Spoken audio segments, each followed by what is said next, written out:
just do a quick sound check. I should stop doing the sound check maybe, because stop doing the sound check. It always works, doesn't it? It's like really consistent these days. Still like doing it. Hi, you're with Scott. Wait, let me get this. Let me get open. There we go. Right, ready? You ready? Hi, you're with Scott. I'm Ganji Kid. It's midnight. It's always midnight. This is your right around your left ear. They call me Grave Kipwa. They call me Scuffles. No one calls me Scuffles. They call me Raffles. They call me Scuffles. They call me Ruckus. They call me Rumpus. They don't call me any of that. Work hard and live each day to the fullest. That's what I've been That doing. is what life in Mondstadt is all about, isn't it? That's what I've been doing. Been stressing about buying a laptop on the internet. Stressing. It's weird, isn't it, that when you like go on Amazon just to spend like, I don't know, 30 quid, buy a few bits and pieces. It's not stressful, it's quite chill. Do a bit of browsing, buy the dog a life jacket. That's chill. Spending over £600 or anything over that for me becomes a little bit stressful. Oh, do I really want to press that button? Should I? Am I making the right decision? Oh, I don't know. Maybe I'll just leave it till tomorrow. It's all set up, ready to... Yeah, no. You know what I mean? It just gets a bit stressed. We're here to relax. We're here to play Genshin Impact. Ooh, why am I buying a laptop? Might be going a little couple of days away. Might be setting us up for the ability to stream out. Not out in the world, like not... Oh look, there's Chumunculus. I need them. Not out in the world, like, you know, running around like IRL streamers, but just streaming when I'm away somewhere. And then I can set up a second station for streaming elsewhere in this house as well. There are all sorts of options. Anyway, look. Is this an easy Jumunculus? It's not, is it? Right, let's just mark it on the map. What we're doing today in Genshin Impact is we're playing Genshin Impact, but we're not doing it in Inazuma because chuffing hell, no one's messing around in Inazuma. They're all over in Sumeru. And in Sumeru, we have got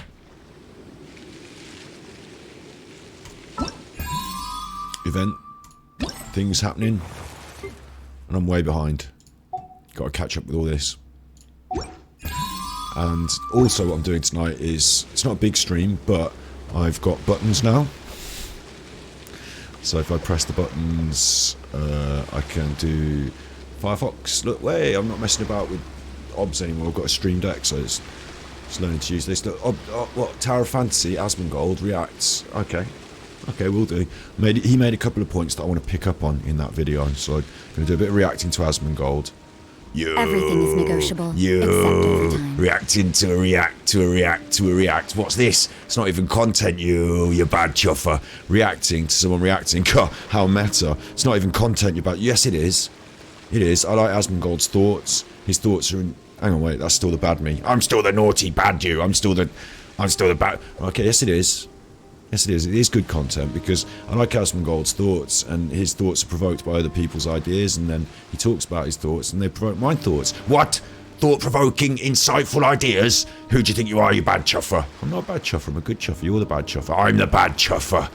I'm the bad chuffer. Yeah, I'm the good chuffer. That's what the buttons are for. So, yeah, that's what's happening today on the stream. And I've been grinding in Inazuma. Primos 13,225 primos, grinding in Inazuma, no free wishes, but not banging on this banner, trying to push those free primos up, so we go for our big wish on the banner we want when it comes out. I don't know which one it'll be, but when it pops up you'll know, and I'll be like, ooh, hello, time to bang the wishes.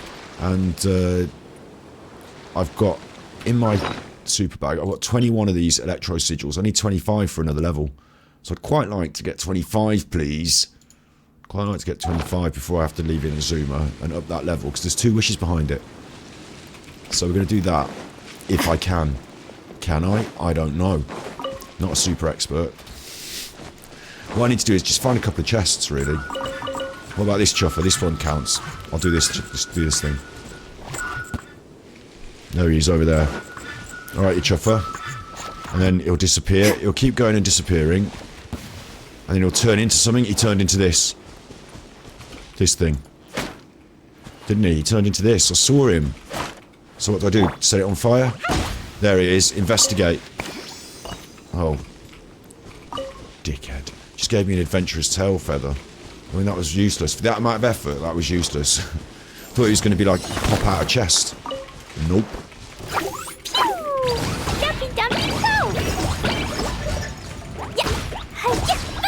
They have to be Inazuma chests.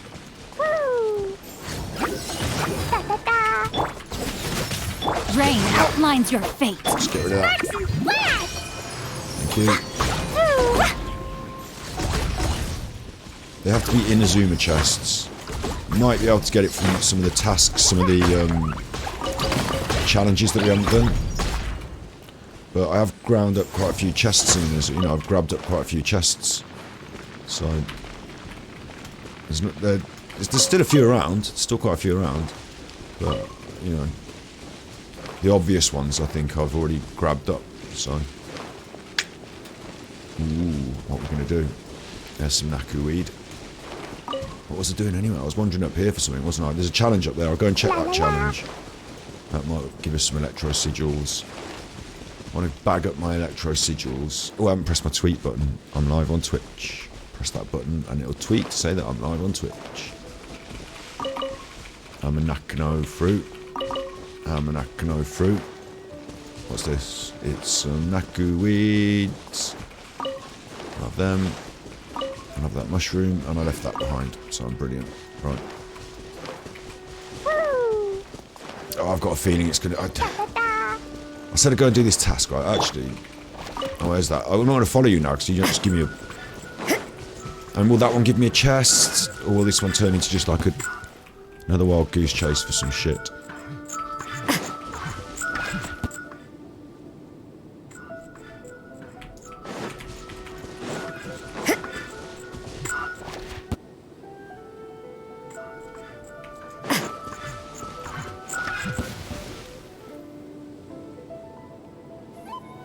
What?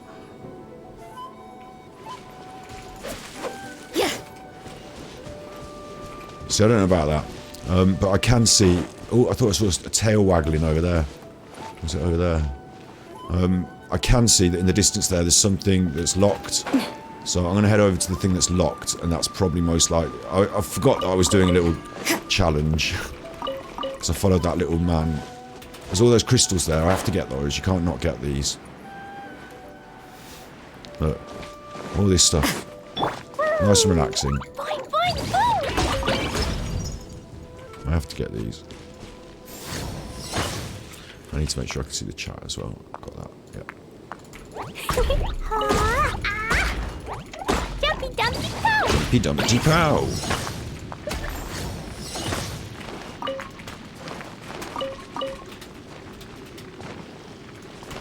I have to get these. I can't not get these.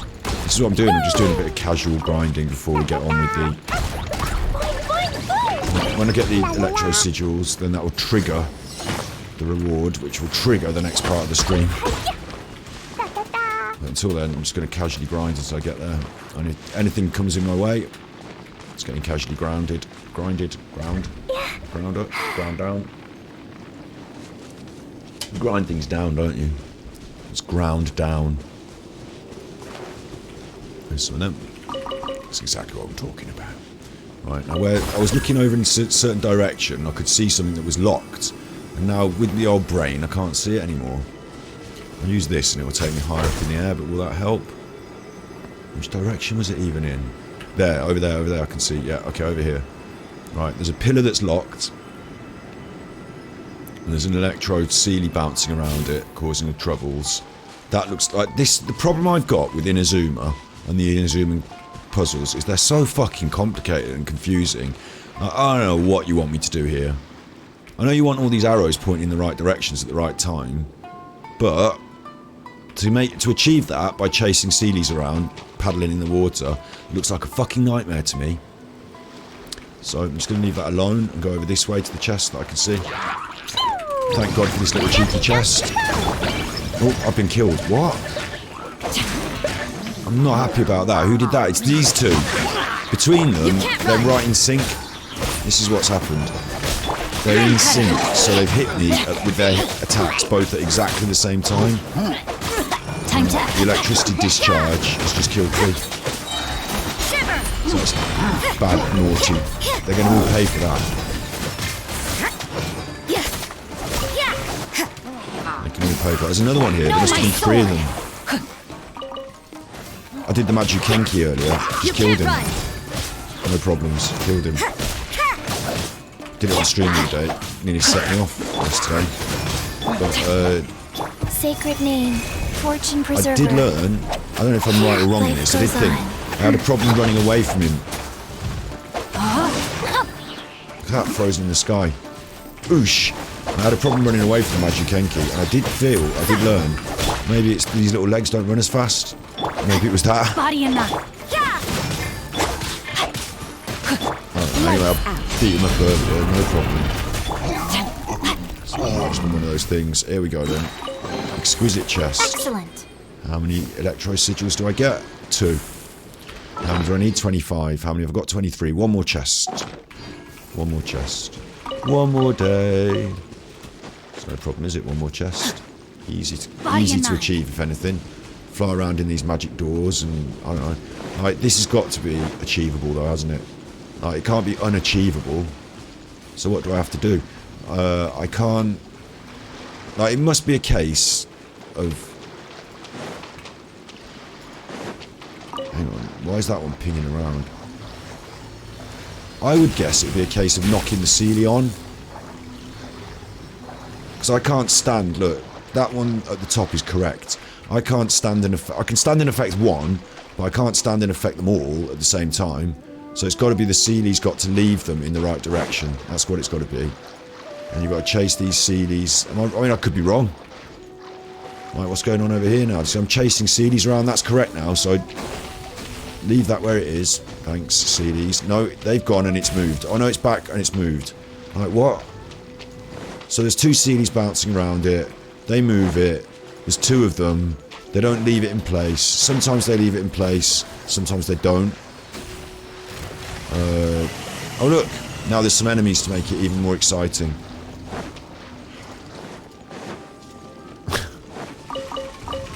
And there's another enemy.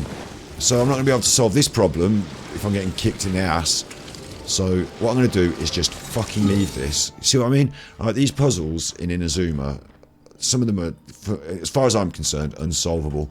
That for me, I wouldn't normally mark it. I should mark it. Oh look, here's a little thing I need to solve. But to me, it's unsolvable. So what's the point in even going back there? With that in mind, I did pick this island because I thought there'd be more chests lying around because I haven't really, you know, picked it through. But maybe it was a huge mistake. So with that in mind, maybe I should just go back to one of these challenges that we've... You know, this is the first island here, so a little challenge on the first island should be achievable, shouldn't it? A little easy work. That's all. We're just chilling. And I've got to say some things about what Asmongold said about Genshin Impact. What? He said some things about Genshin Impact again. He certainly fucking did. And I tell you what, he laid into... When I say he laid into it... Body and mind. Where am I even going? He laid into Tower of Fantasy. He's been playing Tower of Fantasy. He laid into it. He went in raw. Asmongold goes in. That's what our video... I'm going to do a react video. I'm going to call it Asmongold goes in raw. Why have I marked this? General Crab. Why have I marked this? That was a crab. I've marked this because I thought it was a mechanism or a challenge. Maybe I did the challenge. I don't know. Why am I marking this area? It's on the beach over there. It's great. So now I'm fucking myself over by leaving like funny markings. Body and mind. That don't mean anything on the beach. Okay. Well done, Scotty Hottie. Let's just delete that. Let's go for a different one.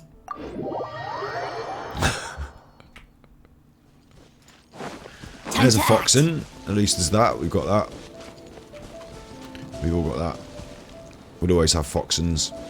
My dog fucking doesn't like foxens. He's barky if he hears the foxens. Because we've got urban foxens around our way. And we were in the woods yesterday. Right? I took a big walk in the woods yesterday. And we were in the woods. And as I was coming round up the path, there's a fucking dead fox carcass. I don't know, wait, it wasn't a fox. I never embark on a journey without a good book to accompany me. I think it was. It was hard to tell. And like the dog runner, I don't know if he was trying to go nose to nose like hello, but I was just like, get away from that. I don't know if he understands. It does concern me, you know. The dog's understanding of like, you know, life and death and impermanence and what it feel like. If you're a kid, like he's just a little doggin, yeah. If you're a kid and you run upon a fucking corpse, like, what? That's not going to be helpful for your mental state, is it? So I did worry about him, he's a little dog, and I mean, it might sound stupid, mightn't it, worrying about the dog finding a dead deer, but there's a dead badger up on another walk as well, like the husk of what once was a badger. That no one's going to like deal with it, are they, and clean it up? It's just there in like half in a bush. Sometimes I see the beauty in the world, and other times I'm presented with the oh, there's a Sealy over there, right? I'm having the Sealy. Oh, I'm having this chuffer, and it's important not to alight on like. Do you know? Oh, there's a Sealy inside one of those domes. Oh, chuffer. Oh, I can't get that one. Wait, I can't get that one. It's a 5-star dome. I've been here earlier messing about, so I'm just messing now. Where's my fucking challenge? No challenge? This is a wave rider point. There's no challenge. Maybe I did the challenge and forgot to unmark it. Or maybe I marked that Sealy. So I'm going to mark it differently as a Sealy and take off that challenge pin. So we're doing well. Let's pop over here and see if this other one's a challenge pin or if this is also fucking me over. If I'm fucking myself over. By this point in the zoomer, I know what I'm pinning and for why. So why have I fucked up my own map pins? Time to act. You know, these aren't mistakes. I've done them deliberately. I haven't just randomly pinned things on the map. And I didn't have a system at the start, but now I've got a system. It might not be what you think, you know. It might. Why is he using that symbol for that? That's the wrong symbol, but I just got a system at least. There's a captain up there, just on guard. Look, captain on guard. Where am I going? Time to act. Yeah, sometimes like I was saying the other day on stream that people take things as signs, like, oh, I saw a nice bird, so it's going to be a good day. That's a message from God or whatever. Like, but also, you know, I also see some horrible things. So am I to take that as like a sign that, like, you know, it's a bad day and you should watch out? I saw a dead duck, like, or is it just like the world? Like, body and mind. So in my mind, it's not like a bad sign really. It's just a thing that happened, but I didn't like it. But I'm not gonna focus on it and make it like, you know, the core purpose of my woes today. I'm gonna just shake it off. Anyway, look, what's going on here? I've marked on the map my own symbol, and there is no challenge here. Maybe I've completed the challenge and forgot to take the marker off again, or maybe it's underneath. It's got to be under here. Okay, here we go. Here we go. This is one of these things. This is a puzzle that I walked past and said, "Fuck that."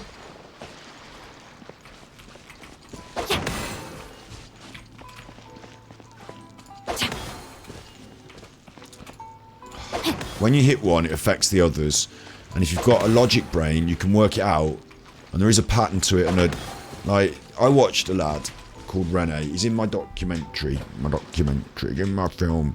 If you go on Firefox, right, before we look at Asmongold, if you just go on Firefox, probably don't do this now, probably do this after. Go on. Cat, that's the stupidest thing you could possibly do. It's like up there on top 10 stupids.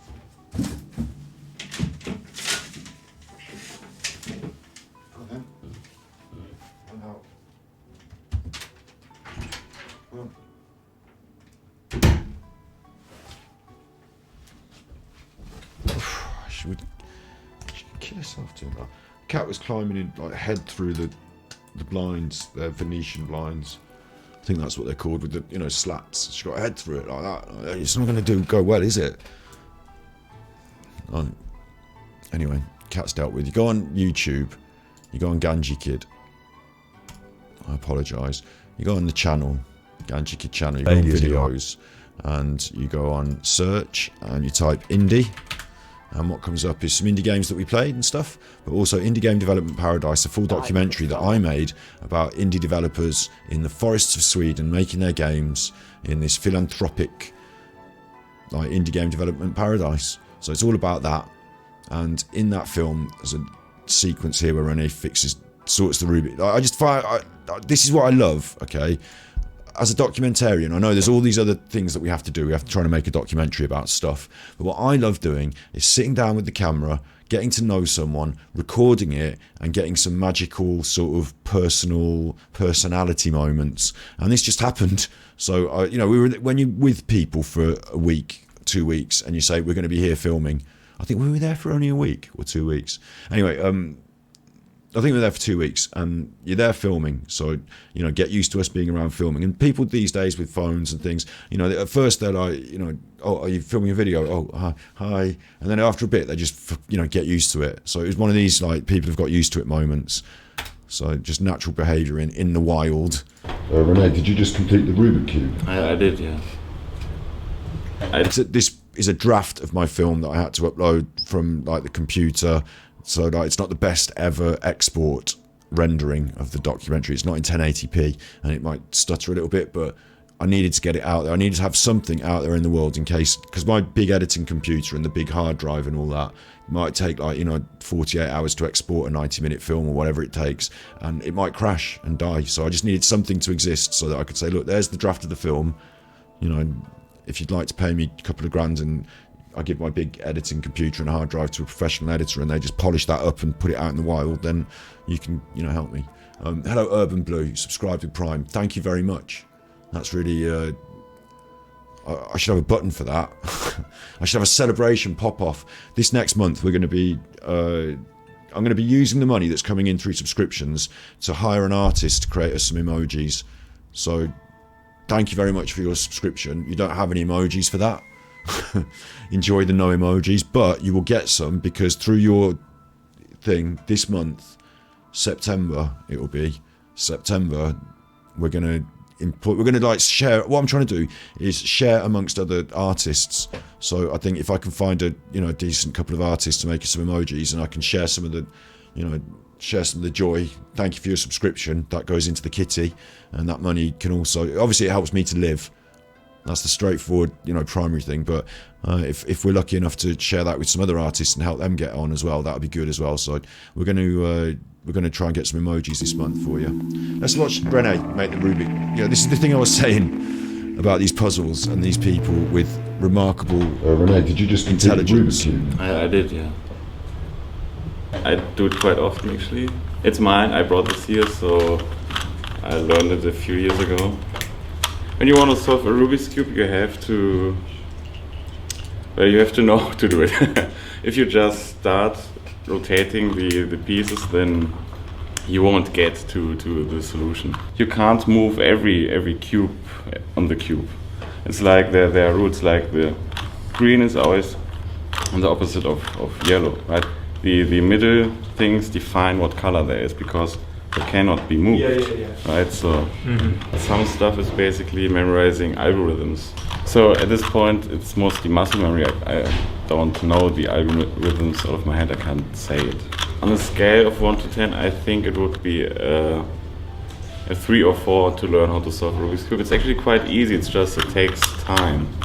Coding on a 1 to 10 would maybe the same. It's not that hard to learn.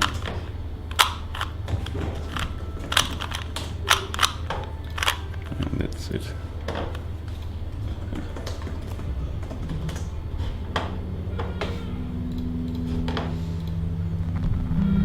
Cool. Good. So the Rubik Cube, like I call it the Rubik Cube. It's Rubik's Cube, isn't it? It's just like what he was explaining, and now I understand. Is it's an algorithm. It's like you turn left, then rotate, then right, 1, then left, rotate, then right. Well, there's like a method, and because, like, as he was explaining, because there are some logic rules, the middle cubes don't move. Each color is opposed on, like, it's always opposite itself. Like the one color is always opposite the other color. You don't even have to see the Rubik's Cube, like you don't have to see it. Like, I mean, maybe you do have to see it. I'm not an expert on solving it, but what I mean is, it's not about like looking at it and going, okay, green, I want that green over here. No, it's not like, it's to move these things back to order.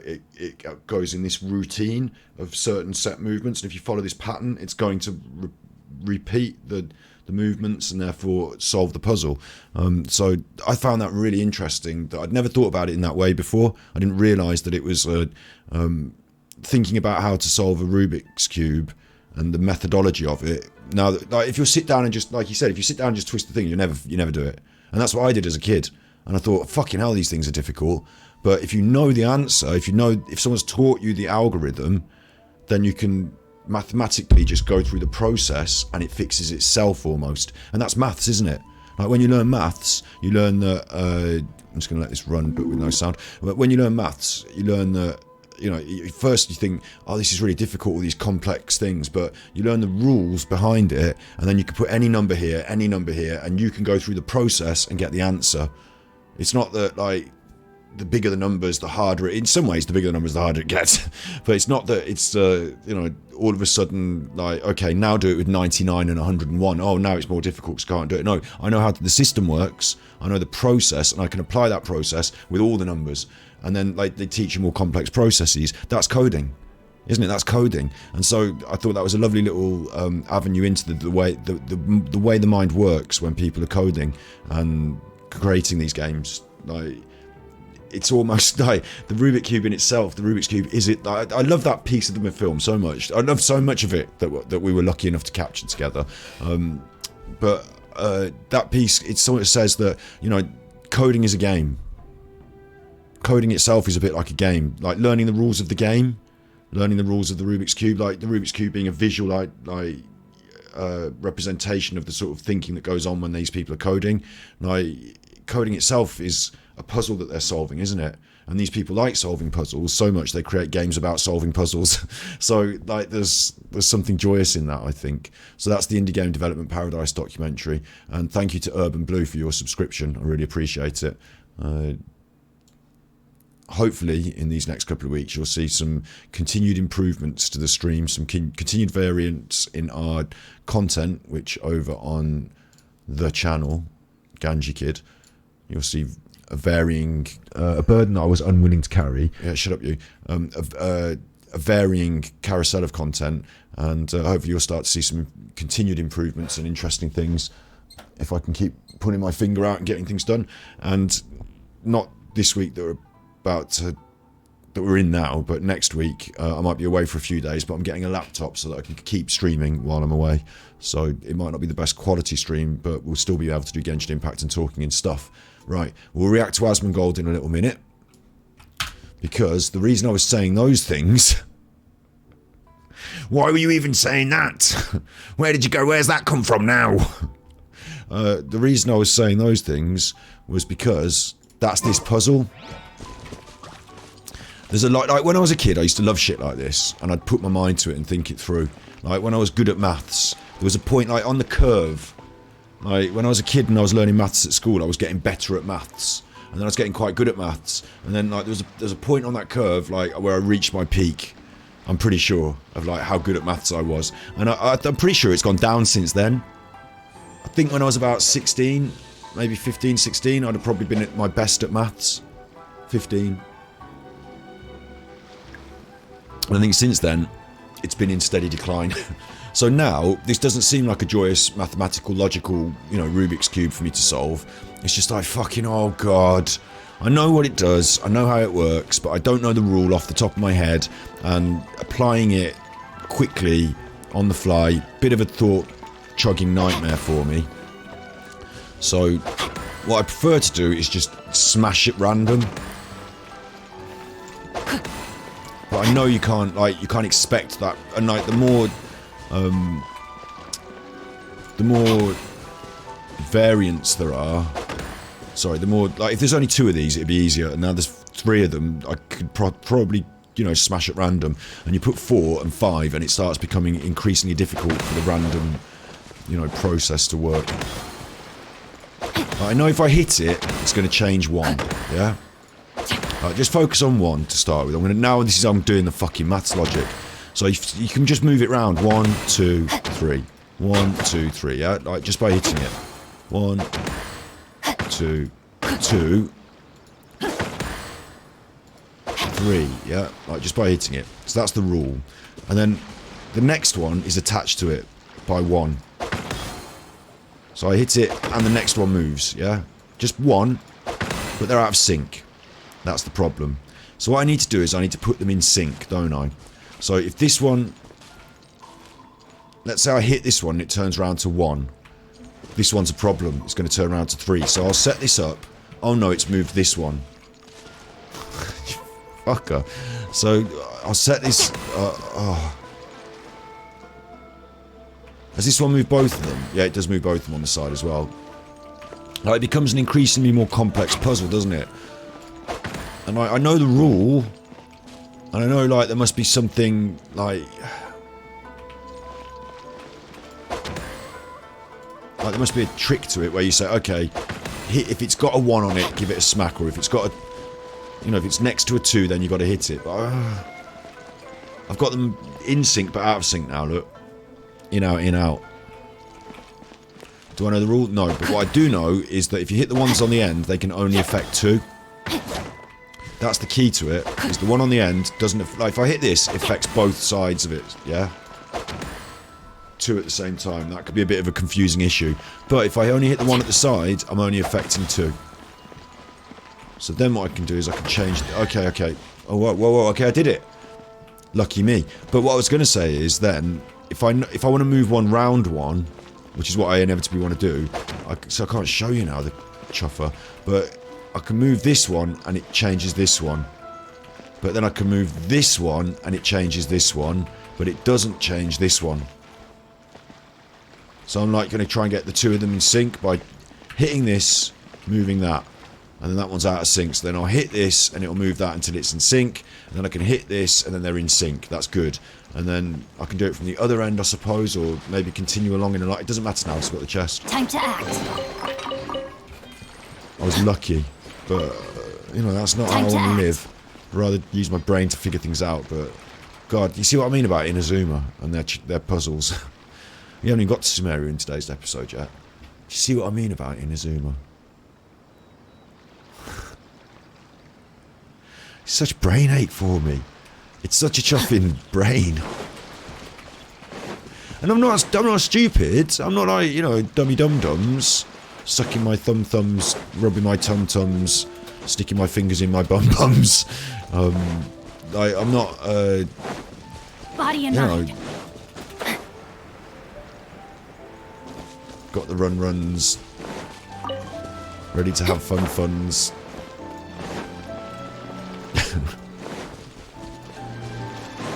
Don't know what I'd do. I don't know how I'd rhyme gum-gums, but the only thing I could think of is an old person with no teeth. Gummy.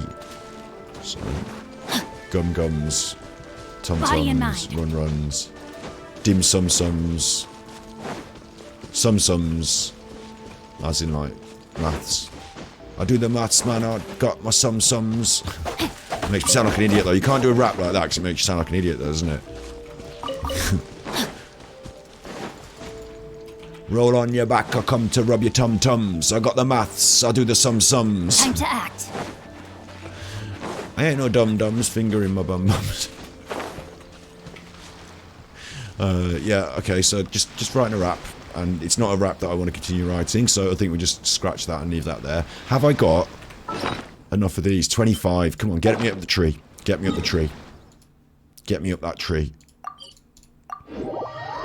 Learned all about this tree through a quest, didn't we? Learned all about the chuffer. And I tell you what. Body and mind. It was quite a good story quest and all that. It was really nice. It's quite kind of moving, actually, when you think about it. And after all of that, they can't give me a break on the geo-sigils, the electro-sigils. After all that, after restarting Eternity, after being instrumental in the process of the creation of this tree being here for eternity, after sort of restarting the... Like, we were instrumental in that, let's be frank. Let's be clear. We helped. So they can't give me a break on the sigils, can't give me a 10% discount on, like, you know, how many sigils I have to keep bringing in. No. Electrogrammaminum level increase to 5. Let's have my rewards. Look at that, 2 of them.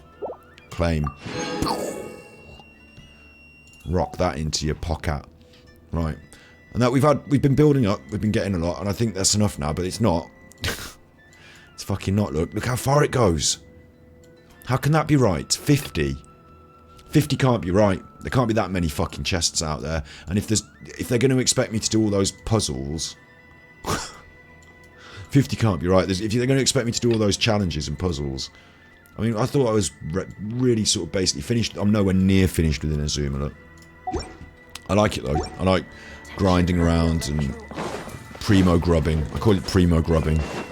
Just, you know, exploring from top to tail each island and environment. There's still some quests to do out here. There's still some story stuff. But our agenda is clear as the sun sets over Inazuma. How fitting. How fitting that the sun's setting over Inazuma. Let's do our wishes. Let's pop them out. They're not going to expect it to be anything good. Don't get your hopes up. You know, look, this is the truth of it. The truth of it is 1, 2, 3, 4, 5. Hang on. Eye of Perception was my good one. And then 1, 2, 3, 4, 5. Yeah, 5. So 6, 7. Not expecting anything good. But come on, I'm a streamer. Hoyoverse. I need a button on here to tweet Hoyoverse that says, Hoyoverse, I am wishing. Please give me streamer luck. In fact, I should do that. Nope. Just get luck. Book. Get off with your book. Leave me alone. Right. Oh my goodness. Oh my gosh. That's what your wishes did, look. Wow. Huh? Wow. Oh my god. Oh my goodness. He likes that new book he's got. He likes that new book. Shut up, book boy. Drat. That's your wishes at your shrine. The whole place is designed for wishes. People are going up there, doing their fortune slips, all that.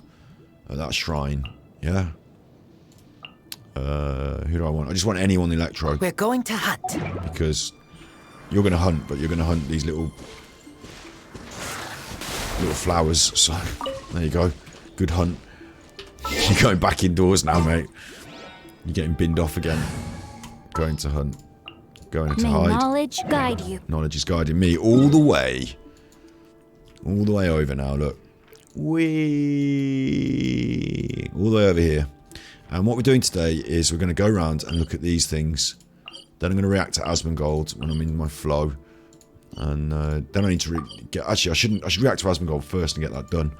But, I'm going to pick off one of these. I just want to see what they are and what's going on. These quests, these event things. And what they've done on top of that is they've put another, like, thing on it. Like, there's now a... that I've got to go and do another quest with them. On the... Selling like hot carvings. Did the kids like the new carving? Did Tangier repent? Go to Port Ormos and find out. So, like, that's going to be... It's not 60 primos for going and having a chat, is it? You know there's going to be some messing about going on, so there's all sorts still to play for. As he reads his book while the sun sets. Look at him, the chuffer. Have we got a photo of that, eh? Quick, while the sun's setting, quick. There's Paimon's legs in the air, look. Managed to catch Paimon's legs in the air, that's not normal.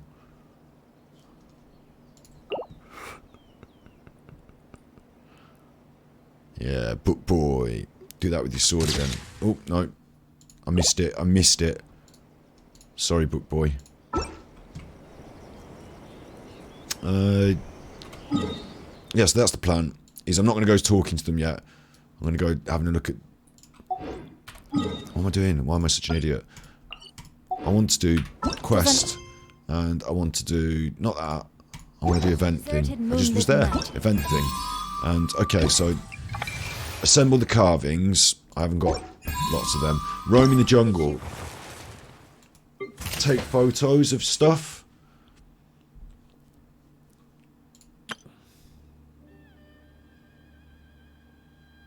I've really not been doing this, have I, look? There's 30 days still, there's 20 days still, but I don't want to be completely behind because I know what they're like. They'll throw some more stuff at us. So I've got to go and take all photos. That's still locked, that next thing, thank God.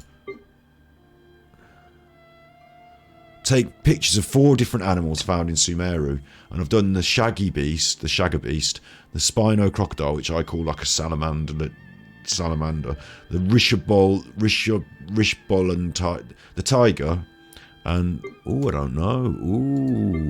don't know. Clever and sensible duskbird. Right, I can do a duskbird. They're always kicking around.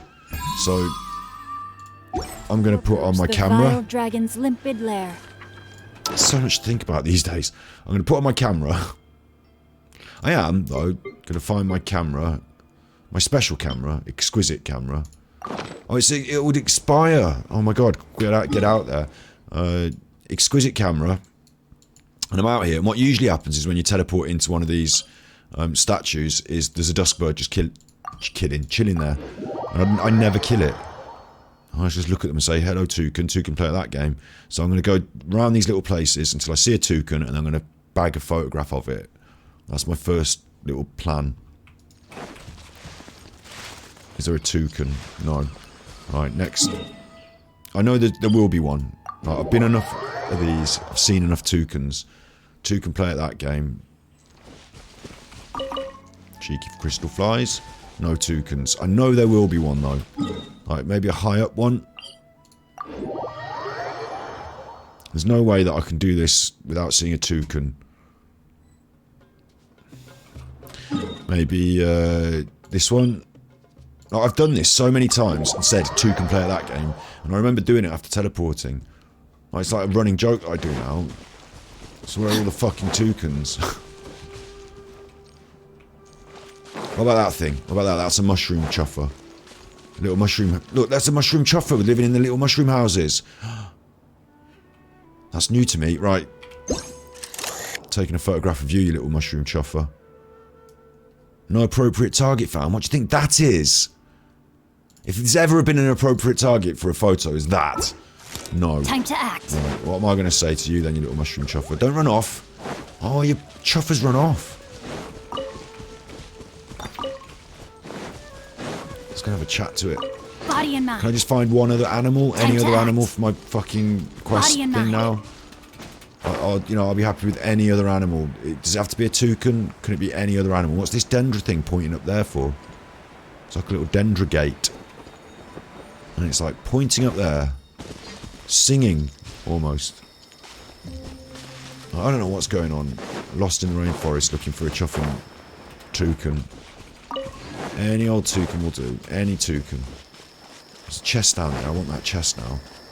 No, you don't. You want a toucan. Yeah, but there's a chest. Yeah, but what about your toucan quest? Yeah, but it's a chest, isn't it?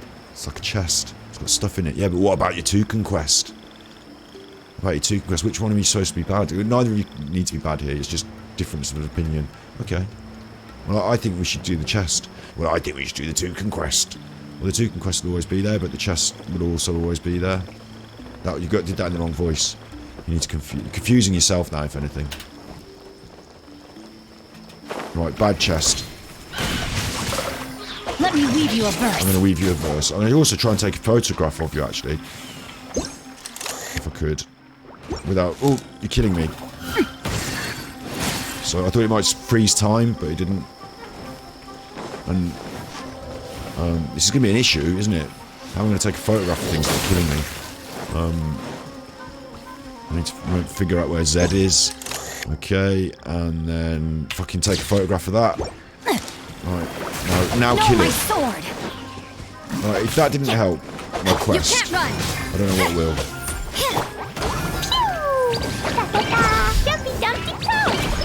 I've got a feeling it's not done anything for the quest, but we'll see. My quest to become the best wildlife photographer in Sumeru. Rain And also outlines killing your- everything along the way as well. Well, I don't think we should kill the animals. I don't think we should kill the toucans or the shaggy beasts or any of them. The game's got other ideas because they keep attacking me. Stop it! Come out of there, if anything. Judgment.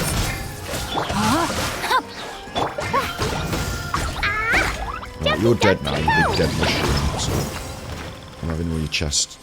All your chest to belong to us. And this flower. Right, well done. Well done. Good call. Good job, everyone. Well done, well played. Give yourselves all a big pat on the back. Well done. Now, we need to start working on next month's quarterlies. No, you said well done. Can't we all have the day off now? No, I'm afraid work doesn't stop just because you've done a good job.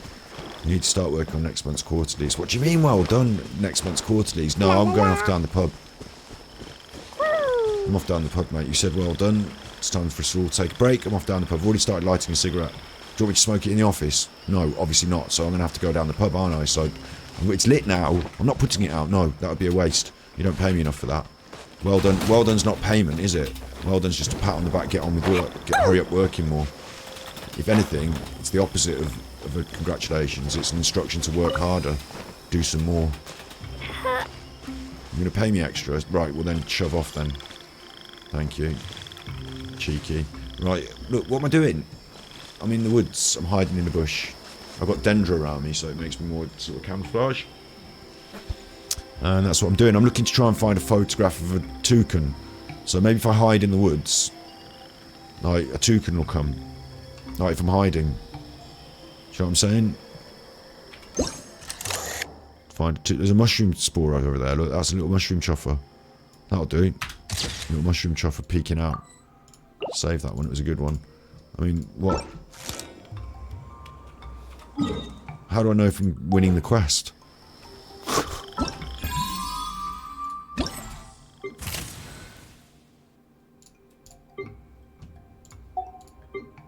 No. No pictures taken.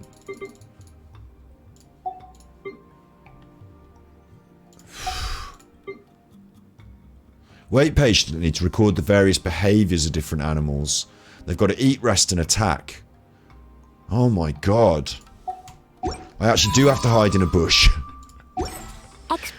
Fucking stupid. Right, there's a picture of a camera there, so I'm going there. No, I'm not. It's not free. I can't just fly over there. Oh, I've got to find my own way over to these places. You are even having a laugh. There's all sorts of puzzles and truffles. Right, let's do the one where I go over here and there's just a toucan there. No toucans? Toucan play at that game? Come on, you fuckers. Where are my fucking toucans? Ooh, I'm gonna do this. I'm gonna do that. Should I get distracted? World of Red. Can't leave that light around though, it's dangerous. Oh no, all my lighters have belonged to us. This is going to be an issue in a minute.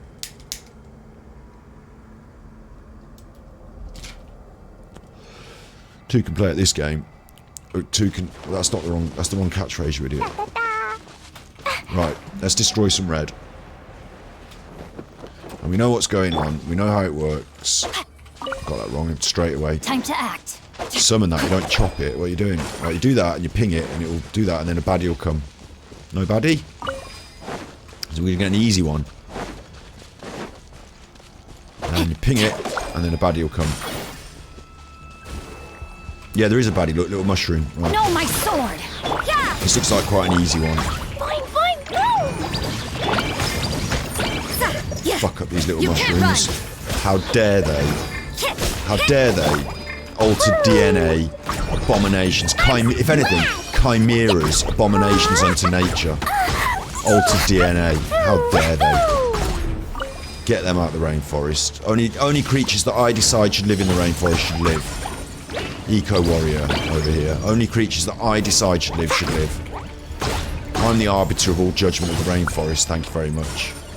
Me and Tignari, generally, things can live, although some things... Most things, actually, I kill. If anything, if it moves, might kill it. That's the sort of rule that we go on. I wouldn't, me personally, in my life, because I'm vegan. I don't know if I've mentioned it before. I don't like to talk about it. Rain cutter. Rain outlines your actually, because I'm vegan... Let's quickly pause for a second. Because I'm vegan, in order to get my vegan card... Every week I have to mention to somebody that I am vegan, and when new people meet me I have to talk about vegans to get my vegan card. It's not that I want to, it's not that I'm trying to push it around, it's just that it's one of the rules of to get your vegan card. Like, I don't make the rules. So that's why vegans are always talking about it. No, it's not, you idiot. What are you doing making up rubbish like that? That's rubbish. It's rubbish. It's not rubbish. It was just a little bit of humour, if anything, wasn't it? A bit of humour. No, it's rubbish. What are you doing, you rubbish? Alright. How about this then? When you discover something like veganism, it's a bit of a change actually, because the way you were brought up, the way the world was standardised before you were there, you know, the norms and values of society, which are transient, they change. They're just made up of people's ideas. So it's like a bit of a change, and like it's interesting, and you know, if you find out something new and interesting, you kind of want to talk about it, don't you? And then it comes up all the time, because every time you eat something, you know, you sort of have to tell people, because otherwise they might give you the wrong foods, and then it comes up as a conversation, and then you know, you at first you've got things to say because it's like new, and then after a while you're like, fucking hell, I'm having this fucking conversation again. Like, so it might not be that vegans always want to talk about it. Can you just shut up and play Genshin Impact? All right.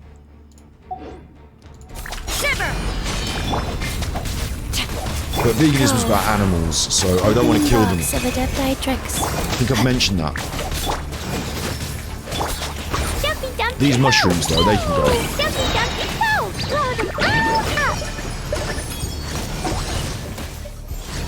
And that giant wolf thing that I had to kill. And, in fact, quite a lot of animals, and the hilly churls as well, they're sentient beings with their own dreams and ideas. You know? I mean, they used to be humans, for Christ's sake, didn't they? So, you know, I'm very blasé about killing everything, to be honest. In this game, not in real life, like, not real me. Just in this game, I'm very blasé. Like, my characters. A lot of, like, we bring death wherever we walk. No animal, no, you know, no living creature in the environment of Teviat is safe from the polearm of death from Rosie here. The cold polearm of death has slain many a creature of Teviat. Old quiet book boy. Let me read you a verse. You know, he likes his little books, he likes being quiet. No, my sword. Little haircut. You can't run. Old quiet book boy. Always out murdering things. When I say things, I mean giant hilly churls, meta-churls, mitta-churls. You know, he's fucking chopping into them with his sword, fucking going nuts. Like, if you knew Book Boy, like, if you met him, and he was your mate, if you knew Book Boy, then you'd say, oh, he's quite a quiet chap, he likes his books, you know, he's very well-mannered. And also, I saw him out on Wednesday, fucking murdering everything in the environment that he could get his hands on. So, a bit psychotic, if anything. A bit worried about him. Very quiet, likes his books, and when he is, you know, up and at it, he's out there fucking killing everything he can see. So, that kind of, you know, these have got all characters and personalities, haven't they? All of these chuffers. They've all got characters and personalities.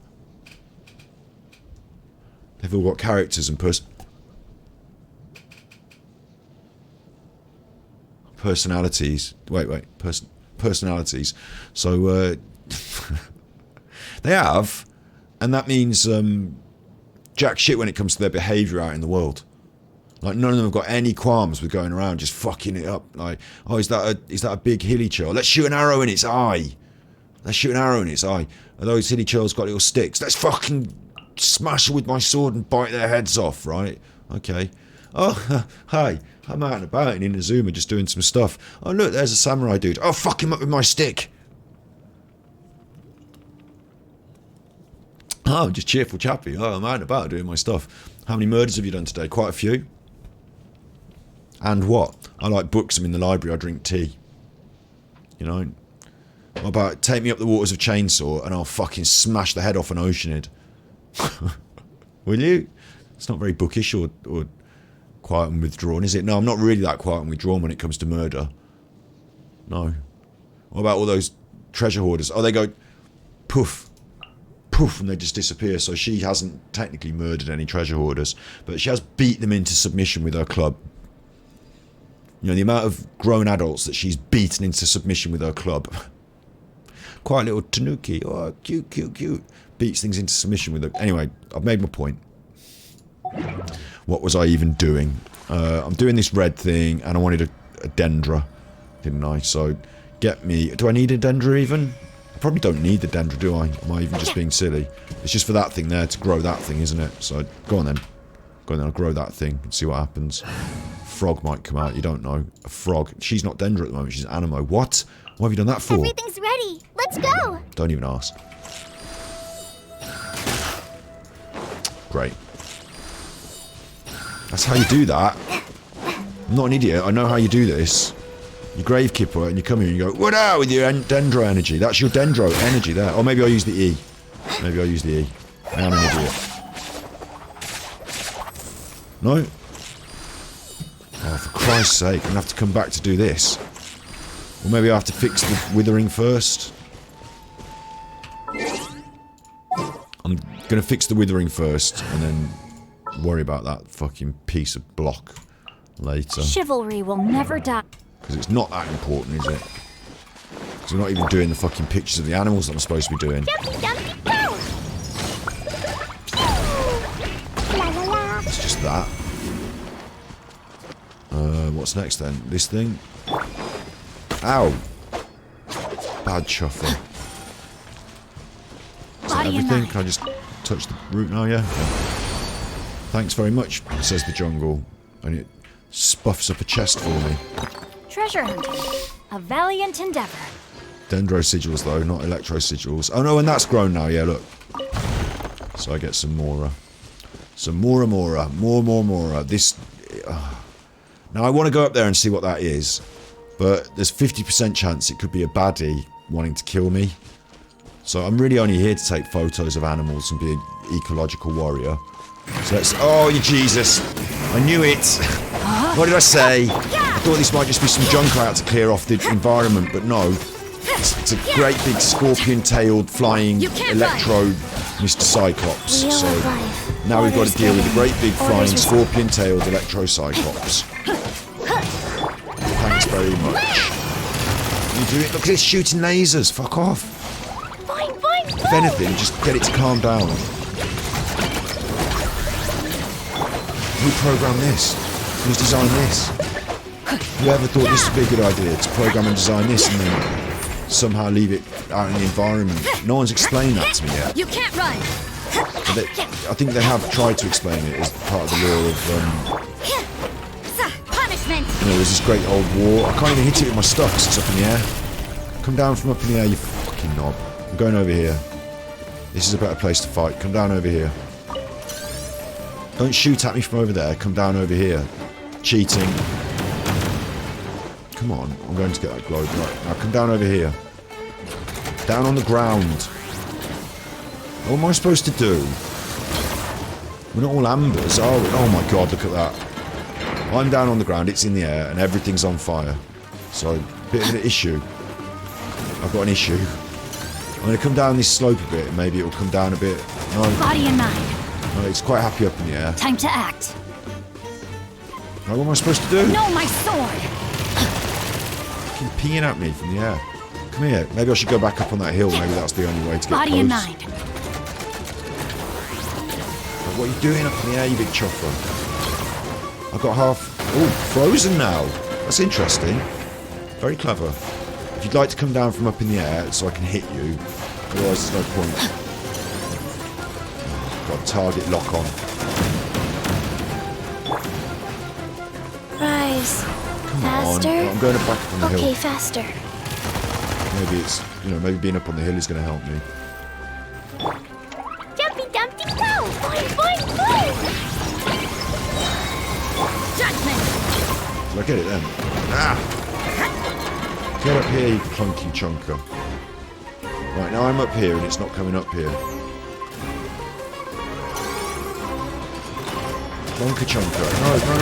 Dead. Things are getting interesting. Interesting. They're getting fucking stupid. Right, I can just get to its tail there. Look. Right, I've got it. No, I've got it. No, I'm falling off the hill every time. It's stupid. I know that I could have an arrows character, yeah? And like Tignari's an arrows character and so is the other one. So you're going to just say to me, oh, you should be using an arrows character to shoot it in the eye. And then you can get it down. But there should at least be one attack pattern where it comes down for people who are not using bow characters. Because otherwise it's inconceivably difficult. Maybe I should use my catalysts. No, I've got its tail then.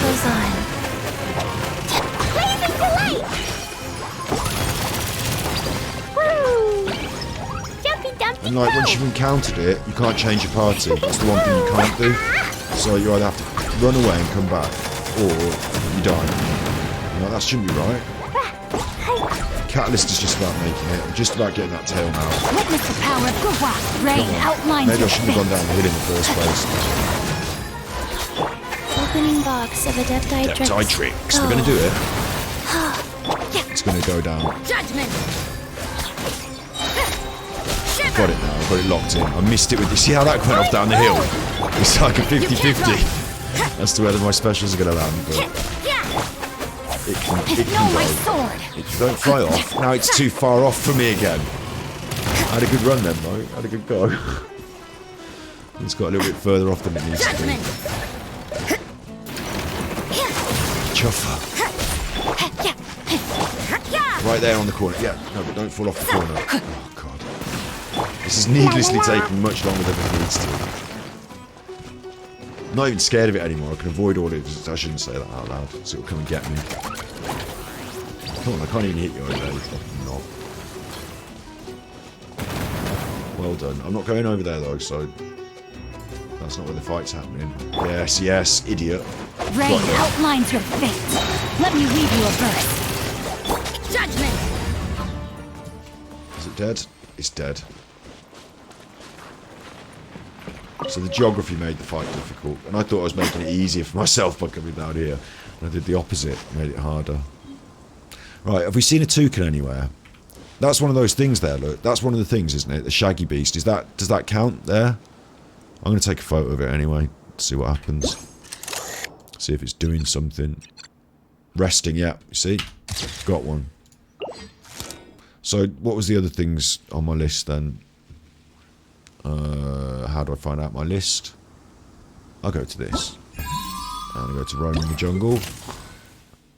That's fucking loads, this is. Take 3 pictures. No, that's not that one. It's this, right. Eating, resting, attacking. Oh, I can make it attacking, can't I? I know how to make it attacking. Watch this. Fuck you. Right, it's not going to like that at all. There you go. Got it. Now it's going to kill me, or I have to kill it, which is not vegan at all either, is it? So, I feel like a naughty chuffer. Yeah, it had to be done, because, you know, there's primos behind it. What? Oh, it's that thing smashing me about. Alright, you chuffer. We are alive. You can't run.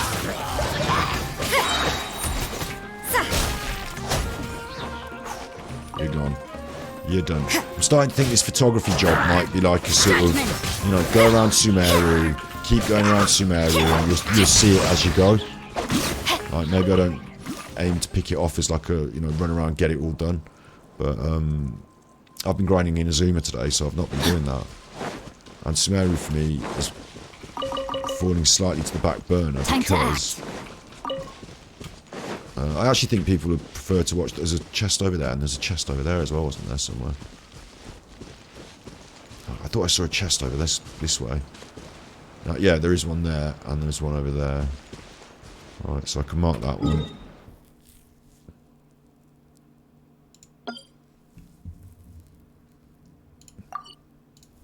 And then I can go and tag... No, my sword! This way. There's a chest, and there's a... teleporter as well, so I'm going to go and grab those two things. Yeah, I've been Body and mind. thinking that people might prefer the streams after they've done a bit of Sumeru themselves, so maybe I'm wrong.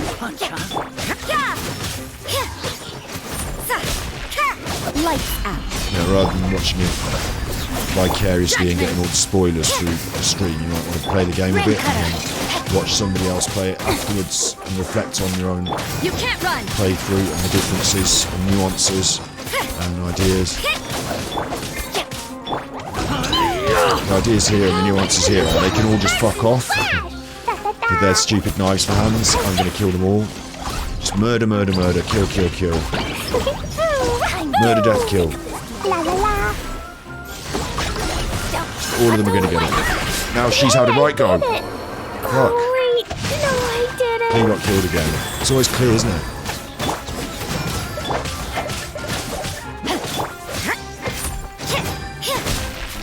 Judgment. And she's my main DPS. I need to do some food that heals people up when they're dead. Punishment. Like pancakes. You know how pancakes revive you from death. Sacred You know how name. if you're dead. Fortune preserver. Yes, that's why when the paramedics turn up, they usually have can't run. pancakes, isn't it? And like sometimes if you're really poorly, and you know the ambulance There can't are make a it to a hospital. What's that? A journal? I don't read the journals. I can't be asked. Come on. That's why if you're really poorly and they can't make it to the hospital, but it's early in the morning, they take you past McDonald's for the pancakes, don't they? From the breakfast. They say, can we have a breakfast but stat? And with no, just pancakes.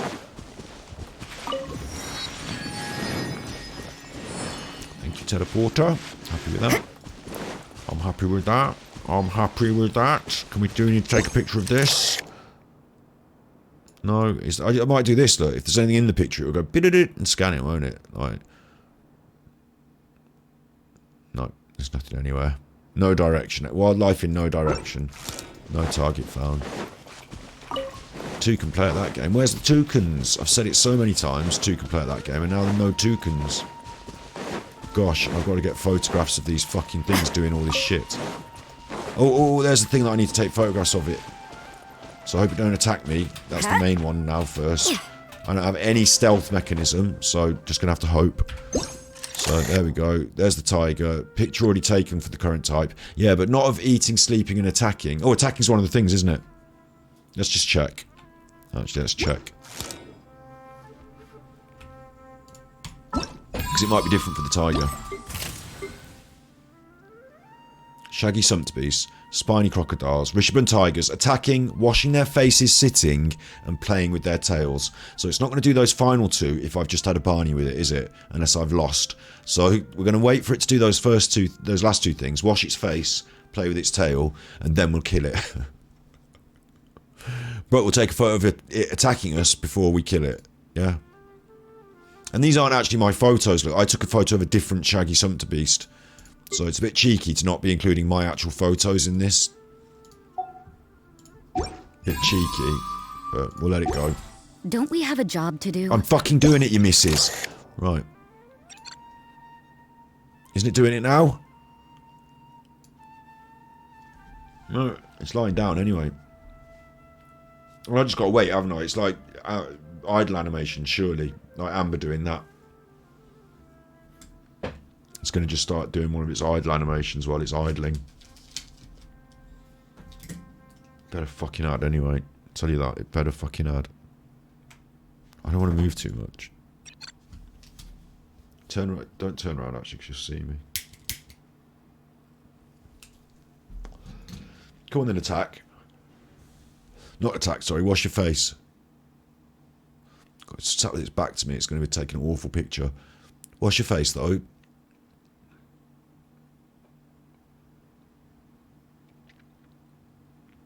I mean, do I have to feed it, or prompt it in some way? I don't think I do I? Just don't come and attack me. Just fucking sit there. Look, there's another one over there. There's two of them. So now we've got double trouble. Two options, though. Two options. Either of these, at any point, could wash their face. Look what Genshin Impact has come to now. Look at what Genshin Impact has come to. For me. Either of these tigers could at any moment wash their face. This is a completely different game. It's an interesting concept. I'm sure Pokemon Snap was a bit like this, wasn't it? I never played it, but I'm sure, like, no appropriate target found. What are you on about? There's fucking two of them, if anything. There's two appropriate targets.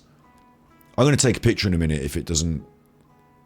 If nothing happens. I'm just going to take a picture because I'm getting fed up of waiting. I'm going to just take one anyway and see if that helps. No. Will you wash your face? What was the other one? Playing with their tail? Why would they not wash their face or play with their tail? You need to take a picture of it. Maybe I need them in near the water? Nah, they just got to be doing it now. In fact, I think there's another one in the far background. Look, there's another one there. Playing with tail. Get it, get it, get it. Get him, get him, get him. This, that, pink venom. This, that, pink venom. This, that, pink venom. Get him, get him, get him. That goes off in my mind now. I'm going to have to find a way of using it as a, maybe, you know, as a tippy sound or something. Because that goes off in my mind now when I, you know, achieve things. Get him. Picture taking done. Don't, no, no, no, no, no, no. This one's coming really close. Just stand really fucking still. Just don't move. Just stand really fucking still. Okay? I get a camera out again. Playing with tail. Have we done that already? What was the other one? Washing face. Where's the other one gone? I could do with the other one still being in shot, in frame. This one now, I bet it's washing its face and I can't see it. Okay, you've come back in frame. So they do these things. They just need to be in frame doing them. I've got a lot of chances here. There's 3. It's like playing the slots, isn't it? I'm running 3 slot machines at once. I wonder if that's how wildlife photographers feel. If they say, oh, this is a lot like playing the slot machines at wildlife photography. Playing with tail, got it.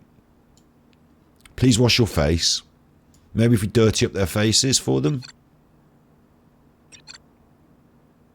You know, maybe if we go and dirty up their faces and then run. And they'll be like, oh, where did they go? I need to wash my face now. They might start washing their face. I mean, do you think he's washing his face down there? There's one that we keep losing. Might be washing his face down there. If anything, the one that's done their tail is the most likely, I feel, because they're in a position where they're happy enough to do things.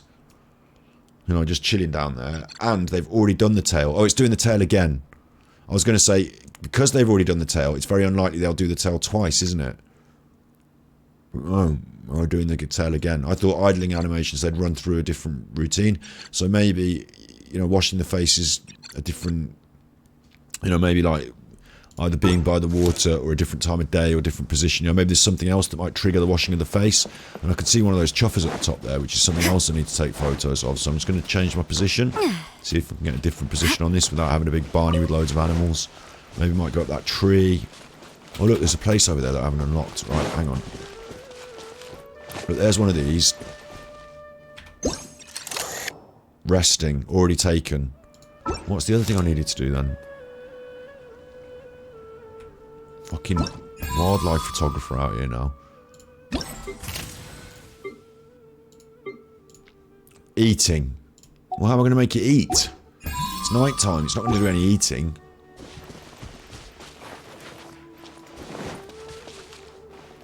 Right, I can see... Oh, no, no, quick, get the camera. That one's washing its face. That one's washing its face. Please don't stop washing your face. Oh, you fucking... Yes, I've got it, I've got it, I've got it. It says face washing and it is. Right, got it. I'm not saving these in the archive for us to review later. They're just going, but picture taking done. Lovely. Right. I'm checking the book. I have to keep checking this thing to know what's going on.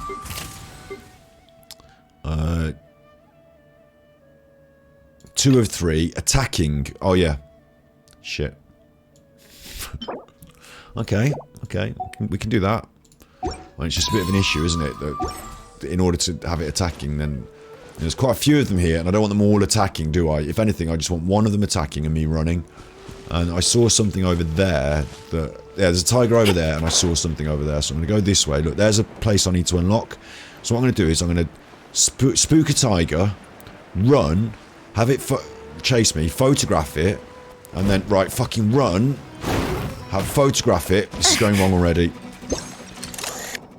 No, run, because if it's... Ah, no, no, no, no. I was going to say, if it attacks me, I'll be too close and it'll kill me. So run. Get some distance before I turn and photograph. It stopped attacking me. No, it's coming at me now. Right, photograph. Bollocks. Got it. Okay, now I can run again. And if it continues to attack me, I might kill it. But otherwise, I'm happy to let them live in the jungle, aren't you? There's fucking loads of them around here anyway, so I shouldn't be killing them all. Not because there's loads of them, but because, like, this is their natural habitat. Whoa, whoa, whoa, whoa, whoa. 2 can play at that game. 2 can play at that game. Right, now do I just stand here until this thing does something different? Or was that on my list of things that don't... I've taken sufficient pictures of this type.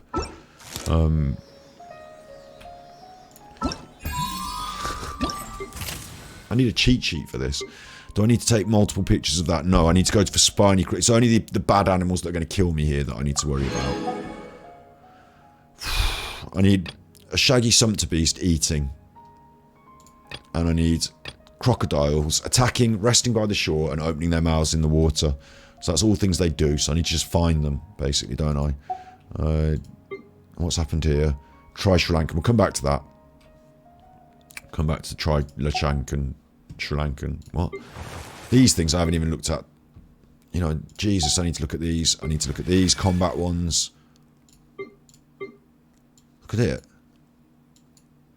Fucking loads of it. So, I need to get on with this because I've already wasted a couple of days of not doing it and it's starting to move on. Okay, I've done that. I've done that. So at least we've got that. Right, let's try and find... We're going to open this environment and then we're going to try and find crocodiles. Right. Go on then, Sealy. Oh, don't fucking go up there. Dickhead.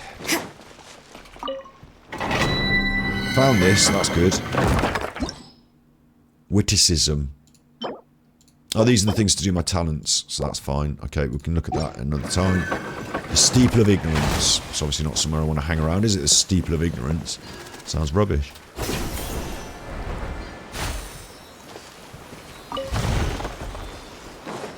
Alright, come on. Follow the yellow brick road.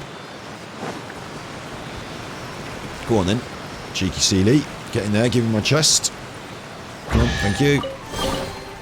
I suppose it wasn't too much And then trouble. here's a little challenge. So I'll see what the challenge is, and then I'll just mark it on the map, because it's going to be beyond me. Just mark it on the map now. But it's going to be some chuffer. Unless it's like kill some things in 30 seconds. Collect dendrites. Fly around. Alright, no, leave it, because I'm not going over there flying around. What I'm doing is looking for crocodiles. Maybe resurrecting Klee. Looking for crocodiles and resurrecting Klee. Now, where did I see... It must be in the water. And I ran across them, didn't I? There was a couple of places, and I was like, ooh, look at those chuffers. Ooh. So, it might have been reasonably early. Should have marked them, maybe. I'll just go to some places where there's water, won't I? I think it might have been down this stretch of river. And we'll just see what we find. It might have been in pools. Go and find some crocodiles. That's my today's challenge. Go and find some crocodiles. It's all primos, isn't it? Come on.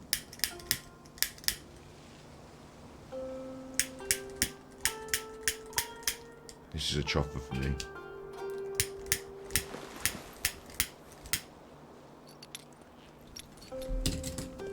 Good. Shouldn't have done that with just a little dog end, should I? I should have made a nice new thin chiffer. Right. Where could there here be crocodiles? I mean, either down one of these rivers, or... Is that a river down there? Or there's a chest down there. I mean, here be chests, come on. I don't need to grub up every chest, because you see them so easily. I'm like, oh, I don't want to leave it, I might not come back here and get it, but of course I will, because that's a little teleporter, and I'll see this so easy. But it's there now, I'm here now, let's get it. No, my sword!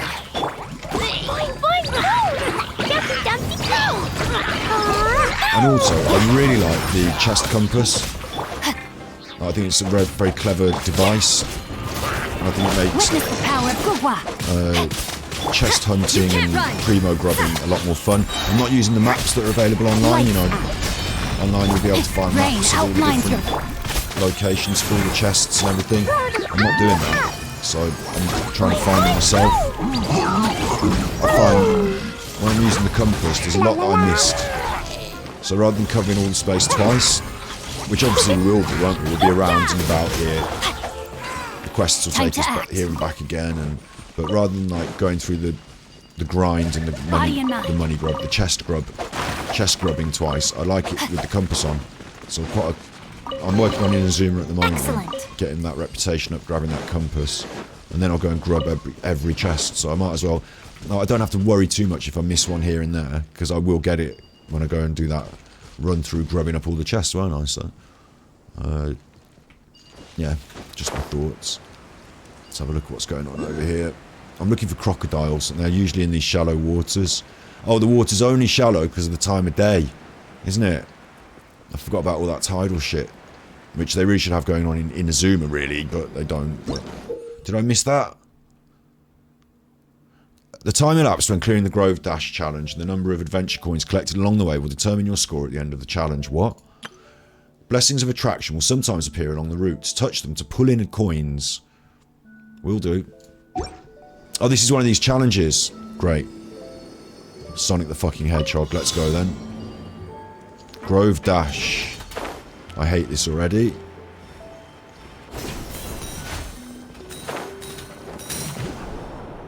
What am I supposed to do now? Where am I going? Up there, right, okay. If I just have to keep pressing T, I'm alright with that. But, like, if I don't get this, like, you know, it's like changing the nature of the game. It's like suddenly like some kind of like monkey ball platformer. And like, if I don't achieve it, you know, if I don't win, and I don't get my primos or whatever, then I'm disappointed. And this is like not the sort of gameplay that I enjoy so much. So, but now I'm doing it, like, you know, for my primos. So, and it's interesting in a way. Actually, it's teaching me to use these mechanisms in a more elegant way. Well, that was inelegant then, but claimable rewards 3 of 3. Okay, that was okay. That was okay. But it's teaching me to do it in a more elegant way. Like, it's showing me, look, here are routes, and you can glide, and you can move through the environment along these ascribed routes. And when you're there, like, you know, you should follow these routes, and they will... Come on, follow these routes. No, I fucked it up. But it's sort of teaching you how to use the mechanics, isn't it? So that's okay. That's fine. The challenge isn't complete for some reason, but maybe that's because you can redo it if you want.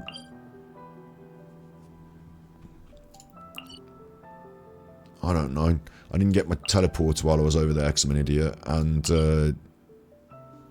there's a chuffing thing on it. I can't mark it. There's an homunculus on it that I didn't get. So we can come back there again. There were no crocodiles down there either. What I'm looking for now is... I keep having to go back here like a shopping list. Right, I've done one of these now. Have I? Down the lone path. Score 1,000 points. Busted it. Score 3,000 points. 2,000 points. Yeah, and 3,000 points. Like, so you just want to go one run and you want to hit all of it. You don't want to fuck it up and have to do it again. So they're all 3,000, 3,000, 3... Yeah, you just have to make sure you hit 3. Okay, 3,000 every time. I'm happy actually just running through these now as well. Probably easier than doing the fucking photographs, aren't they? Because at least you know where they are and what's happening. Go to challenge. Was this one? Right, that's right on the... Right, yeah, good. This is much more appealing to me now than I thought it was. Because... Is it? Where's the fucking thing? Oh, there it is, right, yeah.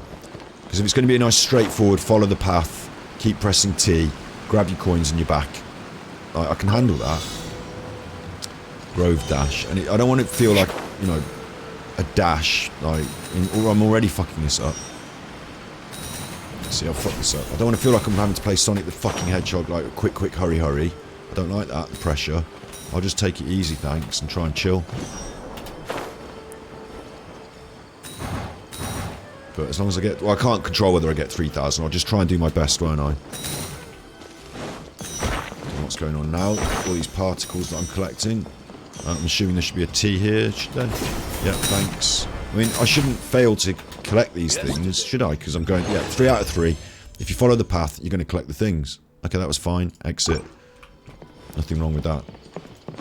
I wasn't able to use my brain at any point to observe anything else other than the path, but I think I might have learned a bit of a path around here now. At least I'm aware there is one. And it's brought me here. So, good old game. Well done. Right, next.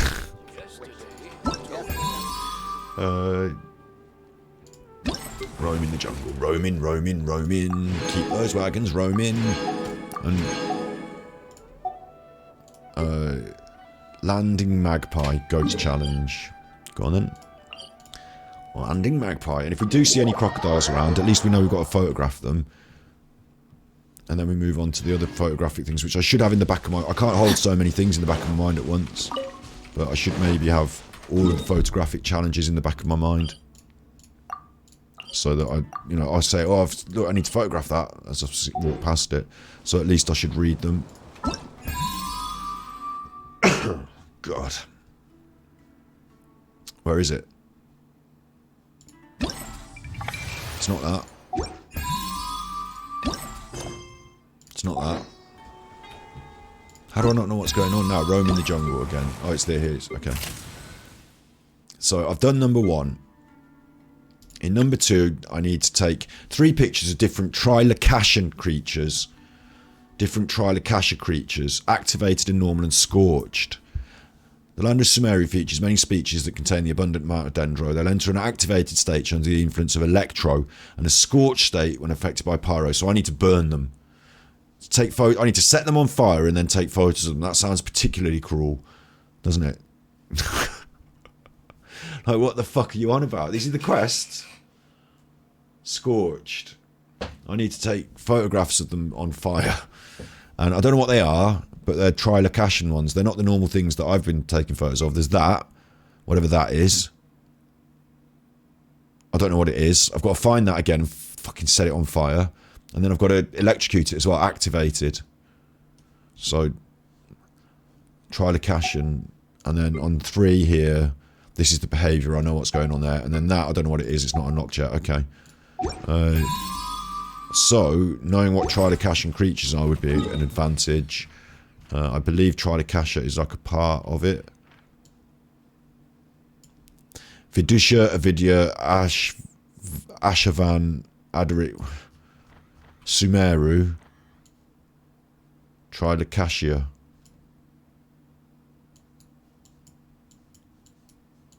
Have I fucked this up in my brain somehow? I thought there was a place marked on this map called, like, Trilocasha. Or like an area. But for some reason I can't get it, can't see it. So that's going to cause me a problem. But it must be marked by a little camera. It must be this. Yeah, Trilocashian creatures over here, so it must be over here. Alright, we'll have a look at that in a minute then. I know it's on the map. It's like a fucking proper... This is like a proper job of work. This is like a... you know, you've got to cross-reference and... keep your eye on... I've forgotten even what I'm supposed to be doing, you see. These things, isn't it now? Right, number 3. Go to challenge. It's there, I'm here. Navigate, and I'll stop navigating on that. And we'll go to that. Landing magpie. I should have amber on. There's no way this is a task for anyone except... Leave it to me. Outrider herself, is it? Where's my magpie thing? Why is that?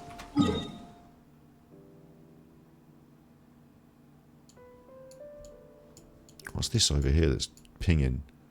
Oh, we were going to do that and we didn't cancel. Okay. Why isn't it pinging? Navigate. Right, north.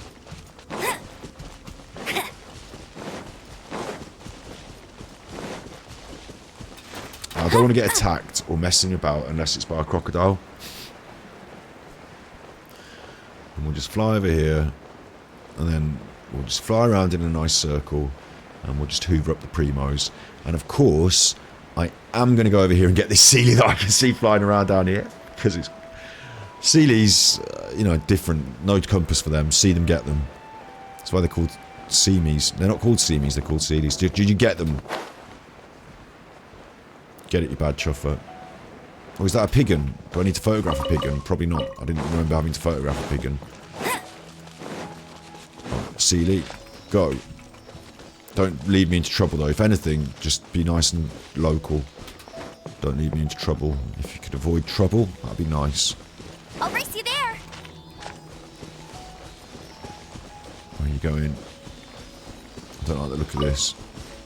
Where are you going? Oh. Cheeky. Cheeky.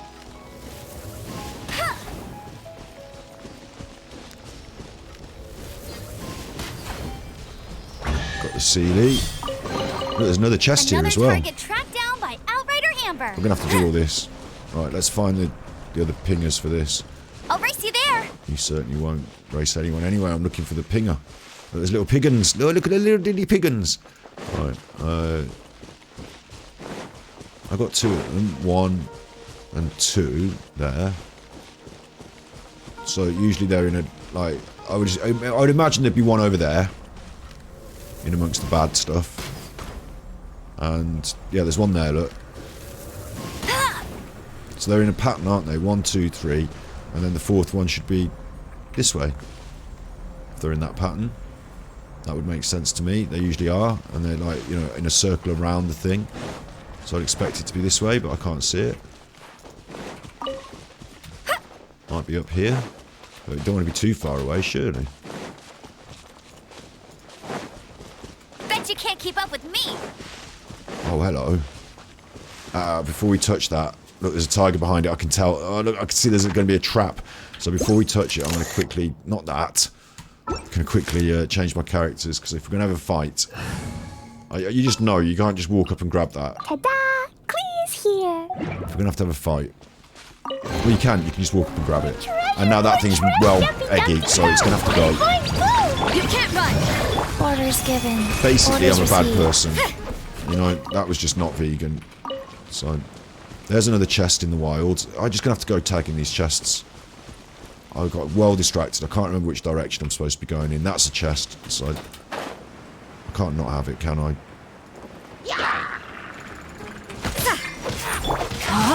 When we finally get to spend these dendro things, whatever they're called, dendro sigils, then we're going to have loads of them. Ow!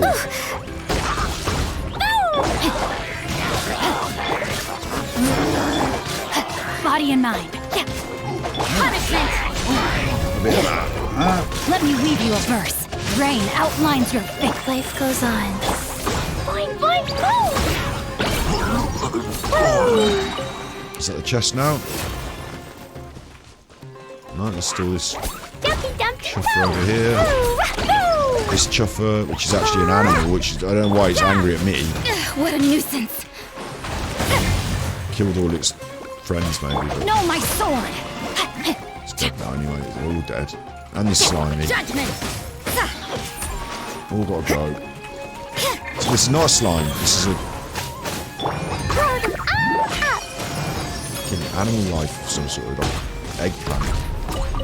It's dead now anyway. Thanks for giving me poison mushroom by the chest. That's really fun. Ha. Ha. And I can't remember which direction I'm going in or anything. Oh, the speedy running's over there, and here's my red sticks that I was trying to fix. Okay, so we've got bad problems over here, so I'm going to fix the bad problems then. Probably.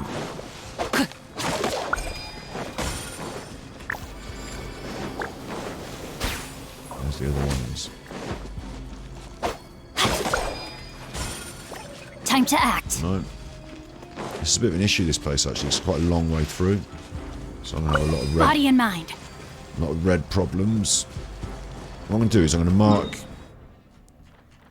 that, because that's where the problem with the...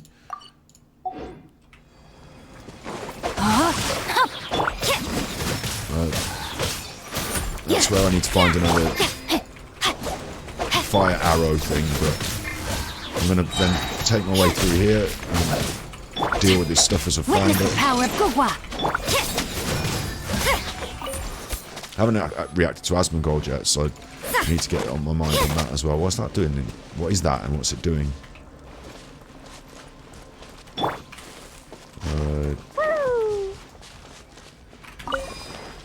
This will be one of these light things, won't it?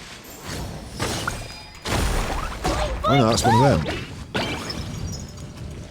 Right, but I can't set it on fire because it doesn't exist. Maybe it exists when I clean the place up. Or maybe I have to do something to make it exist. Wheel of life. No, I think it exists when I clean the place up, maybe. Faster? Okay, fast. You can't run! Where's this other one? Just here. I haven't got any Dendra again.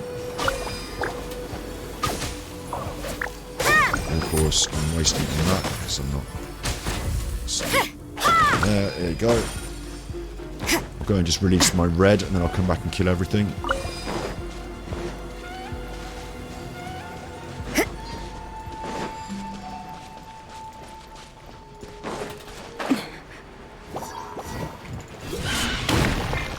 Is this my final job? I mean, that one was funny. I did see that there was an explosive barrel. I didn't see the other two. Preserver. So it was kind of funny.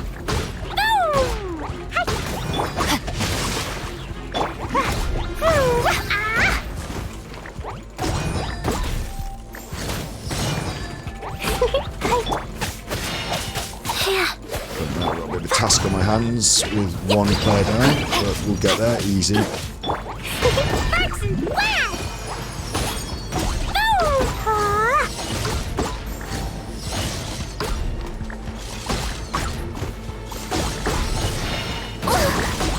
It's a bit annoying that my special move thinks that that red flower is worth, you know, focusing on, because it's not.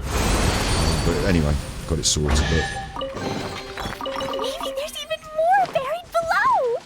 that was nice. Do I light the candle? It's not useful now, is it? Sorted that out for everyone. So if anyone finds that, they'll think, oh, someone's cleaned that up for us. And of course now, oh, there's one of them. I need to photograph that, don't I? Trilacus creature normal. So I need to set it on fire. Oh, I'm such a... I can't believe I'm going to do this. Jumpy dumpty go.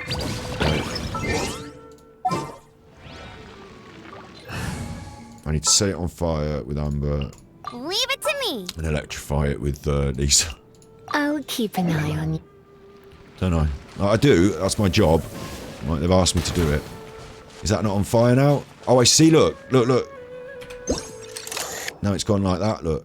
Scorched. Got it. Got it. It came back when I made the thing come back, but now I fucked it again. Can't electric it. Go. Can I magic it back with water, do you think? Maybe it just comes back of its own accord, or maybe it's dead forever. Chivalry will never die. Right, that's fucked that right up, hasn't it? I don't know what's going on with this. Like, it's crystalline, it's not here. I fixed the area. My skills don't really do anything with it. Maybe Dendra is the only skill I haven't tried with it.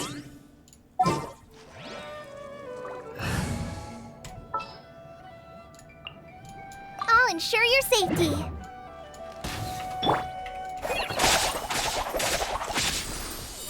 I don't know what's going on with that. It didn't seem obvious to me how to fix that.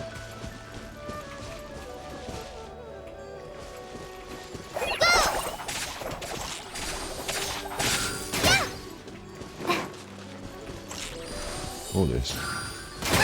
Okay, I've got that. Right, now what I need to do is electrocute it. Fucking, this seems really weird. Right, I need to electrocute it now. So, I'm going to be skipping through my characters quite a lot. I know you're a bow, aren't you? So, In the name of the princessin. might as well get you out for a little run. First run with Fischl, really. And then photograph the fucker. Did I get it? No.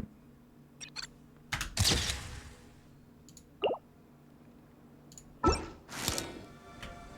let's have a look in this.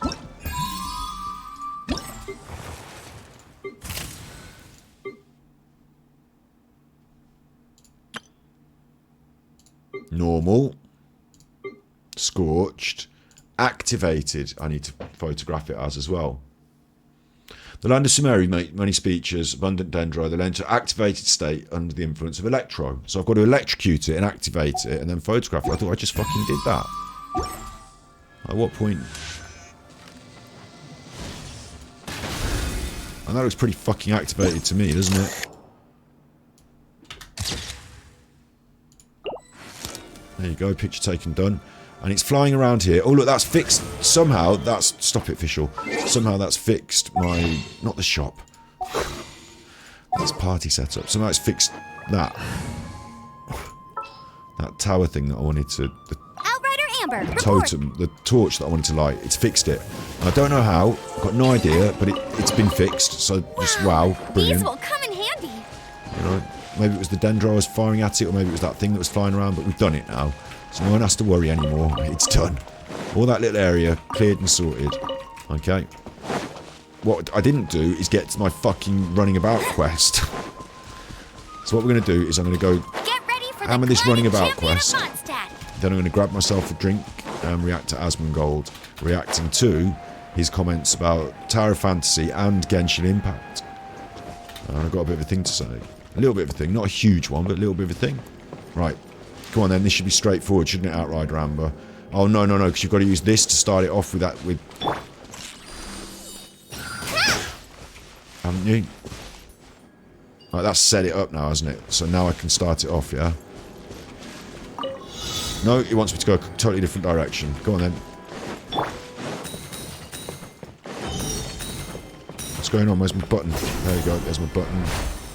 So it wants me over here. Like Sonic the fucking Hedgehog now, or Mario or some shit. And then, obviously I don't want to run into those squelchers. But I just want to run up here. And do I want to use T? No. I'll just fly up. Outrider Amber, of course. I don't know where I'm going. Over here. No. Fucking fall off there. If anything, stay exactly in the right direction that you want to go. Maybe use T for this. Got it. And then... And she's done. And that should be it. Perfect. Landing Magpie. Perfect. Perfect! Actually perfect. Got every coin, so that couldn't be done any better. Thanks. Even though I did nearly fuck it up at one point. Any crocodiles? No, you wouldn't drop me in with the crocodiles, would you? That'd be mental. That'd be so heavy. Just mushrooms and... Little piggins. Little piggin. Ah, you're fucking piggin! I'll race you there. I'll race you there. Just gonna pick these mushrooms, of course. Star shroom. Ooh. Oh, look, they did drop me in with the crocodiles. And now this one's having a fucking pop at me, so I better take a photo of it well quick. Because that's something that I need to do. Thanks. And now I need to run away so it doesn't attack me anymore. I'll race you there. I'm assuming if I go up high, it will just leave me alone because it's a crocodile. I'll race you there. Might just forget about me. And then I can come back and take some nice photographs. Yes. Right. And what was the other thing I need to do? Oh, it'll do it, won't it? Whatever it is. It'll do it in the water. I need to see them all at the same time if I can. Observation point. No target found. So that's fucked, isn't it? Because there they are. So... It's not going to help at all, is it? Opening mouth, got it. There you go. And then we've got one more on it, which was something in the water. Don't shoot. It was going to do something in the water. Tree like a creature normal. I'll photograph that then.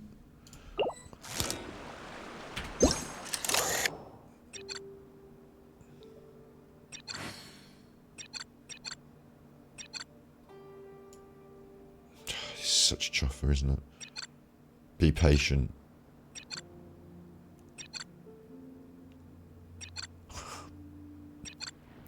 What's it doing? It's not coming up here.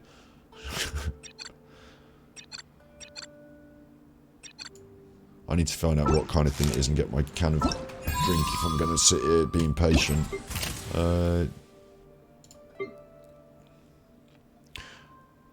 Resting by the shores, attacking and opening their mouths. Resting by the shores is the next one. I mean, is this the wrong place to be then? Is this not the shores, maybe? Maybe I should go, like, you know, to the beach. Maybe they'll be resting by the shores. Maybe at night time they go to sleep and rest by the shores. That's options. I'm just going to grab another can of pop.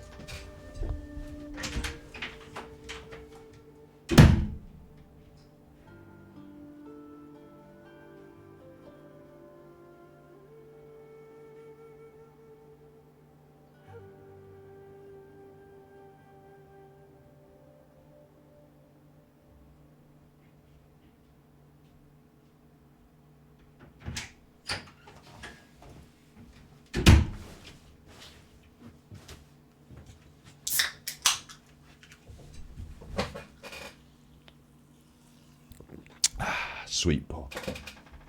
Oosh.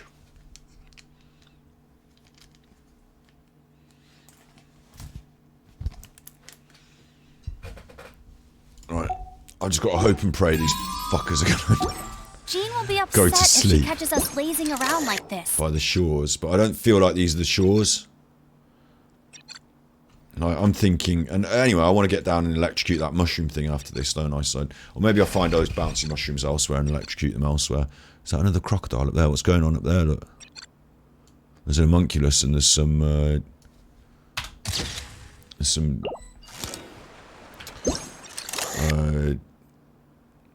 actually binoculars would be really cool in this game, wouldn't they? There's a hilly churl digging around and there's an homunculus, so I've got to go over there anyway. And are these chuffers going to go to sleep or resting? Complete.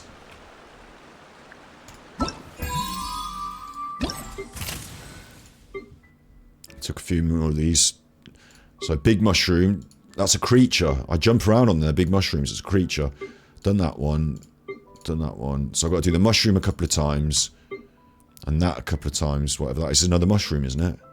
Getting a bit fucking confused between my mushrooms here.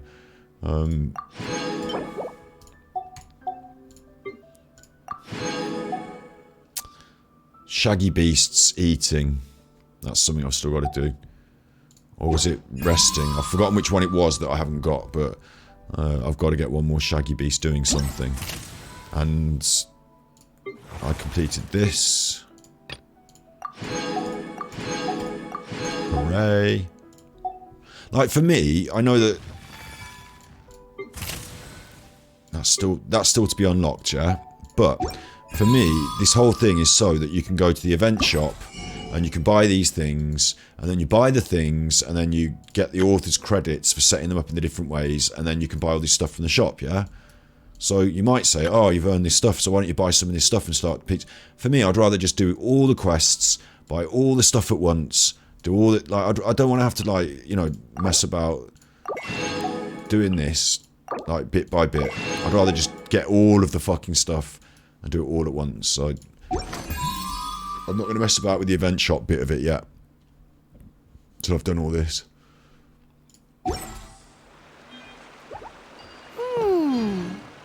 I don't think I want to fuck with these mushrooms over here while these crocodiles are all here. Unless I just take out all the crocodiles. I feel like really bad for doing it though, but they are bad crocodiles, aren't they? Bad chuffers. Ta-da! Clee's here.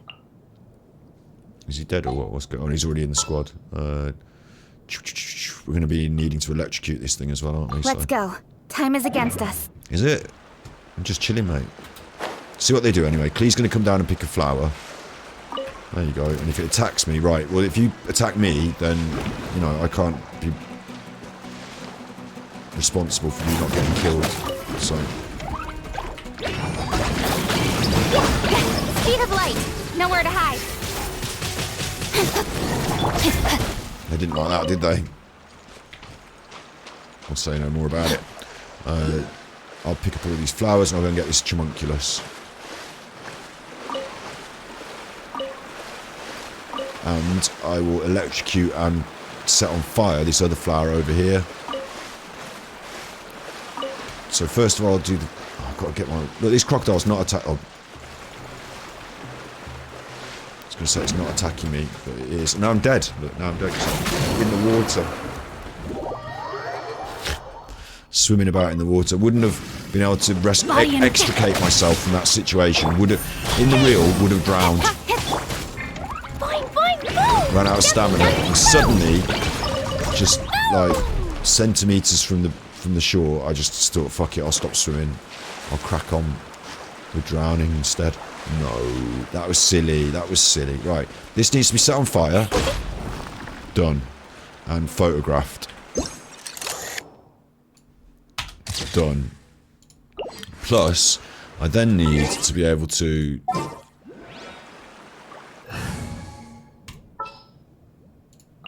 Trainee Forest Ranger Kale. do this. And then I need to do this. Whoops. Incoming. And then I need to photograph it again. Oh wait, activated. Does that mean I'm going to be able to bounce even higher? Maybe. I don't really know. I can't get a feel for it, but maybe that. Maybe, you know, they work better when they've been activated. Anyway, what are you doing down here with my homunculus, you fucking idiot? Right. Don't blink. Oh shit! What the fuck are you doing? With sword comes shadow. Fucking nuts. And resisting the temptation to pick these star shrooms is so difficult.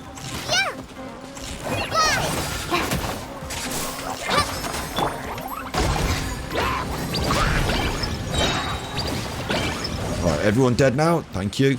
Okay, let's take some photographs of some star shrooms, scorched, with some meat. Some animal flesh. And then let's dendra them back. And then let's electrocute them. And let's take the photo. Cannot use in current state. Yep, can. Thanks. And that should be job done. So now let's pick everything up, including the star shrooms. Oh, you can pick up scorched star shrooms. Or normal star shrooms. Oh god, I don't know which ones I need. Do you know what I mean? I don't know what's good. I fucking got different kinds of star shroom now. La la la. I might mark that as well, because that's the top of the little mushroom valley. There's no more... what should I mark it as? Like food? It's not... Because me, it's not meat, is it? But it's good stuff. Mushrooms. So remove that. Because we've got it. That we've just done, so cancel that. We're cracking through.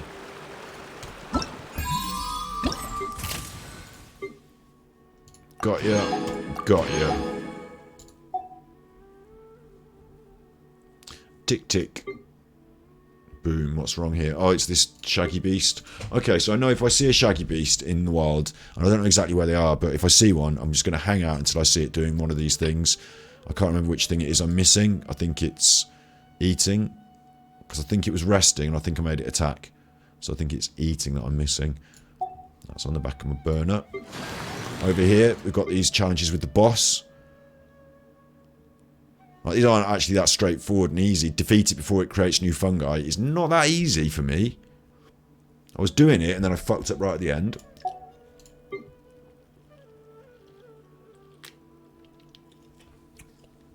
I haven't even met this. Can't even find the fucker. These are straightforward. I've been cracking on with those. They're straightforward. And the combat challenges, I don't know what these are. This wonderful world of fungi. Complete it. Don't know what it is. But it's out there in the world. That's on the list.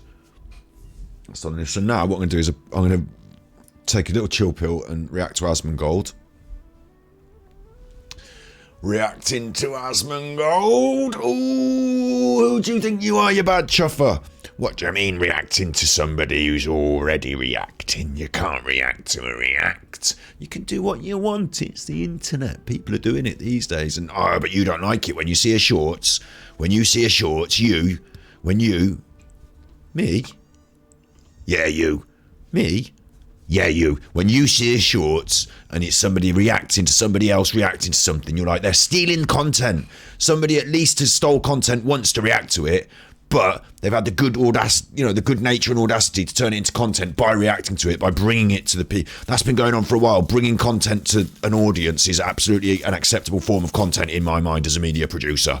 You can find the content somewhere else and bring it to an audience. That's fine. Okay, that's fine. That's fine. Yeah, but then when you see that on Twitch or Twitter or TikTok or one of them, and you say, right, I'm going to react to the react. And I'll just put it up on, basically I'm stealing their content and I'm not actually adding to anything. I'm not saying anything with my reaction. It's just a similar reaction to anyone else's reaction. It's just a react to a react. It's rubbish. You can't do it. It's on shorts now. You'll see them on shorts now. You hate them. I do. I find them distasteful. I think the people could have seen that that's good quality content that reacts. Oh look, it's got a lot of views. Well, what I'll do is I'll just react to that, and then everyone's watching the video that person's watching anyway. So, like, they're not actually watching me saying what I'm saying or adding to it, are they? So I've got that, instead of buying that content and the rights to that content like you used to have to do through an aggregator, which is what a lot of these channels, these channels that are just like, oh, clever clips and funny memes. You go on an aggregator and you just buy the rights to all this content. Like, some people, instead of uploading it to YouTube, just sell it to the aggregator and then you just buy it off them in bulk, like 3,000 video clips, and then you hurry up and edit them onto the internet before someone else that's bought them in bulk to also edit. You just get the rights. No, you could do that in a legitimate media process. Or there's another way of doing it, which is you find a funny memes channel or a funny react channel, and then you just sort of like react to their react. And it's not what you're reacting to, really, is not their react. You should cut them out of the video, really, shouldn't you? It's you want to replace them in the video. That's what you want to do. So you're reacting to a react so that you can replace them and react to the original content. Well, I find that distasteful. I think you know the game. I think you know the jig. You're trying to just... They've done the hard work of finding the original content. Someone else has done the hard work of uploading the original content. They've done the hard work of finding it and bringing it to a new audience. You are that new audience, and now you are just replicating them. You might as well remove them. If anything, if you like that video so much that you thought it was doing so well, you wanted to make a video exactly the same with you in it, what you should do is just promote that video, share it amongst your social media because it's a good video you like. Tell your audience, oh, why don't you go and watch this person? They're doing some good reacts. If you've got something to add, if you've got something different to say, oh, fine, yeah. Find the original media and react to it. Do that. But if you're really fucking lazy or in some way don't understand like how rude it is, because you don't take them off the video, you're on their video. I should get an example of it up now, shouldn't I? Next time I find one on the old YouTube, because I'll be fed one. I'll be fed another one at some point. Next time I find one, somebody reacting to a react, and it's everything I've just said, I'll save it and I'll show you. You will you? You will. You're about to do the same one now, aren't you? You're about to do the same thing now. No, I'm not, because what I'm going to do is I'm interested in Asmongold's thoughts. Oh no, I'm interested in what Asmongold thinks about Tower of Fantasy and Genshin Impact. And he's going to relay these thoughts through the prism of a reaction to somebody's content. The original content's going to bring up the ideas, and then we're going to talk about them. So yes, I'm reacting to a react, but it's not the same thing as just stealing the original content. If I wanted to, I could just watch the original video, cut Asmongold off, and just react to it. Yeah, but it's not that I actually want Asmongold in it, you see. I want his thoughts and ideas. It's him that I'm reacting to, if anything. Right, I get it. Yeah, fine. It is fine. Fine.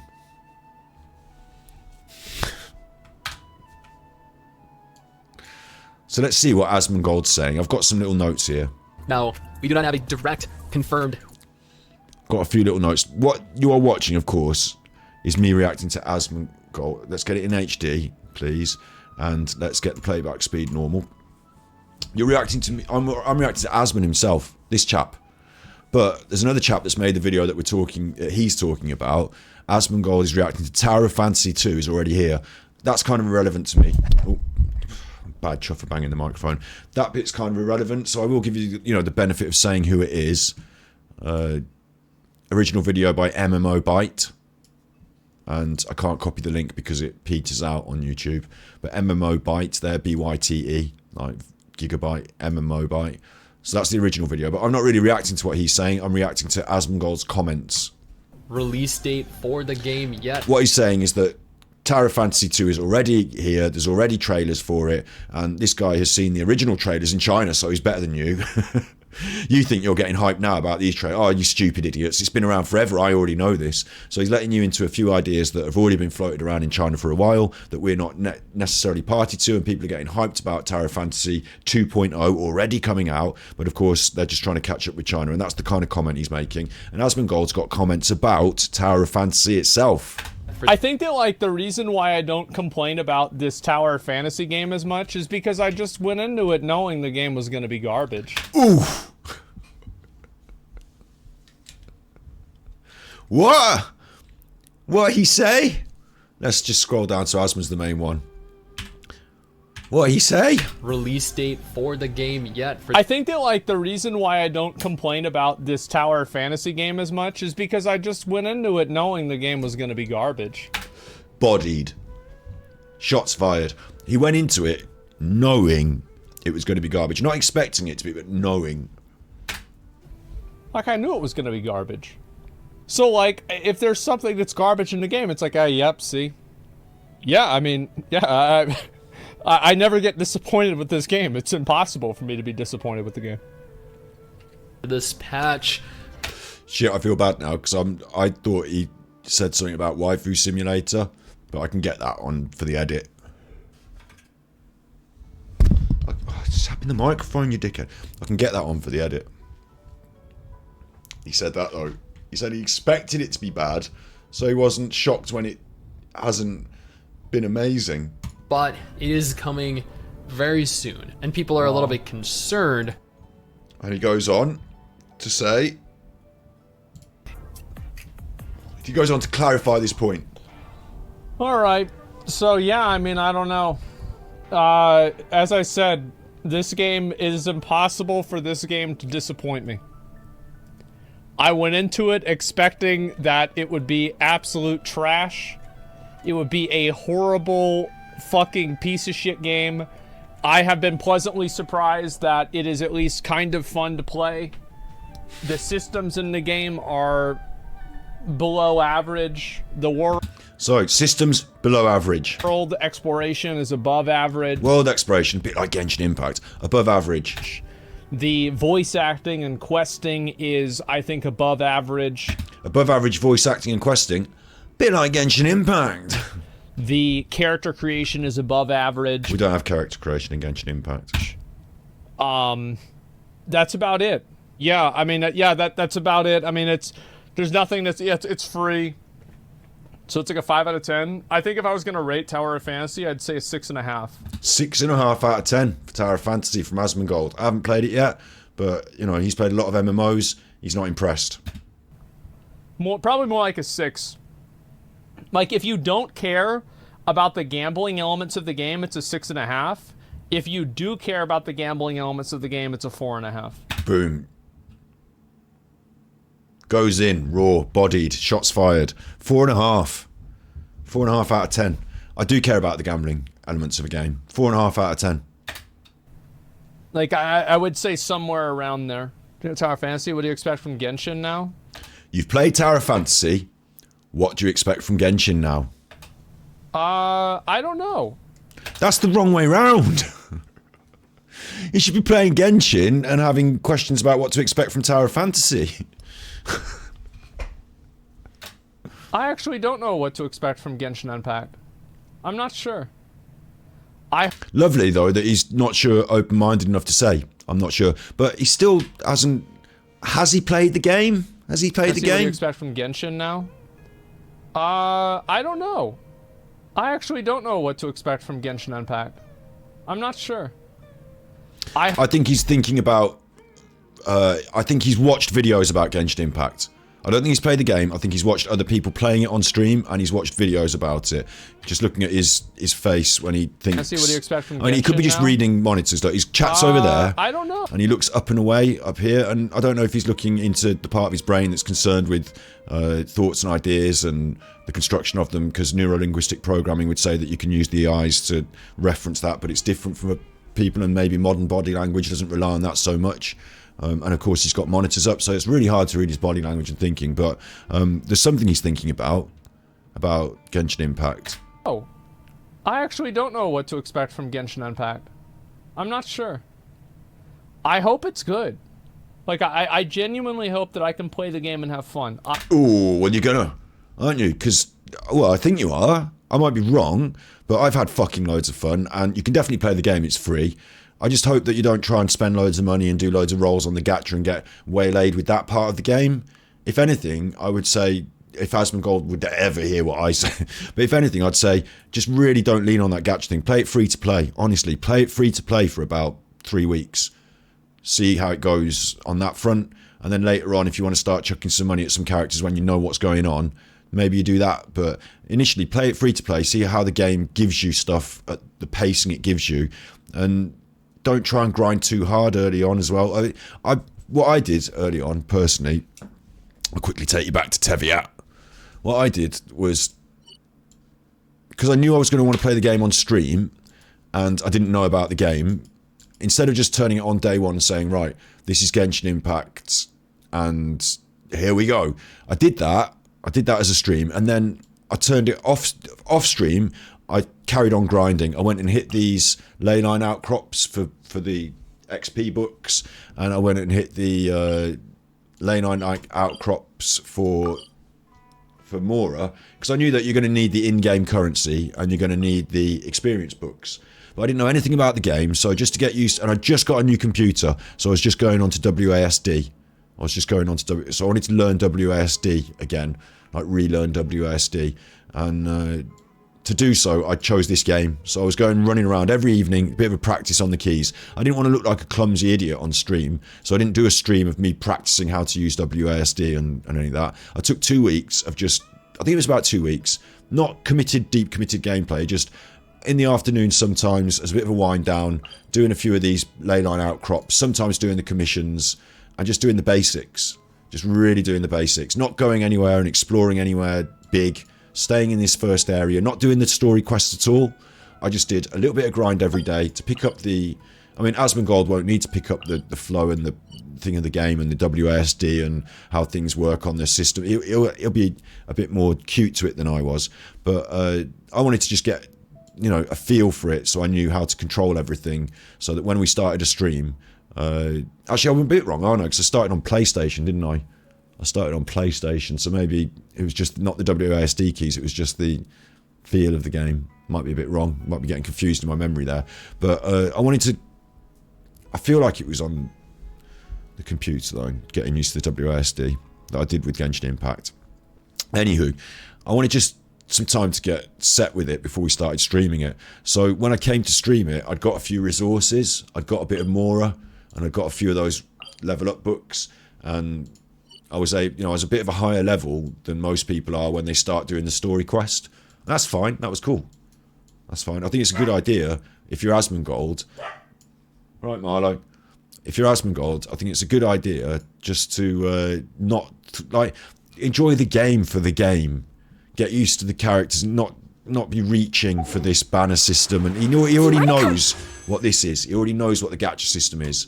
He's done that in Tower of Fantasy. This for Tower of Fantasy, it might have been important for your player versus player or for your special weapon. In Genshin Impact, it's unimportant. It's irrelevant. You don't have to do anything. You don't have to get Tignari to do any of Sumeru.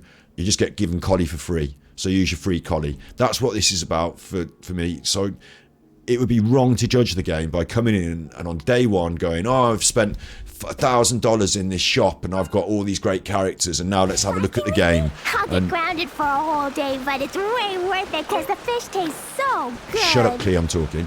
And to go then running around and destroying everything in your path with all your high spending and saying, oh, the game's a bit boring and, the pace is a bit rubbish because I can just destroy everything. And in terms of spending resin, because this resin is your limit on how many bosses you can kill a day, how many domains you can run a day. In terms of doing that, I can see Asmongold saying, oh, I'm limited by the resin, and I want it, because Asmongold would probably play a game for a lot more hours. He'd probably grind a lot harder than normal people. But so I could see him saying, I have to spend money for the resin. This game's bad, it's time gating me. But I would also say to him in advance, let that be your guide early on. Try not to overreach, try not to overextend, try and take it as a, you don't, imagine how you eat your breakfast every day, and it's good, isn't it, your breakfast? Or, like suppers are different. Not everyone eats supper, but and I don't actually eat breakfast. But you know, a little meal every day that you have. It doesn't have to be the whole. You don't have to spend all day fucking cramming in French toast and hash browns like and pancakes all day, do you? You eat your breakfast, it's done for the day. In the evening, play a bit of Genshin, but don't like try and make it a 12-hour stream because you'll come up against these impediments. You'll come up against the resin impediment. You'll come up against the you know, the pace of the game is not designed for hard grind unless you pay. So I see him judging it based on those distortions, and I call them distortions because the actual game, like if you have this tacked on the side of the game, that's one thing. You don't need this. You get rid of it. Absolutely get rid of it. And the actual game, you know, all this exploration and all this stuff that we do, and the story quests, you don't have to spend any resin to do story quests. So the actual game itself will take you through it at its own pace, and your characters will start to rise and level at the right pace of the game. And initially, Asmon will find this early area a bit easy, a bit straightforward, because he's quite skilled at video games, although he probably won't admit it. Like, in general, he's quite skilled at video games, and he will understand a lot of the systems. He'll latch onto things quite quickly. So his pace of his brain, like, 'cause he's a bit smart, he's not a silly fella, so he's a bit smart, so the pace of his brain will say, oh, come on then, right, let's fix this, let's do this. Oh, I need 35 of these books, or, you know, whatever, how many of these books I need. I'm going to go and farm these books, and I'm going to get 100 of them in a day, and then that's that character leveled up. That's not how it works here. It only works like that if you pay. If you want to pay for that, you can, but you're not supposed to take your characters to level 60 in a day. You know, you're supposed to spend some time over it. It actually becomes a bit of an issue, you might say, when you've got some of these new characters and you want them to be in your main tops. Like when you get to where I'm a big Genshin streamer. When you get to where I am, and I've been playing for a few months, then you've got your top line squads who are actually quite close to high. You don't go all the way to 90. You don't push it all the way to 90, but in the main, although I will. You know, 80s are good. Yeah? So I've got a bunch of these who, not Collie, she's new. 40. Oh, that's not good enough. Right, she's got to be leveled up to not. No, I need all these mushrooms. Right, I need to fucking grind. No, just take your time over Collie.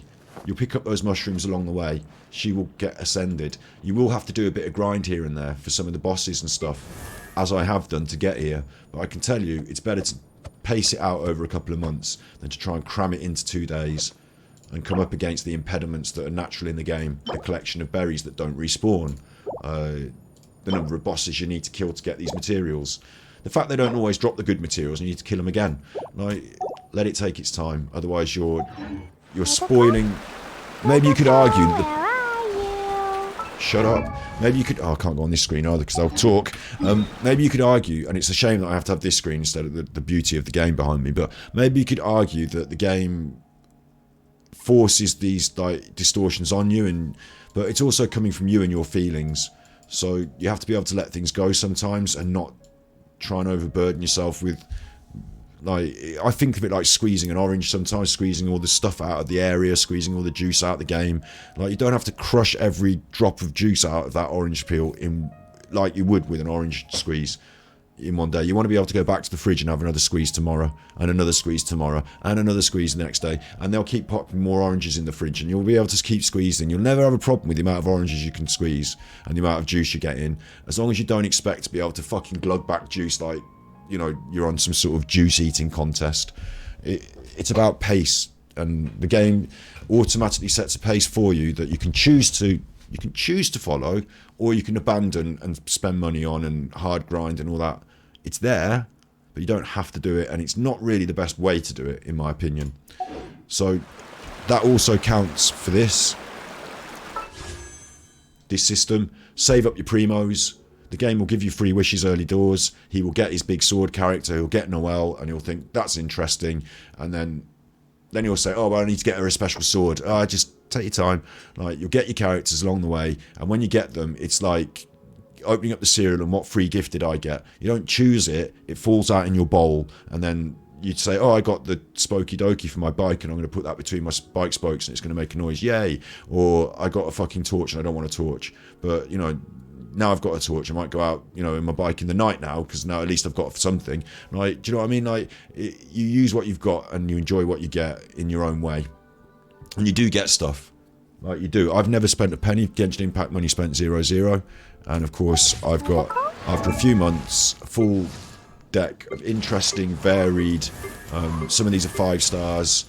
It doesn't matter that some of them are 4 stars to me. Like, it's the characters and what they did in the game and their different attack approaches that are interesting to me. So, like, their personalities, you could say, or the way they're written is a better way to describe that.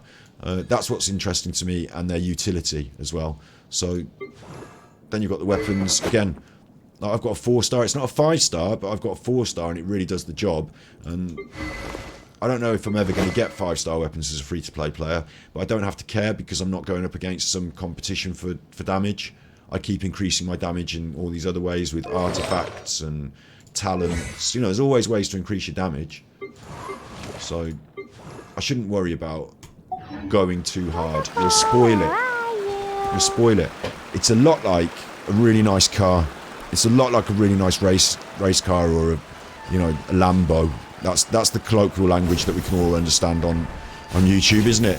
The big YouTubers talk in terms of Lambos, don't they? It's a bit like a Lambo. A Lambo. When you've got enough class, when you've got enough money to buy the car, but not enough class to call it by its appropriate name, you know, Lamborghini, like Lambo. It's very crude, isn't it? It's a very sort of chavvy way to describe a very expensive car that you can only afford if you get enough money. The times have changed. It's not about old money anymore. You can earn your way up to a Lambo, even if you come from the gutter. Bombs, so heavy. I'm only making, like, you know, funny jokes here. Obviously, I think that's a good thing in life, social mobility. But it's kind of funny the way that term. Anyway, we're not talking about Lambos. We're talking about the idea that this game's a bit like a Lambo. You get a lovely, fine, expensive, nice thing, and you don't thrap it around and ruin it and crash it and burn the wheels off. Brave girl today. I found a really weird-looking lizard. Right, shush. You don't go thraping it around. Some people do, but you shouldn't go thraping it around, ruin the engine, driving it at 500 miles an hour everywhere, and, you know, like, by the time 2 weeks go by, you're fucking bored of your Lamborghini, because what does it do? Go fast. And what have you done? Go fast. And, you know, take your time with it. Enjoy it. Notice the nuances, the smoothness of the ride, the acceleration where appropriate. But, you know, you don't have to. It's like fine food or something. You don't, you know, you want to savor those mouthfuls and not gobble it all back. There's a lot to be said about this in that term, I think, in that context. So there's my advice to Asmongold. Let's head back over there and see what else he's saying, because he's got something to say about Genshin Impact. I want to play a game and enjoy playing the game. What do you mean the systems? Like leveling up your gear, leveling up your weapons, you know, farming items, what your weekly activities are, what your daily activities are, stuff like that. Yeah, that's what I would say. Will you play and make a review of Genshin Impact? Yeah, I will. Yeah, I definitely will. He's definitely going to play and make a review of Genshin Impact. There you go. He said it. What do you think of Blue Protocol? I mean, I just expect it to be probably like maybe a better version of Tower of Fantasy. Like that's basically I like basically another reskin of Tower of Fantasy. Like same general vibe, probably like similar gameplay, hopefully less Gamba shit, but that's about it. I don't know about Blue Protocol. Don't even know what it is. Your Genshin single player game that people wail in, isn't that crazy? Well, you can play with other people, and there are ways that you can show off. And I think that also, like, a lot of people, like, Genshin Impact is one of those games that has people that play pretty much Genshin Impact, right? And they play games like Genshin Impact. So it gets an audience of people that wouldn't necessarily be gamers. I've got to pick him up on this. So, this is... Hi, you're with Scott. I'm Ganji Kid. It's midnight. It's always midnight. I've got to pull Asmongold up on this. Sorry, I love the guy. I think he's a great thought leader. I have an enormous amount of respect for him. I've got to pull him up on this. People that play pretty much Genshin Impact, right? And they play games like Genshin Impact. So it gets an audience of people that wouldn't necessarily be gamers. Wouldn't necessarily be gamers. It gets an audience of people that wouldn't necessarily be gamers. I'm going to go in on 2 points. I'm going to explain them nice and clear, I hope. I'm going to start with the most important point first. Asmongold has previously said about mobile games, why do we call them mobile games? Why does it have to be that some norms and tropes of mobile gaming, like pay to win or pay to win, have to be part of mobile games because they're mobile games? Can't we just say they're games, and some people play games on a phone and some people play them on a computer and some people play them on an Xbox, but they're games. And these days, with something like Genshin Impact, which is multi-format, like, it's not even on any of them really, is it? It's in the cloud, it's in the internet, but you know, you can access it on your phone if you want, but it's not a mobile game, I would say. I completely agree with his point. And there's not mobile games, and there are if you need to draw some terms around industry terms, and there are if you needed to have some historical terms to define things. But fast approaching is the time when games exist online, on the system, on the cloud, you know, on the servers, and fast approaching are the days where even the big companies, Nintendo, Microsoft, PlayStation, Sony, they are presenting their collection of games as an online service rather than having you buy a big expansive rack of CDs and DVDs and anything.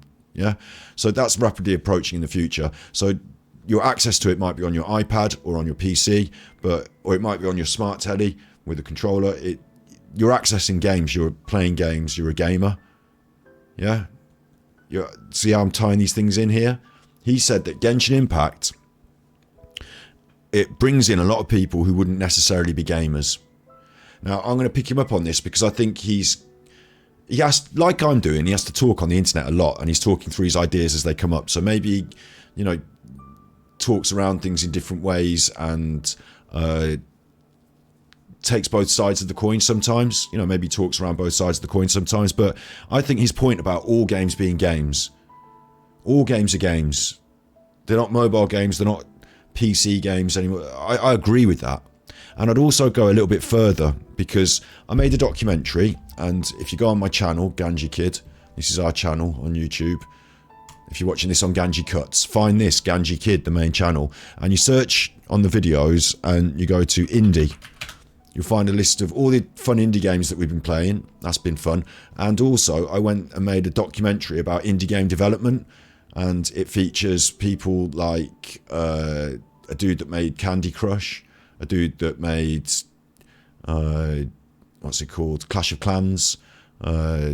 This guy made a game called The Forest Quartet, which is coming out soon, I think, on Xbox. You know, they're gaming designers and coders, and they're making games for the Switch and the Xbox and PlayStation and PC and all these different formats. And these are young indie developers, and the bigger people who've got loads of money in the industry are putting on this project for them to come and work on their games in the heart of Sweden. So I went out there and made a bit of a documentary about it. You can find the rough draft on my channel on Ganji Kid. So I've met these people and I know what we're talking about. We're talking about games, yeah? We're talking about the creation of video games. We're talking about the future of video games. Certainly I'm in my film.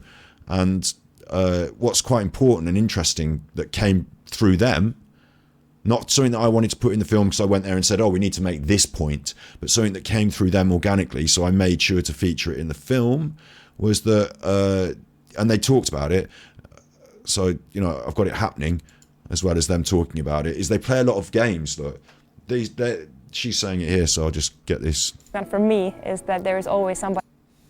Goat Simulator. That's the Goat Simulator publisher. A massive kind of hit. I'm actually here. Puppet Fever. Inside. Mask. Playing together is fun. I think especially when you're in the same room, like on a console or something. Or like board games. Yeah. Like here at Stugan, we've been playing a lot of board games with other people. I love playing games. I love playing both video games, but I also love playing board games. And one of the coolest things about Stugan for me is that there is always somebody who wants to play some games in the evening.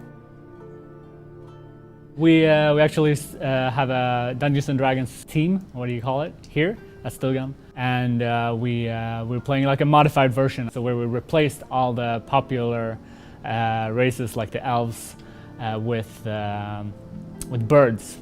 I'm playing a duck druid. The adventurers decide to plunge deeper into the ancient temple structure. Marlowe's chambers must be getting closer. They feel confident after defeating the chess queen and go boldly through the door behind the smashed chess pieces. Merc manages to quietly slide the door open and take a peek, and eventually... So they're playing Dungeons & Dragons, but they've modified it so all the characters are birds. So he was playing a duck druid. I thought that was pretty fucking cool, to be honest. Managed to get that on camera, make it as part of the film. And the point that's being made here by the people who make computer games and fund the making of computer games is that they're not computer games, they're games, aren't they? And that they play all sorts of games, and board games inform and influence their design of online digital games, and that they don't see a difference necessarily when they're learning about games, when they're talking about games, when they're talking about theory. Like, there's all sorts of different things, isn't there? Ludology, game theory. These ideas came up in the documentary. When they talk about these things, they're talking about games. So in the same way as you're saying, like, you know, there's no such thing as mobile games and PC games anymore, or, you know, they're all. We should talk about this if we're talking about these bigger concepts in gaming, monetization, pay to win, gacha, you know, whatever. If we talk about bigger concepts in gaming, we're talking about games. And we're not defining mobile and PC anymore. We're trying to have a wider angle conversation about it. So I'm down to clown with that. I agree with Asmongold on that. So I'll answer your direct chat comment. What's my take on him in just a minute. I'll just finish my point for the edit. Hello, new chatter. So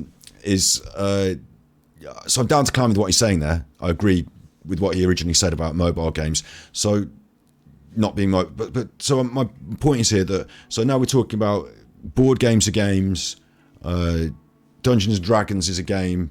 It doesn't have to be on the computer, it can be on a board. It's all gaming, and the people that are involved in that think of it in that wider context. So what I'm going to say next, and this is what I'm going to pick him up on. People that play pretty much Genshin Impact, right? And they play games like Genshin Impact.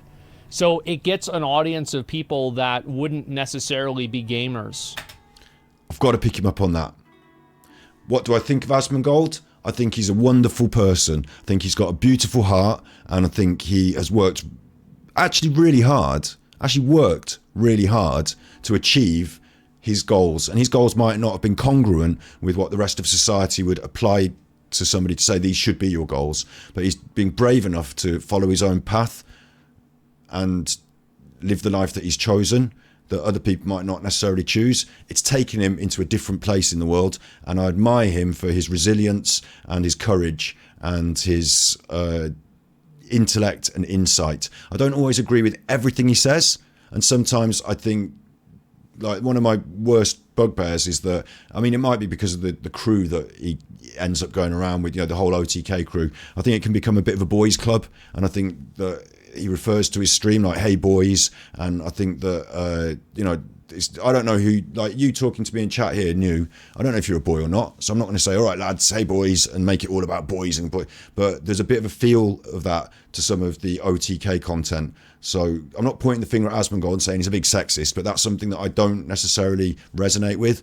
But that aside, I think he's a great thought leader, a responsible thinking person who has ideas on how to create interesting content that isn't just shock jock.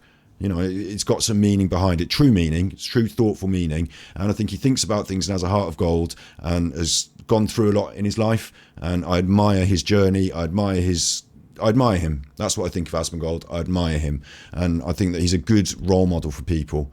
Like, certainly the people that watch Twitch in the main, the demographic might be, you know, younger 20-something-year-old males, you know, 30-something-year-old males, 40-something-year-old males. Maybe there's more women coming into the viewing market on Twitch now. You know, certainly women watch as much content as men, don't they, in the world? So my sister watches more Twitch than me, to be honest, so maybe I'm wrong on that. But, you know, I think for whatever is seen as his demographic, he's not a bad egg to be, you know, up there in the limelight for them to look at and see as a role model. So I admire Asmongold. That's what I think. Yeah, that's my take on him. And like I said, I don't have to admire everything he always says and every aspect of everything that happens on his stream, but you know, I'm not here as the judge and arbiter.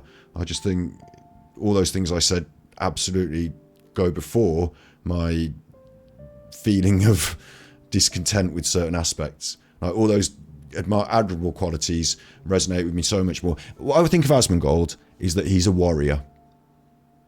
What I think of Asmongold is that he's a warrior. That's what I think of him.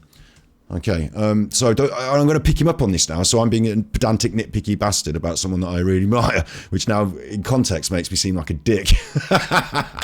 So it gets an audience of people that wouldn't necessarily be gamers. But an audience of people that wouldn't necessarily be gamers. What does he mean, you see? I think that's an alright thing to say off the top of your head when you're thinking in this almost sexist, patriarchal way, because who's normally gamers? Like boys, what do they like? John Madden, FIFA, Call of Duty, you know, what's popular in gaming? We've been through Gamergate, you know, that's the past news. You know, Animal Crossing, my sister plays more. Animal Crossing is a bad example actually, because my sister plays more Fortnite than I do. Like it's a new world. It's a modern world. There is no such thing as the traditional gamer or the target market for gaming. And I'd go as far as to say that if we reflect on the fact that it's not just about games on a phone or games on a PC, it's also about Dungeons and Dragons and Monopoly and all forms of gaming. All forms of gaming, gambling in a casino, all forms of gaming are gaming.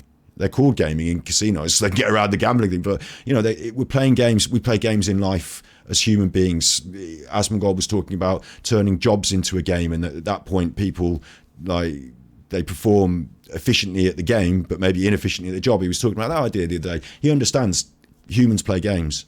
So I'm going to say that if you're human, you enjoy gaming.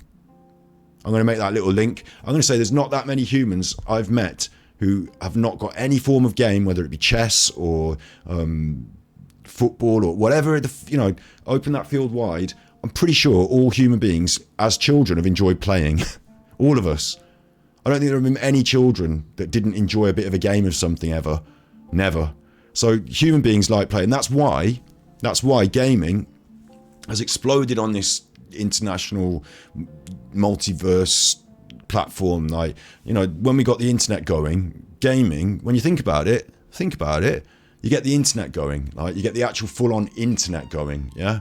And what takes off? Well, obviously pornography was big. Chatting with each other. People liked a bit of a chat. And gaming took off on the internet, didn't it? Gaming took off. Oh, there's some other stuff as well, like Wikipedia and 4chan, and there's some other stuff as well. Facebook. What's really big on the internet? Google. Videos. We like watching videos. You're doing that now. And gaming.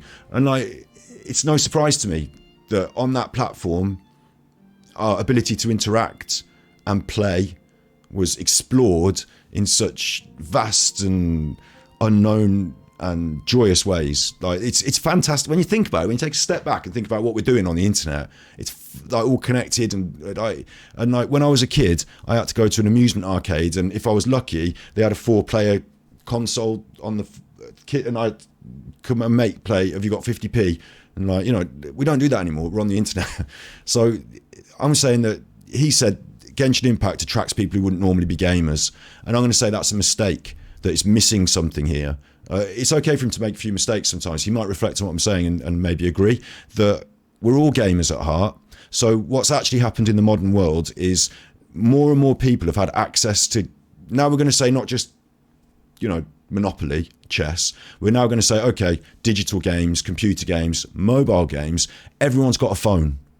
So now you've got a market of people who have got access to games. My girlfriend used to play Snake more than I've ever played FIFA, I think. And I've played a lot of FIFA.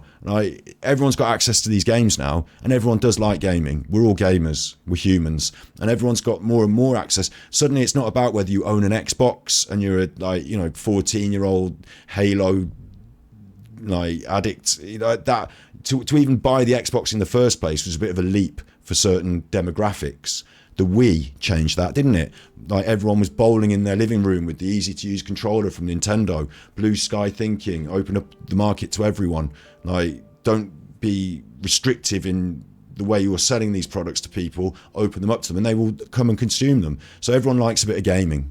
Yeah, everyone does. So what Genshin Impact's managed to do is appeal to a much wider audience than poor old, and I'm saying poor old Asmongold in this way because he loves World of Warcraft and I love being a bit of a geek.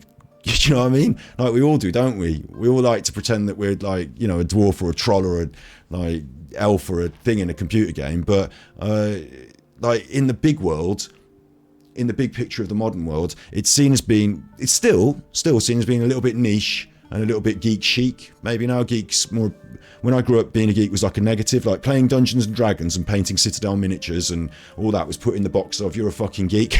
And like it was a negative, like net negative for your social standing. But over the years that's kind of changed and geek chic is now acceptable. I just showed you in our documentary a celebration of people playing Dungeons and Dragons and I said how cool it was. It's changed these days. But when I was 13 years old and I was at school and I couldn't talk to girls, I could play Dungeons and Dragons with my friends. I did. So I know what it's like. I've been there. I'm saying that now we're opening up this world of gaming to so many more people by making it more appealing to so many more people who maybe wouldn't before have bought an Xbox, but they have got a phone and there's Genshin Impact and it looks up their street. It looks like their sort of media that they like to consume. It's got similar sort of characterizations and themes, and actually these sexy waifus aren't really to other people who perceive them. They might be seen as strong and confident women. Like, you know, you've got to remember that this whole waifu conversation comes from the perspective of patriarchy. Like, if you're not looking to have sex with a woman because you are already a woman and you have different perceptions on society and, like, you know, your interactions with other women, maybe you look at these characters who are women in a different way. Maybe you don't. Maybe you think of them as just like, you know, sexy waifus and you, oh, I don't like this game. Or maybe you think like she's quite strong and, you know, look at Beyonce. Do you know what I mean? Do people like Beyonce because she's their waifu, or do they like her because they like her as an artist and she reflects a more modern society where women can be empowered? So like you've got this I think Asmongold's perspective on it, and I said poor Asmongold, remember, because what's going to happen in the future is that everyone's going to be playing more and more games. I'll talk about everyone, older people, younger people. It's always been traditionally younger men, but now everyone on the phones, like games like Genshin Impact. Genshin Impact is already taken over. It's just that we're not catching up so quick in the West. Maybe because our societies are a bit more backward in some ways. I don't know, but it seems like in the rest of the world, oh, it's already happened. And so a more traditional MMO, a World of Warcraft, with more patriarchal, sexist themes ingrained within it, because the worlds that it's drawing from are more ingrained. Like, you know, maybe that's not going to fly as and it obviously the proof of the pudding's in the eating. It's not resonating with the audience so much anymore, and maybe that geek chic, you know, Mordor madness is now, you know, we've all seen Lord of the Rings on the big screen now as well, haven't we? It's been in the public consciousness for a long time now, and then on the big screen as generations grow up is a big push. So like people like it and they're down with it. You know, it's not like it's a negative to be into sort of fantasy fiction these days. But what I'm saying is that like that, when you think about the wide market of gamers and then the smaller niche of people who really like Dungeons and Dragons and fantasy fiction and stuff, like World of Warcraft and things like that are not touching the buttons for a wider audience. And so they're missing, like when something like Candy Crush, as much as I don't think it's a good game, like it reached so many more people and took so much money, didn't it? Like, I'm not suggesting that's where we want to go, but Genshin Impact is much more important than that, isn't it? Because it's not about that gacha thing, it's about this wonderful game that so many people want to play and enjoy playing, and it's a wide range of people. So yes, it's reaching people that have not traditionally become consumers of the same product that Asmon is, in the way Asmon's saying. However, I don't have the figures, and I have got a sister, and she's always played as much video games as I have, and probably more in different, like Fortnite, Fallout. Her encampments in Fallout 4 were better than mine. Like she did the game better than me in Fallout. so I don't know how to say like a different demographic. Like my sister's always been part of this video game journey with me, so I think, you know, it's about life perspectives, this is. And when you're in this sort of smaller echo chamber of the lads, all right boys, all right then, you know, World of Warcraft boys, and like you keep saying the boys all the time, and girls don't feel that welcome, so they go to watch a different stream. Like, you know, maybe you're not seeing this, but I think that's a mistake, because I think his original point about mobile games and video games are all games. I think if he thinks that through, it's a logical fallacy to then say, but we're looking at a different market for the Genshin Impact people, because all the games are games, including board games, including, you know, tic-tac-toe or kickball or whatever. We all love games. Girls love them too. So in the modern world, when you make it accessible to everyone and make it something that can resonate with more and more younger people, not younger people, but more and more resonant with the young people of today, then it's going to be taken up in droves by them. And other games that used to be considered flag bearers of the industry, used to be considered the, you know, epitome of what a video game was, that's dead and gone. That's dinosaur age. It's the Xbox age is over. Like the teenage angst of the PlayStation and Grand Theft Auto, you know, oh my god, we're raping prostitutes. I shouldn't have said that in this video. delete that, beat that. Oh my god, we're killing prosers. Like, you know, we're way beyond that now. Way beyond it. So everyone's a gamer. According to Asmongold's logic, you know, mobile games, video games, we're all games. Everyone's a gamer. So I think he's missing the point there. So it gets an audience of people that wouldn't necessarily be gamers. You see, I don't think that's exactly right. I think they would necessarily be gamers. It's just under the premise of you have to play Call of Duty online or something, they're deciding not to be. But you give them a game that they'll enjoy, you know, they're already out there playing other games in life. We're all gamers. We're all gamers. So what you're saying actually is that Genshin Impact is just more appealing to a wider audience. Not people who wouldn't be gamers are now gamers, but, you know, there's a wider... What I'm actually saying is that World of Warcraft didn't appeal to a lot of people who were gamers.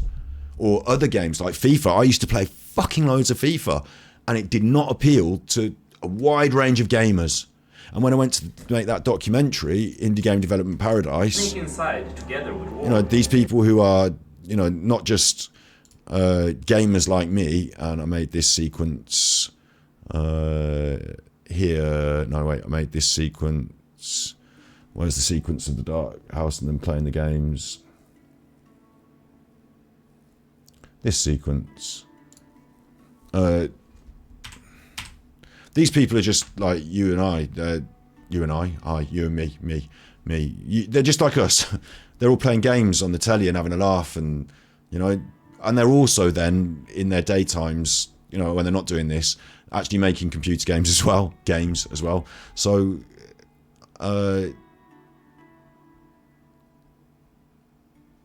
what I was going to say is, if I'd have said to them, have you played FIFA? Do you like FIFA? Basically, maybe 2 or 3 of them in the room. These lads are from Brazil, so they might have played FIFA because football's big in Brazil, isn't it? I didn't actually ask them, but Lucy, I don't imagine, would have been interested in FIFA. However, she used to work at Ubisoft, so she knows a bit more about computer games than me, even though I fucking love them and played loads of FIFA. Do you know what I'm saying? So it's interesting, isn't it, that maybe, you know, saying it's open... Genshin Impact has attracted people from a wider audience. Maybe it's actually that over the years, the market has been failing the audience, because there's been a lot of people who would have consumed computer games had it been a bit more appealing to them. Proven out by the Wii. Proven by the Wii. Proven by the DS. Always Nintendo. Always, you know, waving a flag for this sort of area.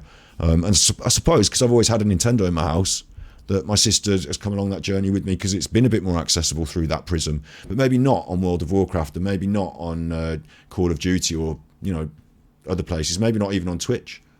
So go and watch my documentary in your free time, you chuffers. Indie Game Development Paradise on the Ganji Kid channel. Let's see if he says anything else interesting for a moment, and then I'll take your chat. No, that's what I would say. Where gacha are incoming. Well, I mean, the way I look at it is like, I want to play like as many games as I can to understand them if I feel like the game will be fun to play. Bang on. That's why I'm playing Genshin Impact. I heard it was a gacha game, I heard it was bad, and I thought, right, I'm not just going to take everyone's word for what this is. Obviously, I don't like gambling, and the minute it starts to pull me in or suck me in, I'm going to abandon it or talk about it on stream and then abandon it. The minute I have to start coming up against a paywall, I'm going to get angry on stream. I thought it'd be funny because I'd play 2 or 3 streams of it, get to the point where I'd come off the cliff and say, oh, this fucking Genshin Impact, I'm never playing it again, delete. You know? Thought I'd have to drag it over the coals for being predatory. And when I came to the point I couldn't spend any more resin and I couldn't do anything and everyone else was having more fun, I was going to rag it. But instead, I couldn't do that because it's been fun for months and I've still not hit the wall. I nearly hit it at one point when I went on a bit of a hard grind, realised what I was doing, calmed down a bit. It's been beautiful. So I'm glad that I went in with an open mind in order to find that out. That's why, like, for example, I didn't really ever play ESO that much more. I didn't really like the game that much. It was okay. But it's not something that, like, I was really, like, like, the combat wasn't fun. Like, everything in the game comes right down to the combat. Like, agree. Blizzard has always had really good quality, crunchy combat. Like, they worked on it. I watched documentaries them talking about it. You know, how they made sure that it felt like game feel. A bit like a restaurant would talk about mouth feel when you're taking a bite. Oh, it's great that it all tastes nice, but if it's all mush, it's not got a good mouthfeel. You need to have crispy bits. You need to have soft bits. You know, you need to have texture. You need to have that mouthfeel. You know, in games like this, that's the way I describe it, as crunchy. You need to be able to bite it. Often that's how I describe something I love, like my dog. I'm never going to bite my dog because I love him. So when he dies, I'm not going to cook him and eat him. And I'm certainly not going to kill him and try and cook him and eat him.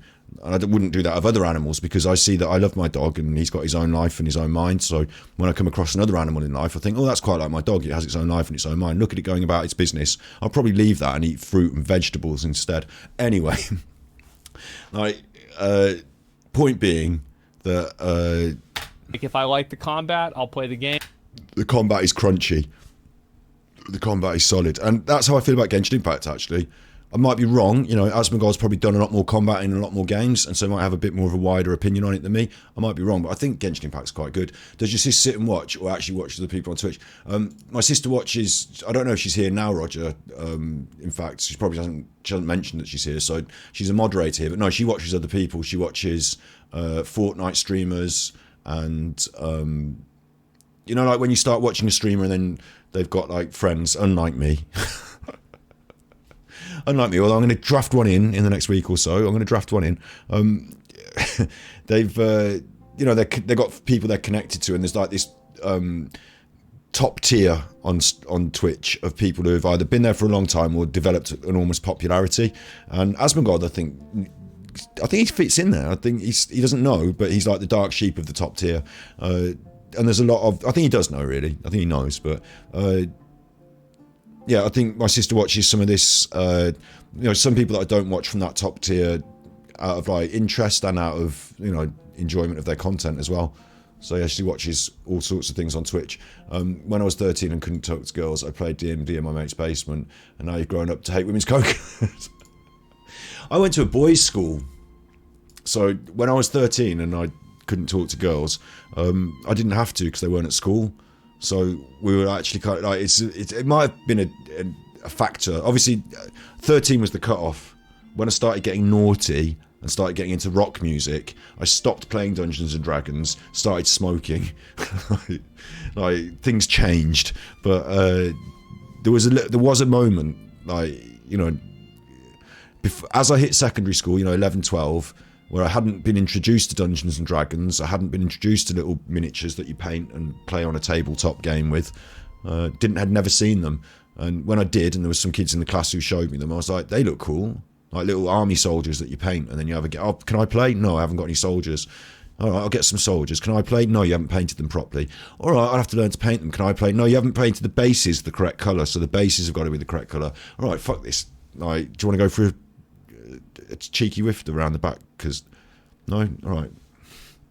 Anyway, but yeah, maybe it has affected the way I grew up. But because I went to a boys' school, we were allowed to explore that side of our personality within the confines of the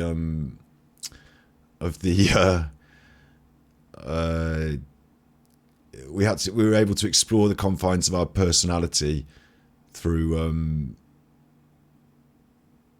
What I'm saying is, like, if there are girls around, you might think, "Oh God, I'm being a geek in front of the girls. Don't show them my true self." But because it was just all boys in the class, like, and we were just all geeks, like, then we just did more geeky stuff, and just it was just happening. Do you know what I mean? Like, nobody was there to sort of socially critique it. So I remember at that age as well, we used to have like a regular weekend sleepover. Me and like 4 mates, we used to go around each other's houses like every weekend, different house, and we'd always watch the same movies as well. We'd watch Full Metal Jacket every single weekend, and we'd watch a Monty Python film every weekend for about like a year and a half. That was good. They were the good old days, you know, before you can talk to girls, when you just dream of talking to girls. And then actually, after about 13, 14, I started to actually talk to them. And then some of them let me touch them. And from then on, I was a goner. D&D gatekeepers. Like, it was, the worst one was the Citadel miniatures, right? I went to this Games Workshop place once. Like, it's hard to explain this. In London, I would never be able to show you pictures of it. It's ridiculous. In London, there's a big, you know, Games Workshop, yeah? You know, Games Workshop. You know this Games Workshop, and this is what I'm talking about. These little figures, yeah. And that's it. That's it. They're the chuffers. That's exactly the setup. It's a tiny picture. You fuckers, give me a big picture. Please give me a big picture, because it's exactly this, right? So, at first, I discovered these little figures through my friends. So I didn't go in Games Workshop initially. Then I went with my dad and my sister to London once on a day out, and this was before I really understood it all. We went in this shop in London, and it was like it had this sort of stuff in it, and they had. I wish we still had these now, because I think they'd probably be collectors' things. They had a set of this sort of thing, lead and die-cast miniatures, and they had all different. They had all different stuff. And my sister chose, like, we were allowed to choose a toy out of this shop, and it wasn't. Like, they had all the normal toys, but because recently I'd been attracted to this thing, I'd gone in this corner of the shop. My sister got Alien, you know the film Alien, with Ridley Scott's Alien, Aliens and Sigourney Weaver. She got a set of these little lead die-cast miniatures of aliens, and they were like, so you could make your own diorama, and there were little xenomorphs, and there was Sigourney Weaver, Ripley, that's what I'm trying to say. It was Ripley, and she had the flamethrower, and they looked fucking cool. I wish we still had them. And I got a Dungeons and Dragons book and box with dice in it and stuff like that. So I got the Dungeons and Dragons book. That was my introduction to this sort of world. So it wasn't in Games Workshop. It was in this shop in London that had other stuff. And to me, I thought, oh, this is interesting and kind of different, because where I live, we don't have a Games Workshop or any of this. So I didn't know Games Workshop existed and had loads and loads of this stuff in it anyway.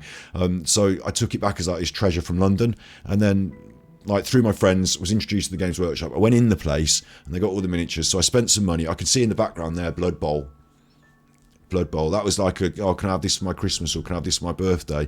I got the box of Blood Bowl, like the game. It was like an American football style Games Workshop thing. And so I set about organising my team and painting up the miniatures. And I was one of those sad children who lived in a countryside, like a little village, and there weren't that many people around me. So if I wanted to play Blood Bowl, I had to pretend to play it on my own, with like me being the other person, rolling the dice for both sides. Do you know what I mean? I used to have to play Monopoly with myself sometimes. I'm only talking about like 11 or 12 years old. Like, it's a bit sad, but I did anyway. So I did this, and I got my team together. I understood it. I got into the hobby, you would say, but quietly on my own, and maybe occasionally with my friends at weekends. Like, although I think my one mate Alistair had a good setup, like playing these tabletop games. Dan was really into painting them, and had loads of good ones painted. But between like 3 of us, we didn't have epic wars or anything. So this story comes around that I get to go to the fucking Games Workshop, and by now it's entered into this like special place in my mind where, oh, hello Capital K, we love Dan. Everyone did. Do you know what? Everyone did love Dan, and they still do. I still love him, although I don't see him very often. Everyone, especially the girls. When you've got one member of your friendship group, and like the people you're attracted to are attracted to them instead. You know, and that always happens when you're like, oh, hello, let's meet some people that I'm attracted to. Oh, hello, what's your name? And they say, oh, don't want to speak to you. Can you tell me your mate's name? And I say, oh, that's Dan. Would you like to talk to him? I'll go and just get myself a milkshake on my own. That never happens to you. You're the one then. In that case, you're the one that everyone's attracted to. Lucky you. Capital K, Dan. So I go in this little milk shop, right? I go on this little... Actually, my chat's a bit funny on the screen now, isn't it? I can fix that. I can fix that. I go in this little Games Workshop. You want to hear the payoff. You want the payoff, don't you? You want the good bit at the end. So... You go in there. I went in there with my little team of miniatures.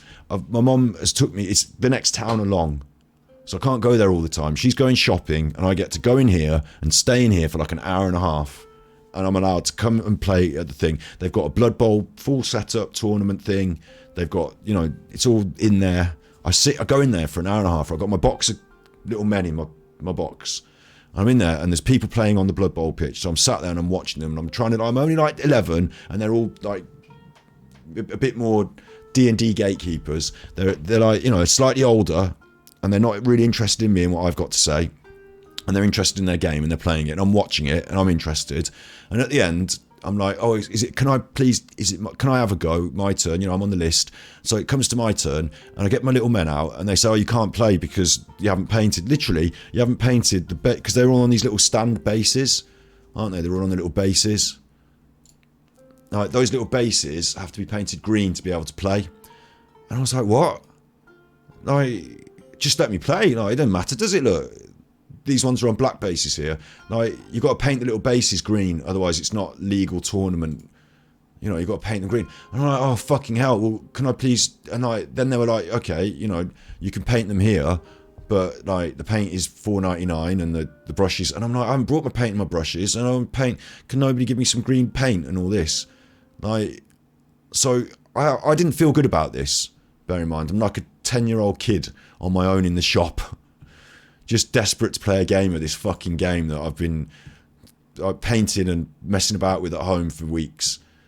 You know, I want to get involved in the hobby, like little kid, yeah? And they're like, no, you can't. So I had to paint these things. I felt a bit sad. It made me feel a bit like they were bullying me. And they played another game while I was painting my miniatures, didn't they? So then, eventually, I got all the fucking things painted. And they didn't want me to put them on the board because they had wet paint on the board and all that, so I had to wait for them to dry. And then I got it set up so we could play, and like, my mum come in, and I had to go. So like, you know, I wasted all my time there, fucking about, because somebody, not this particular person, but somebody... You know, is green Green's favourite colour? Yes, green is definitely my favourite colour, but we spell it with a U, so... these fuckers wouldn't let me play, basically. That's what happened to me. Let's just make a reason not to let the kid play. That's, you know, maybe that was it. I don't know. They made the rules. They had the t-shirts on. They work in the shop. And when my mum come, I think, you know, I don't remember it. Maybe she came, I don't remember it very well. Maybe she came in while I was like having the problem, and she said, oh, let him play. And they were like, oh, you got to paint the miniatures. And she bought me the paint. I don't remember. I think she took me away. I think I wasn't able to finish the game. That's what I think I remember. Because I think I remember going home and just like sort of breaking all the fucking little figures and saying, fuck you. Like, fuck your Games Workshop and fuck you. And I'm never going in there again. And I'm not doing this again. Like, it didn't make me think I'll go back next time and enjoy it. It made me think, fuck you. I'm never, like, all the time and money I've spent on doing this. And like, you know, it's just a fucking club full of dickheads. So that was the end of that for me. Really, my feelings about the whole hobby changed because the people that were involved in it were dicks. Not my friends at school. Like, my friend Dan could paint these fuckers up real nice. I couldn't. Mine were all globby and slobby, you know. My friend Dan could paint these fuckers up real nice as well. You know. But and Alistair could. They're all good at painting them, except for me. I just wanted to fucking go around and smash things' heads in with my big, you know, chuffer. Never even got to do that. Never got to you know, enjoy the part of the game where you go and smash people's heads in like a big chuffer. Fuck that, man. Fuck that. If I don't, I won't play the game. It's that simple. And it's all there is to it. So that's Asmongold. I've reacted to him. I hope we get a good edit out of that, you know. I hope we get a good edit out of that. I don't know what I ended up talking about. Don't know what Games Workshop's got to do with it. You ruined that at the end there, you big chuffer with your silly, stupid story. It's alright if you tell people a bit of story, isn't it? Isn't it alright? No, you went on a right tangent and now it's ruined. You might as well just delete it off the internet. No, I think it's fine. You can stay on the internet. The internet's not going to worry, is it? Bill Gates might see it and he might think you're an idiot. Well, you know, it's quite unlikely Bill Gates will see it. But you've said his name now and you think he hasn't written a program so that every time someone says his name, the artificial intelligence doesn't put it through a filter. What? Are you alright, mate? So, I've got buttons for that now. Look, I don't know if you noticed, I've got... Hello. You're a bad chuffer, you're a bad chuffer. You want to be careful when I press that button because you don't know. I have to just go with the flow, you know, and that's the dark side, isn't it? That's the dark side. What's over on the dark side?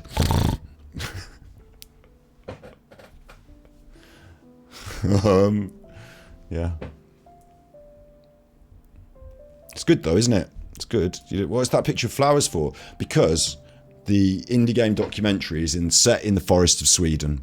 They take them to this beautiful nature, forest of Sweden, and we learn in the film about Sweden itself, about their approach to life a little bit, about some of the history in the area. You know, it's part of the vibe that's going round. The film's as much about Sweden. Like Sweden is as much a character in the film as anyone else. I'll just say that. So people can watch that. It's on the internet. Got a button for turning off Firefox there. Genshin Impact. Just like Genshin Impact. That's on the internet. Ah, you haven't even pressed the button. Ah, you bad chuffer. That's on the internet. So.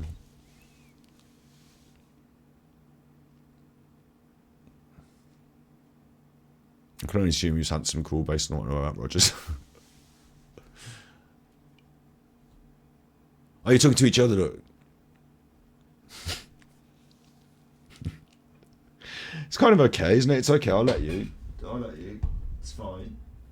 So I'm surplus to requirements sometimes on my own stream, that's all. Got an achievement here, look.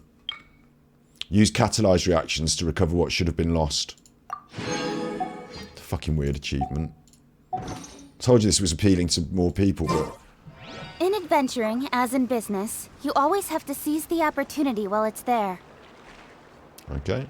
I mean, after everything I've said, this character's not the best example, because she's got cat ears and wearing a little dress, and when you look up it like that, you can actually see up it, so... Fucking hell. We should probably switch to Book Boy so I don't look like some kind of crazy pervo. Forgotten even what I'm doing. Even forgot what I was doing, so... I'm not expected to stream forever tonight. I just, you know, I think we've achieved what I said I would achieve. I think. No, I haven't. No, because what I said I would achieve was... maybe even getting onto that. Selling, like, hot carvings. But I think that's going to be a big story thing I said, didn't I? So then I said, we're going to be into this... yeah, here's me. Fake Rogers. People sullying the good name out there. Going around faking it. I mean, it is quite the case that people do sometimes give out fake names. I give out a fake name in shops. If anyone asks me, like if I'm in a shop and it's a shop and I'm just there to make a purchase and they want my name for some reason, I just give them a fake name. I mean, why do they need my name in a shop? Not if I have to fill in like the guarantee or anything, or if they need to deliver it. If they want to deliver it, they can have my actual address. But, you know, if they're just like, oh, you know, like, when you have to phone up and order something, and you know, I'll go and pick it up, I'll come in and pick it up. What's the name? I'll just give them a fake name. You know, I just say my name's Joe or something, or, you know, just give it. I don't want to tell you the exact fake name because then anyone might know my fake name. I don't have a fake surname, it's just the first name that I say more commonly. But it doesn't matter, it could be anything. It's just so it's not mine. And I don't know why. It's just I don't know why they want my actual name so much. Like, if they want my actual, if it's so important, you know, it's like Starbucks. You know, in Starbucks they write it on the cup. Yeah, that's a prime example. I'll just say something else. I'll just say Joe, or like, you know, something else, because I'd rather they just wrote and shouted out and like it's, I don't know. Yeah, I don't want to be like, it's me, hello, my name. I'm on the internet here, and every time I start my broadcast, I say, hi, you're with Scott. So I don't know why I'm worried about it in a shop. But here, it's on my terms. But in a shop, they're taking my name. You know, the Stasi used to take names, didn't they? You don't know where it will end. So, just got that handy fake name. I mean, if I'm in a hotel, I want my real name, just in case I have a medical emergency, and they have to kick the door in and like...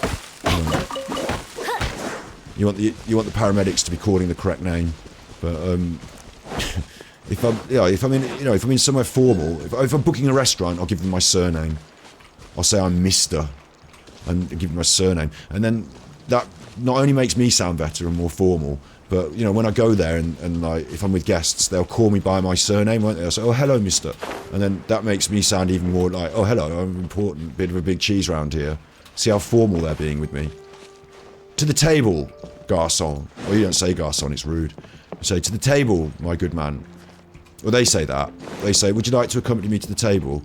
And you say, hang on, don't you want to sit us down in the bar first for a couple of drinks and a perusal of the menu? And they say, would you like to sit down in the bar look, anyway, look, the table's ready, so you just get on with whatever you want to do and sit down whenever you want to sit down. I say, I'm not coming back here if you're going to talk to me with that attitude. Your fake hookup name is Robert Johansson. Stepbrother to the famed actress Scarlett Johansson. Have you got a backstory as well? Is that the backstory, or do you just use somebody famous's name? I wonder if it'd probably work against me if I was to use a famous person's name if I was trying to reduce the amount of attention on me. Also, I'll tell you something. I will tell you something. In my town, right? This is actually true. In my town, not only has my dad lived here for a while, and he's been a bit of a chuffer to some people, but I've lived here for a while, and I've been a bit of a chuffer to some people. And if I give my real name, you might end up with a table round by the toilets. You don't know who's taking the booking, who's, you know, it might be that you've had a good friendship with somebody and they say, oh, it's this person that I like, and you get special preferential treatment. There are a couple of restaurants where I go back specifically for special preferential treatment because of my friends. One of them's the head chef at a lovely restaurant around the corner. Head chef, mate. Used to go to college together. We used to be naughty together sometimes, but he was going to chef college and I was going to fail my A-levels, and we used to hang out, and then like he kept doing the chefing and it paid off, and he's the head chef of the restaurant, so I go there to eat and like they know who I am, so they're nice to me.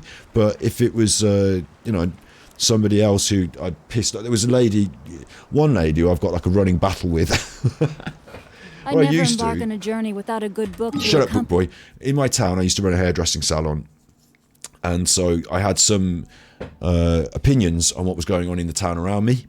And one of the things that went on in the town around me was they hired a system of town hosts to sort of police public areas, and I was against it, dead against it. And the town hosts would come in my shop sometimes and, you know, talk to me about things, and I would say, can you just fuck off?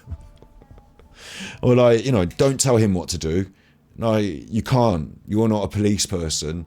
Like, go and tell a tourist where the fucking, you know, go. If it's tourists that need to find Shakespeare's house, fuck off down there and do that. Stop poking your nose in on their business.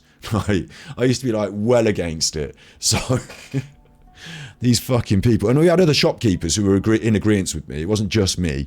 Like, basically this job of town host was sort of given to people who just fancied being a bit of a nosy chuffer and wielding a bit of authority, and they don't have any real authority, and it's a public space and you have no authority over it.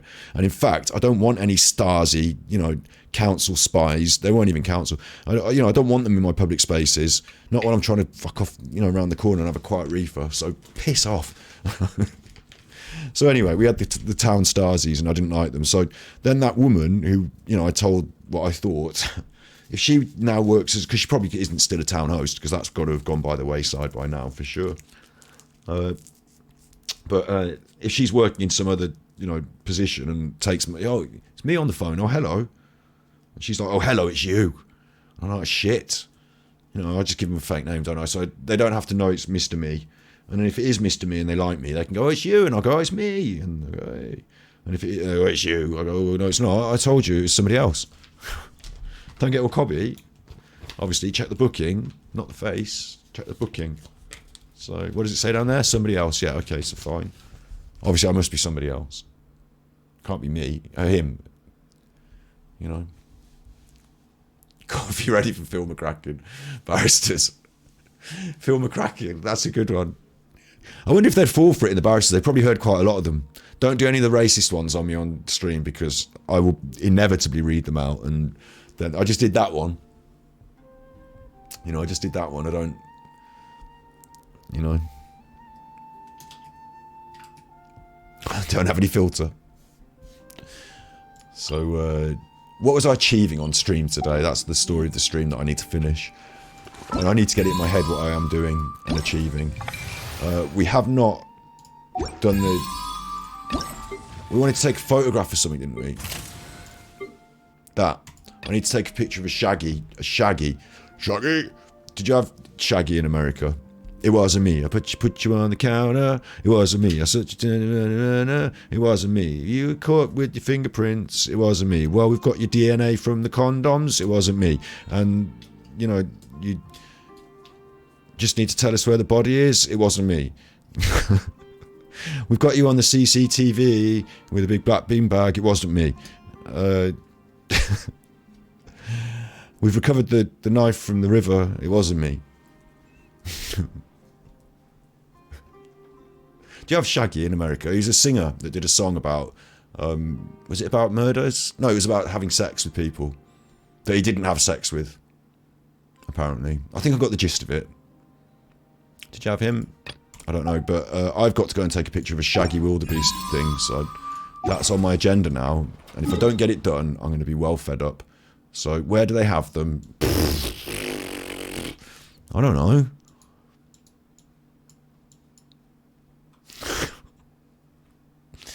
And what have I got to take photos of them doing? I don't know.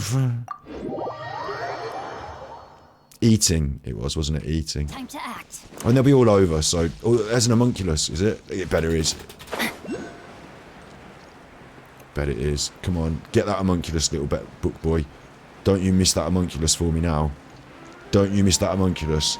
You stupid little book... What have you done? Gone right under it. You're going to have to go from the tree. You're going to have to go from the tree. Oh, this is red. This is red. I'm not messing with this red now, am I?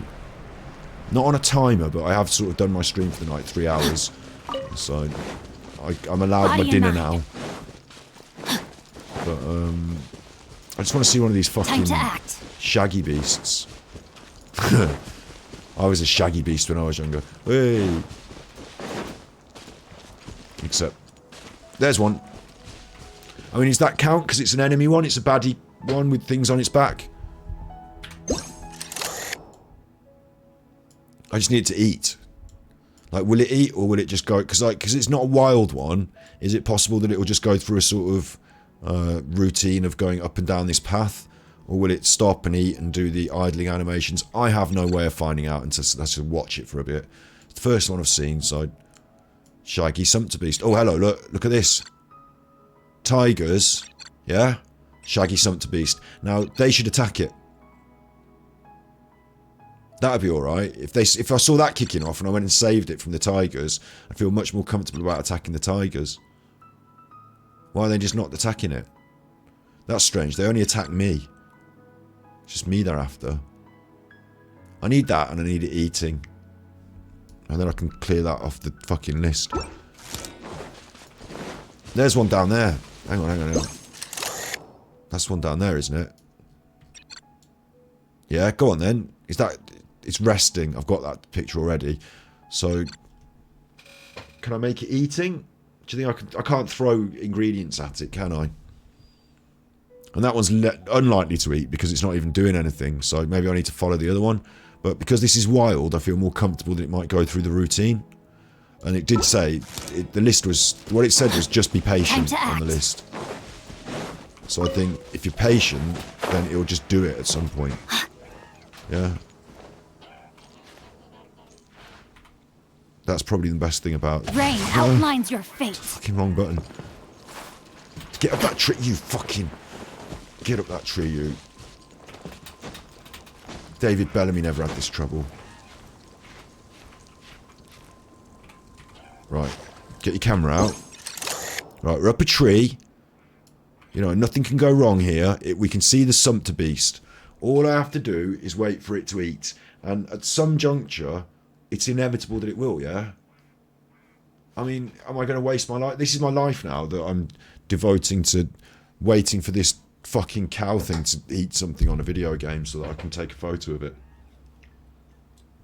And in terms of interactive experiences, it is one, but you know, like Genshin Impact should not be judged by the quality of this quest. I will say that. But it is in this is in Genshin Impact, and I'm doing it, so I can't ignore the fact that there are some negatives. I don't want everything to be always perfect. That's fine. This is a bit of a rough edge. Maybe I'm doing it wrong. You know, maybe I should wait with my timer. So, like, why doesn't it wake up? It's the daytime. How do I wake it up? Maybe that one's always asleep. Maybe it's programmed to always be asleep.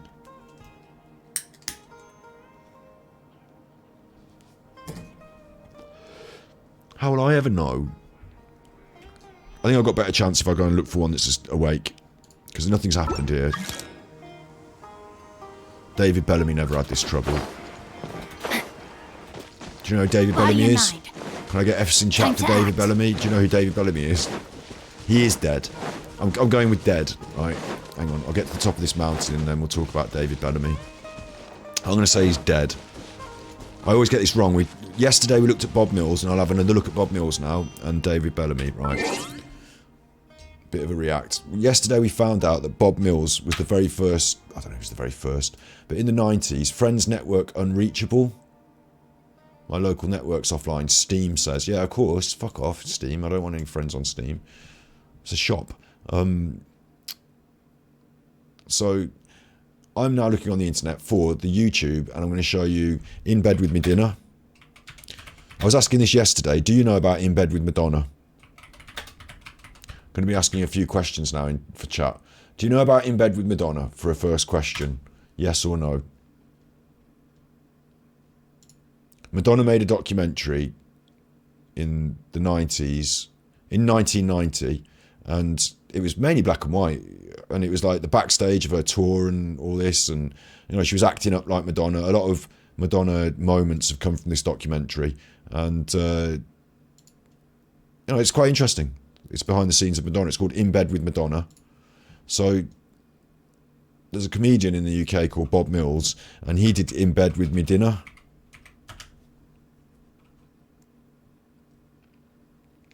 So we were having a little look at this yesterday, and it turned out that on In Bed With Me Dinner, he does this segment, right? You've never seen the Madonna thing. It's funny, actually. Quite a few people have...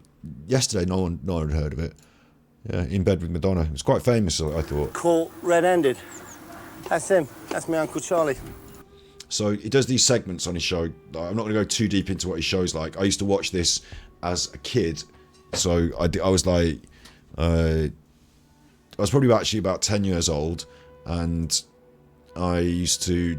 It was adult themes and adult setting. I didn't really understand the context. But he's a stand-up comedian. He's pretending he's playing a character and that this is his house and that you're sort of in there with him because he hasn't gone out tonight. But usually he'd be out on the town because he's a bit of a, you know, suave London type. So he makes jokes about... It talks about celebrities a lot, and he was using the show as a vehicle for jokes about topical humour, celebrities, because... by being a swat, he'd be like, "Oh, just been out with that Paris Hilton recently," you know, and then do a joke about her, you know, like from the... Obviously, he's not ever been out with any of these celebrities. It's just a setup. But so In Bed With Me Dinner, it was called, and I actually realised the other day that he's the... I'd never seen React content before this, but he's the original reactor. Look, he's got a fucking television and an editing VHS. And I used to think this is... He'd tell you about the tapes he was going to show you this. I used to watch it every week for this section as well. What's he got on his tapes? And he used to tape something at home and he'd show it you on the telly. Look. In these communities, all right? Let's put it on and I'll just talk you through it. Original reactor. Here we go. Bob Mills, the original reactor. Now, I'll just explain to you what's happening, basically. Very attractive woman there, right from the start. Very, very good-looking girl, I've always thought. So handsome we've had to black her face out, right? Let me tell you what's happening. Imagine you're living next door to these people and they've got a camera crew around and they're going to be on national television. And, like, the next day, everyone in the country's going to see them and they're going to be celebrities and you're sitting there and you're all on your own and you've got nothing. And you think, I know what I'll do. I'll nip round and I'll try and get, like, smiles into a few shots like that. Show people what a nice, affable, likeable chap I am. Might even get an advert out of it, you never know. Just before I leave, I'll have a couple of drinks for Dutch courage. Other great thing about this family, best doorbell in the world, starts off as born free and then goes completely haywire. Have a listen.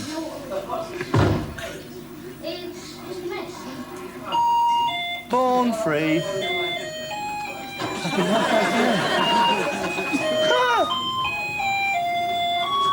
Now, just before we go any further, bit of a tip for you. Bit of a showbiz tip. If you're going to go on television, it's your first appearance, get yourself a catchphrase. Like, nice to see you nice. Swinging, dodgy. Some that people immediately recognise you by. This bloke's got a corker. Oh, fuck off. What are you doing?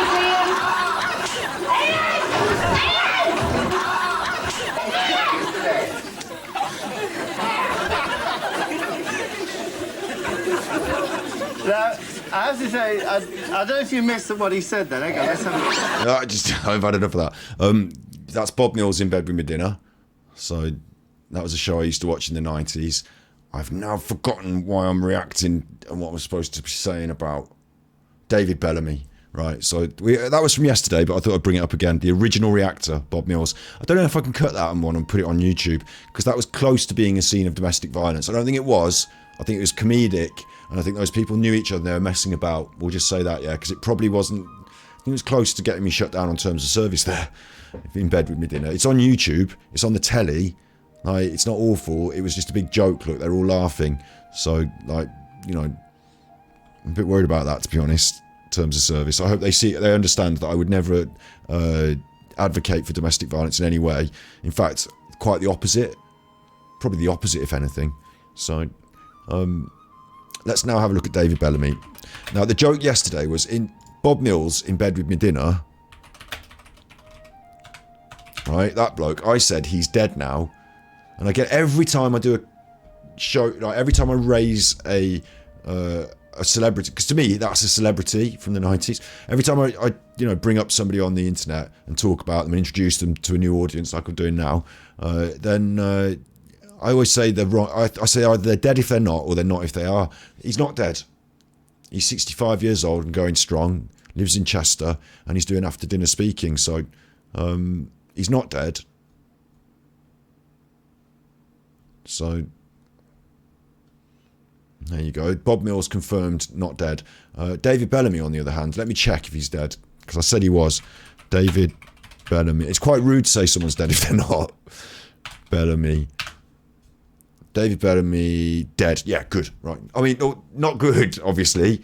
Not good. Just, you said it was good that he was dead. I just meant that it was good that I got it correct. You said he was good that he was dead. Right. Okay. So, not good that he's dead, but he is dead. Right.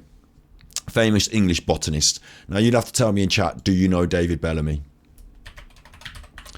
Do you know David Bellamy? Do you know your David Bellamy or not? Do you know David Bellamy? Do you know David Bellamy? When I grew up, David Bellamy was on the telly on this programme called The Really Wild Show, I think.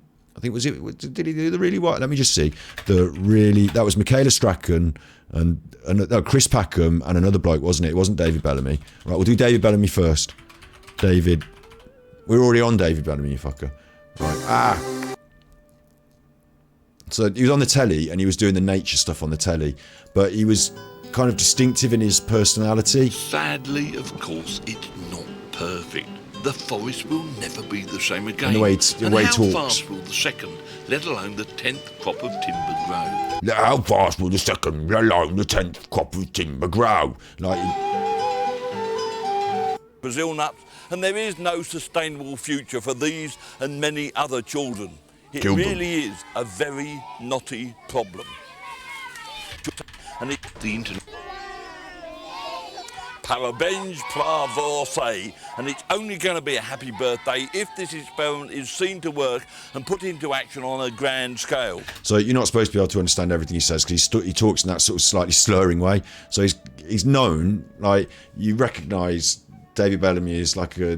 Back then he was like a meme or a trope that, you know, he's out there in the jungle somewhere with like insects biting his face and he's like slightly slurring his words and he's got his big beard and he's out there doing the, you know, out in the undergrowth, David Bellamy. Like... Lowest of all. Now, 31 years ago in this area, many different sorts of trees were planted out in plantation form. And this, believe it or not, is one of the slow-growing ones. So I used to watch this on the telly when I was a kid, and David Bellamy was like an introduction to wildlife. So when I'm saying on... now it makes sense that when I'm on here, on... now I'm on here, and I'm like, David Bellamy never had this problem with his camera. That's what I'm referring to. So at least that makes sense now. Let's try and find, please, for the end of stream, so I can say we've done it. Let's try and find a photograph of one of these fuckers eating. I mean, where am I going to find a photograph of one of these fucking pig things eating? Shaggy bears or whatever they're called. Why are there no bears? Bears would be good. Oh, it was over there, wasn't it? Oh no, I don't want to go back to the same one, did I? I wanted to go away from the same one because this one might not be eating. Has it got up? Has it moved? I was over in this tree. No, it's still asleep. Right, we're going to go and find one somewhere else. Like, where else might there be one? Who fucking knows? I don't. So...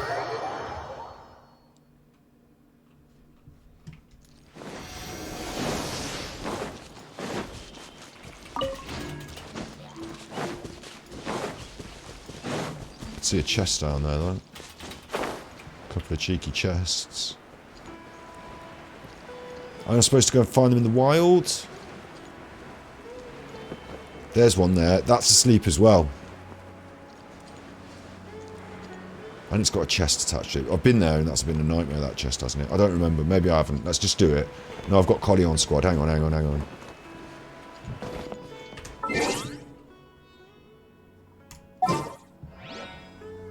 I'm not here to bang out chests really now, am I?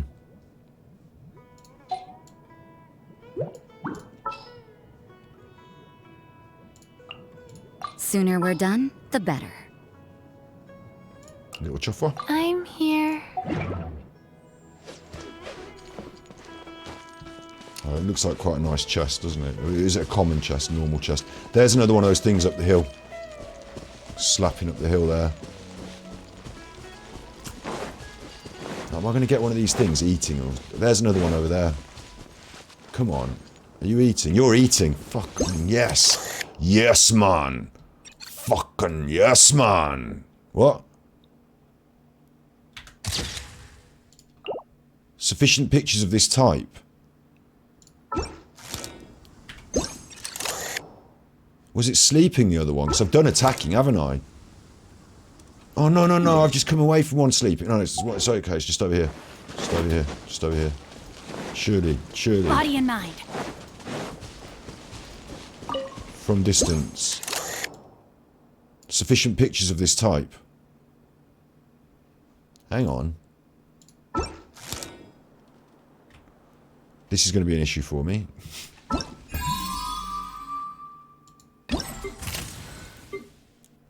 It's the shaggy beast I'm missing. And it wanted eating, resting, and attacking. Well, I've just looked at eating, haven't I? I mean, it was with its mouth. Resting. Definitely this one's resting. So, what I'm going to do is I'm going to take a photo of this one attacking me. I thought we got the attacking. How come Rosie's dead? I was able to put her on the squad and she's dead. Not supposed to do that if they're dead. This one not eating? Oh, you should say it's eating even if it's... You know, that looks like it's eating to me. Its mouth's moving. I think eating's the one I don't have, but... That didn't say Shaggy Sumpterbeast eating, it just said Shaggy Sumpterbeast. It should tell me if it's, you know, the one that I've not got. Fuck. It looks like it's just eating there and it's not having it, so I'm going to let it attack me now. I'm going to make this one attack me and photograph it. Come on. Dickhead. Body and mind. I'm sure I got this. You've taken sufficient pictures of this type. I let my guard down. So I don't need that either. I'll do it anyway.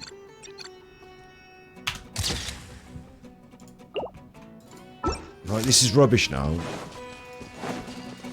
Like, you just saw that I went round and saw one that was eating, one that was sleeping. Body Looked and at them mind. both. Time to act. Like, it doesn't want this resting one, does it? I've been sat there looking at a resting one before. It doesn't want the resting one. That's definitely resting. Doesn't want that. So it wants eating, and I thought that one was eating. Obviously not. Like, I'm not happy about these fucking stupid things now.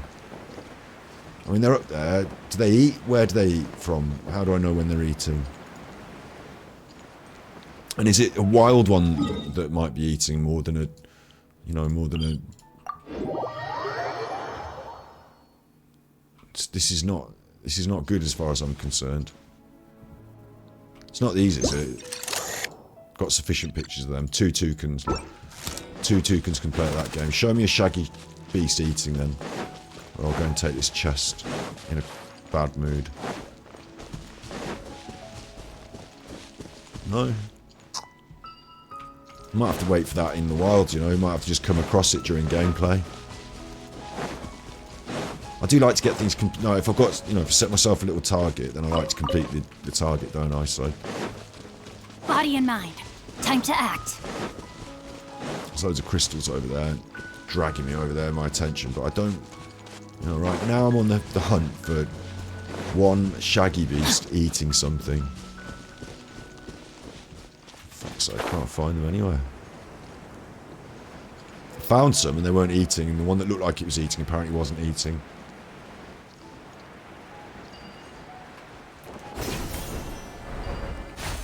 They not got them here? Like, have they not got maybe a little farm? Actually, that's an idea, isn't it? Do they farm them anywhere? Like, in the village, maybe.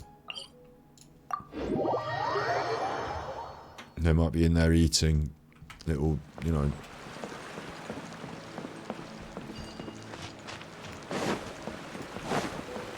Body and mind. No one's going to have them in a little fucking...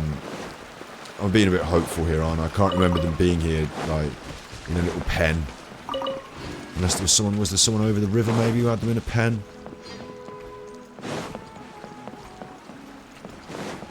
It'd be nice if they were, though, wouldn't it? You know, hopeful here. A couple of those shaggy beasts in a little pen, so I could just walk up to it and photograph the fuckers. Shouldn't have happened.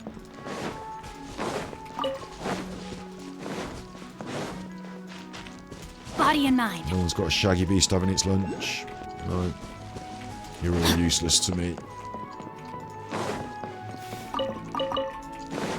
Body and mind. Time to act. Chuffing, chuff, chuff, chuff, piff, chuff, piff. Body and mind. Time to act. You'd think in a little place like this there would be like just one little bit of hay. You know what I mean? Like chuffing, having a little munch on some hay in a little pen. I get the feeling I've seen that somewhere in the game, but...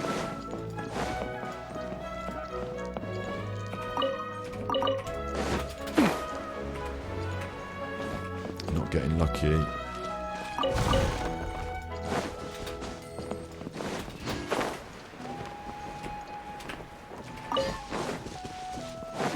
No. I wish I could ask the people and just like, you know, have you seen one of these chuffers having their dinner? What time do they have their dinner? For once, I've, right, see ya. For once, I've actually got a reason to talk to the NPCs beyond, can you just hurry up and give me the fucking quest thing?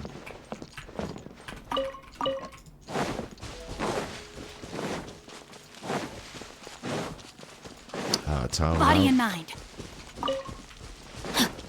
Body and mind.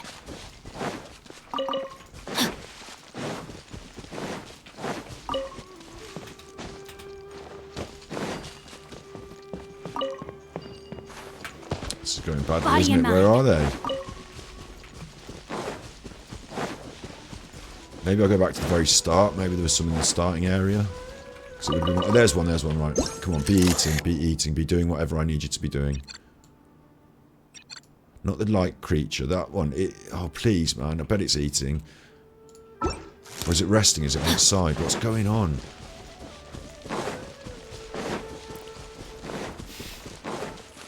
Please just be doing whatever I need you to be doing. Not the try-light creature scorch. This. No appropriate target found. What's that then? I mean, maybe I've already got it eating, and maybe that's resting. Come on, camera. What do you think it is? Shaggy Sumpterbeast. Sufficient pictures of this type over there. But this one is, like, different. It's on its side. So that's got to be the one, surely. Come on, I've never seen one doing that.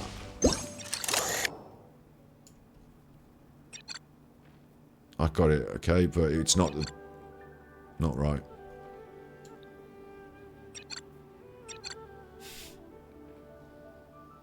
It's now getting on for night time, isn't it? So they're all going to sleepies. Jesus, how do you get it eating? Because the attacking, we definitely had that, didn't we? Like, if anything, we've had attacking. I went and smacked it and it was running at me. And it said, we've had enough photos of this type, thanks. Is that another one over Body there? and Look, mind. they've got another one over here. Happy to oblige. Shut up, all of you.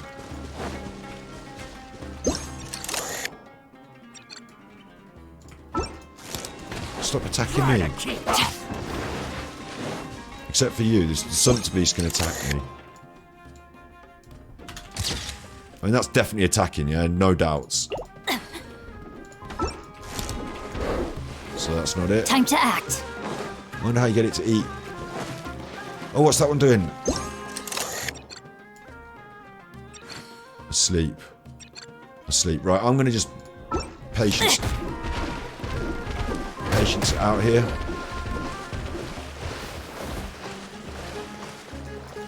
That can't get me if I go on this boat, surely. Get on the boat. What are you doing? Get on it. Come on, use your strategic skills. Get up on that fucking boat, Belen. Right, now. I'm on the boat. There's the beasts. I'm just going to do the magic time. What I'm going to do is I'm going to do the time. This is going to work. It's going to work. I'm going to do it until the morning. And they're going to be hungry in the morning. And they're going to eat. I'm hungry now. My dinner. Come on, you fucker. It's nearly midnight. I bet it is midnight now. It's always midnight.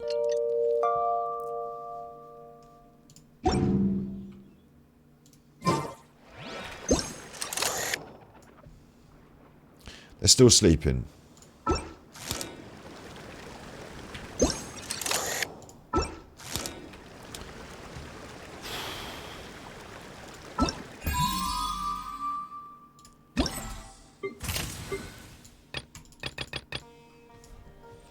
Eating, resting, attacking. That's got to have been resting. Got to have been attacking. It must be eating. I haven't seen.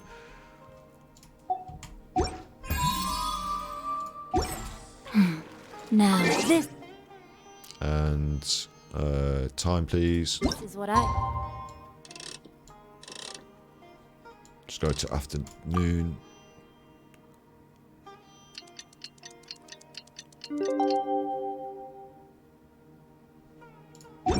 Are they always asleep? Of solitude. Are they not changing their behaviour?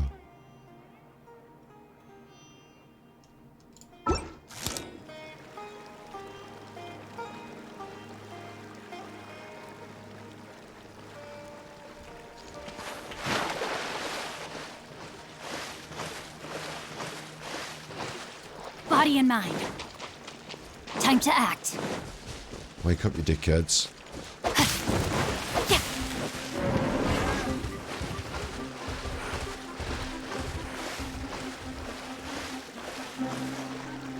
Right, don't die now. Get there, you little book boy, but don't die. Oh, please don't die. He's not got enough stamina to make it.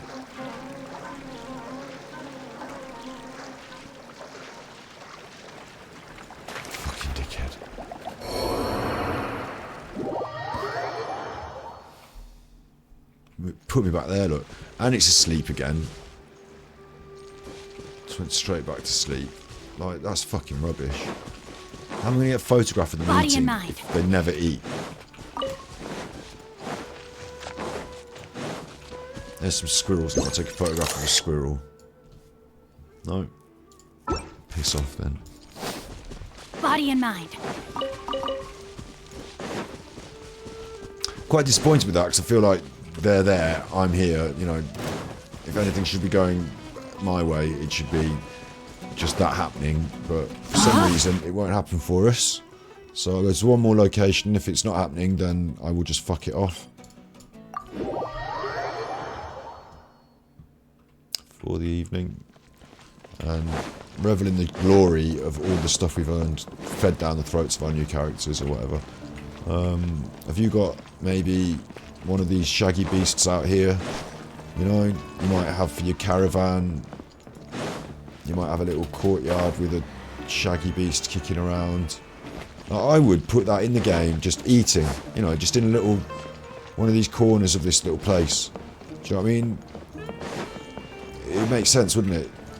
Because then people could go and find it and photograph it, and it would make sense to just be under one of these awnings, like one of them tied up, eating some straw like a camel would, you know. Why not that?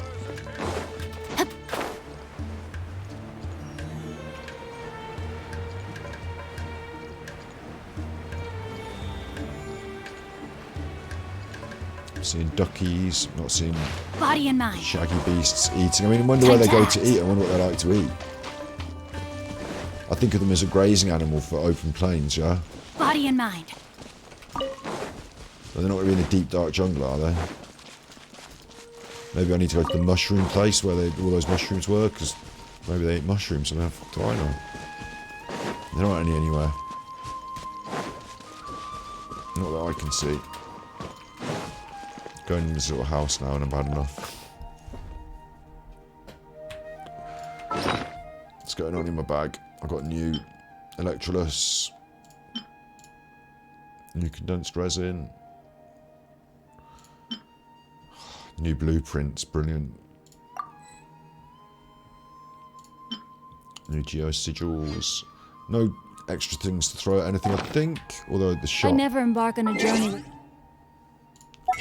is due for my wishes in Stardust, isn't it? Not yet. When is it? 1 day's time. We can buy these Stardust wishes in 1 day's time, so that's alright. accompany me. Little book boy, how many books have we got?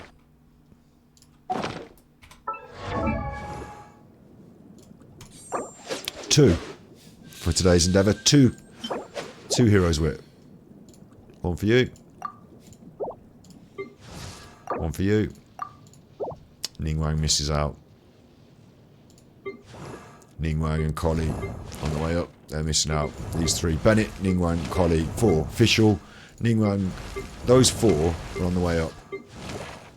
From Amber onwards, they're squad worthy. Amber Lisa, 70 of 80. Razor, 70 of 80. Diona, 70 of 80. They're squad worthy. Noel. But Kaching, 73. Jiangling, 80 of 90. 80 of 80. Are we ready to ascend? No, we still have to hit that boss a few more times.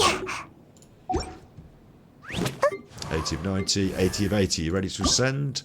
Still got to hit that boss a few more times. 80 of 90, 83 of 90, creeping up because he's getting that little book tax.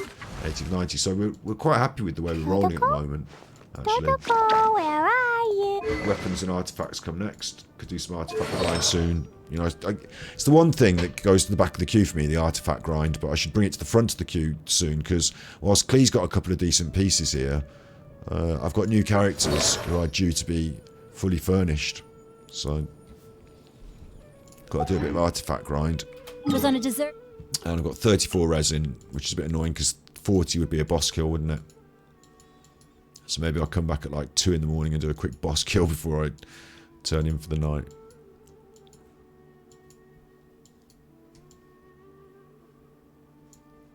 Could do that, couldn't I? Have I got anything else good to do? Like...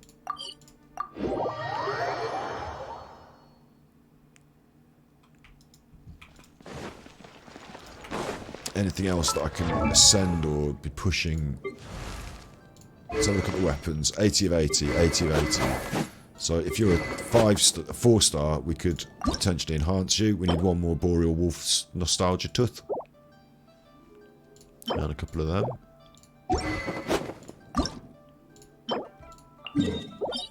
That's today, isn't it?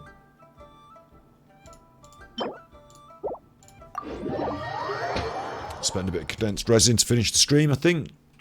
Have a little smash and a bash. We'll be having to resurrect my characters. Because we didn't do a lot of combat there, we just run around.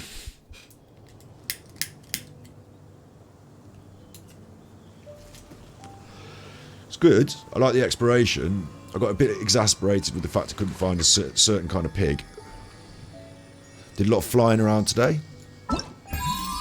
It's nice when these things teach you how to use the things in the environment, but I kind of get it. I haven't really started to complete these combat ones with the bosses. That's fine. We've ticked these off. There's more to them. There's Leaping Tiger, Against the Flow, there's more of them, but we're not worried about it. We're pretty sure we can tick these off. You know, more streams, more gameplay. I might even do a couple off stream as part of a cheeky grind. You never know. It's not all massive content, is it? But the combat, I like as part of the game. As Asmongold said earlier, I fucking like the combat. So I would actually like to see some of this combat as well. So I was just suggesting we go to a domain and spend some resin. We know where that is. Let's just quickly have a look at this.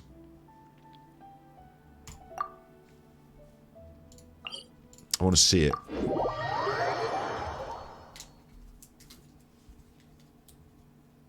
Combat. My combat. Come on, you idiot. You just had this going a second ago.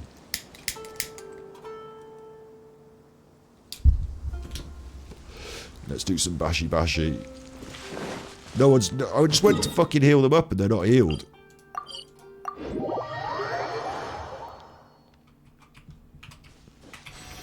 Got to go and lick the statue. You've got to really get close to it and lick it.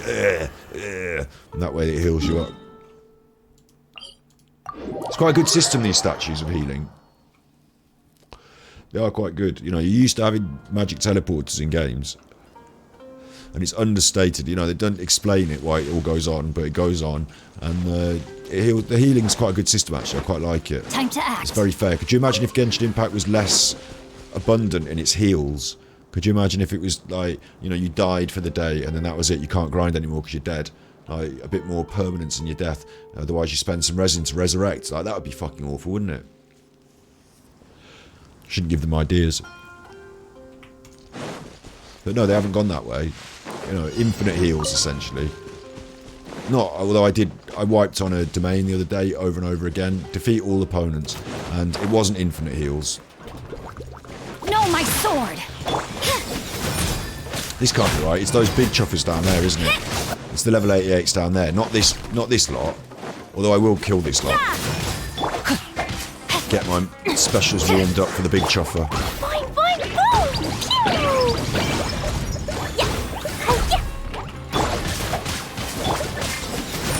Yeah. Rise.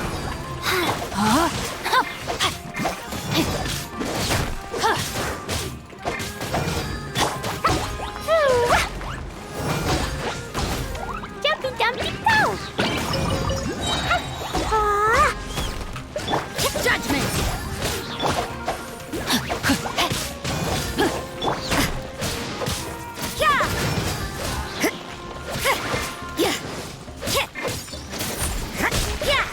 No, my sword! Time to act. Judgment! I'm only joking sometimes when I say it's like Dark Souls, but, you know, you can make comparisons with some mechanical systems sometimes. In Dark Souls I did a lot of dodging. And in this, just thinking about the combat, one of the things I like is getting in, doing your moves, seeing their telegraph moves about to hit you and then dodging out the way. Didn't dodge out the way of that one. But, you know, being able to have that fast movement.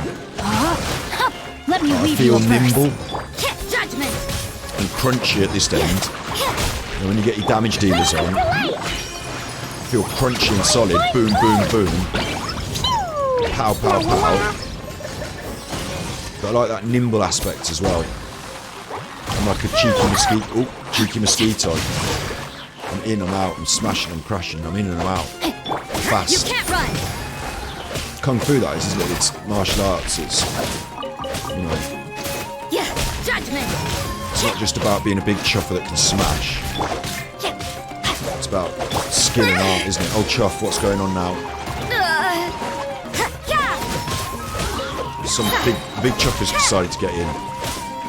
No, my sword. Ring Really cutter. big chuffer. Anyway, I'm gonna go in the bag and eat some danger food. Let's do some more damage. And what's that? For Animo, I haven't got Animo on. Let's eat some fisherman's toast. And let's do some more damage. Looks like overtime today. Shit. Orders given. Orders received. Wheel of life. Blow them all up. Kind of want to take out a couple of those little chuffers as well. Thank you. Challenge complete. Right, so this big chuffer's not even in the challenge. He's just come and joined in. You can't run. Punishment. Bit cheeky if you ask me. Yeah. Rise. Judgment. Boom.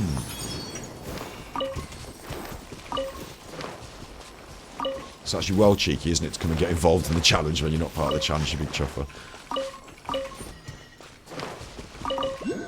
Alright, let's check that in the book. I'm not going to do all of them now, but I wanted to see it in action, so I got that one. So that was just one of 5. So it'll just be a load of baddies in the area. That'll be fine. Cell swords, it'll be baddies, but they'll be human baddies. Wormrest Forest, there'll be baddies, but there'll be Wormrest Forest baddies. So that's fine. You can just bash your way through them. That's good. That's really straightforward. I like that. This has become more straightforward the more I've done it. None of it's become too taxing, although I imagine as it gets to the later ones, I might find myself having to fucking go around it twice because I miss things or go off on the wrong direction. But at the moment, it's been very, you know, easy flowing, straightforward. Follow the coins, you get there. That's okay. I think we can achieve that in the next few days. This is a bit of a fucker. Defeat it before it creates new fungi means when you're beating it up, it chucks out spore eggs, and you can either kill it quick before it chucks out the spore eggs, but I'm not quick enough for that. So then when it chucks out the eggs, I have to kill the eggs. And I was doing it, and then right at the end it chucked out some eggs and I didn't kill them quick enough, and boom, I was done. So it'd be frustrating, but I do have to fight that boss a lot to level up Collie. So, you know, it'd probably get done, but I need to do it in the next 27 days. Defeat the Jade Plume without being hit by its volatile spore cloud. I thought I'd done that, but no, obviously not. That's straightforward, but it's different from the creates new fungi. When it creates new fungi, you've got to go and kill those fungi things, otherwise you don't get it. So 2 different boss runs with 2 different objectives, at the same time as avoiding all its attacks and killing the boss. Defeat an activated Jade Plume Terrashroom after it is rendered stunned from exhaustion. Activated means I've hit it with Electro. And stunned from exhaustion, I don't know. I've just got to hope it happens. Maybe it's a longer fight, so maybe I need to drag it out. I don't know, but I've done it once without being hit by its special attacks when it's activated, because that was the first time I did it. I just fucking didn't want to get killed, so I avoided it. But these are actually relatively difficult. I've never seen this, never found it. So destroy it, waxing and waning stamens, prevent its 2 stamens from unleashing an extra explosion, and paralyze it by attacking its electro core at the bottom. I'm sure we'll get the first one, but the hard ones, I haven't even found the fucker. So that's an issue. I might even have to look on the internet, where is it? And then this. We should have done that today. I've invested the time. I've looked at the fucking shaggy beasts. But No joy. But we've got another unlock. So in 2 days we get another unlock of that. So, you know, all is not yet fulfilled or finished. I suppose now what I would do is go to the event shop and spend some of this shit then. What you do, you're just buying torsos and heads and then you put them together in the thing and then... But I don't want to go and do that because... I'll just spend the things, look, hang on.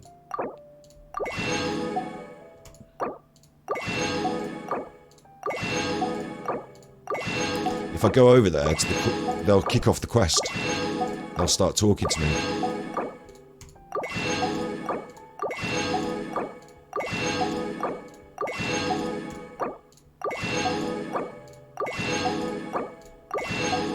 Okay, there we go. I didn't, you know, I can't create anything special. I just bought them in order. Doesn't matter. Author's credits, I've got 800. So, I don't know where to start. You'd want to start with the big things, the primos, wouldn't you? And the crown. I mean, you're going to, inevitably, if I complete all of these tasks, I will get all of these things, I imagine. But I'll go with the primos first, won't I? Nice little cheeky haul of primos. Dodoko? Dodoko, I've got 2 books as well. You? It all counts.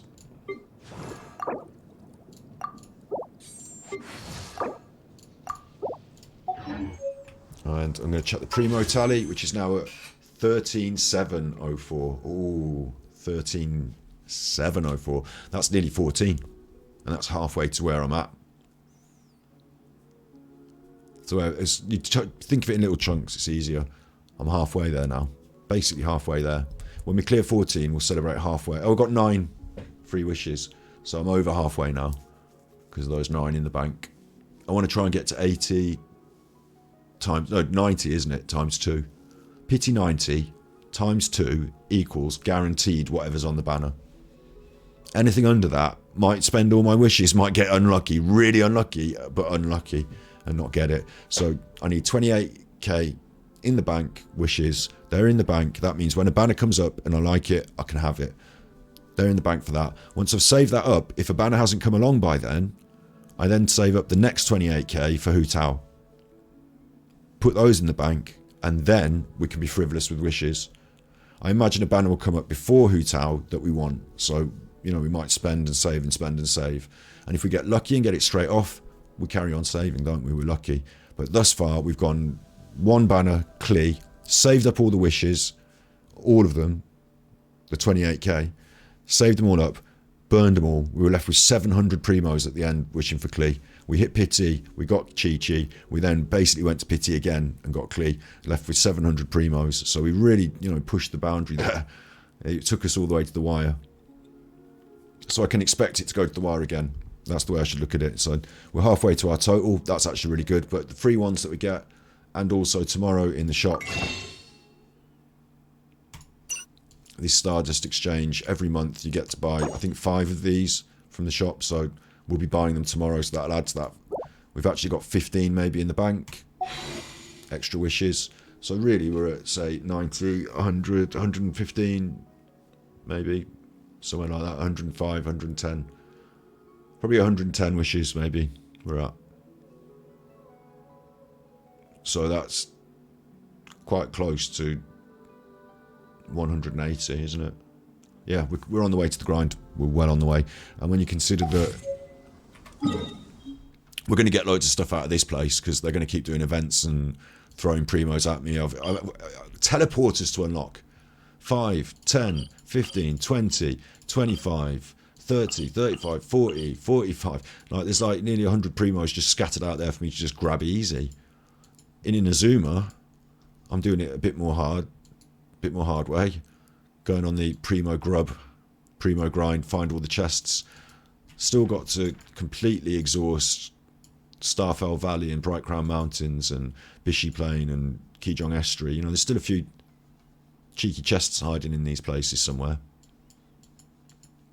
But when you consider the volume of primos that's still hidden in Inazuma, at least half of the primos I haven't got yet, just from, you know, world questing and grubbing around.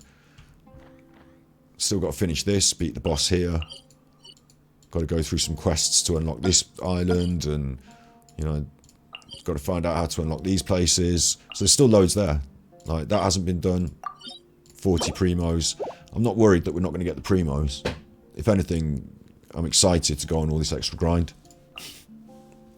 Not like, you know, it's, oh, wonderful grind, but it is, isn't it? Because it's all exploration. All of this is the richness, is the, you know, the thickness of the game, isn't it? You've completed all the story quests, unlocked all the things, and beaten all the baddies, and you know, but you haven't even started because you've got loads of little challenges and chests and puzzles, and you know, we did a bit today, didn't we? All good in the hood. I need to now go and eat my dinner, try and edit up that Asmongold thing for tomorrow, get it out there on Genshin cuts, and you need to be good, because if you can't be good, you're naughty.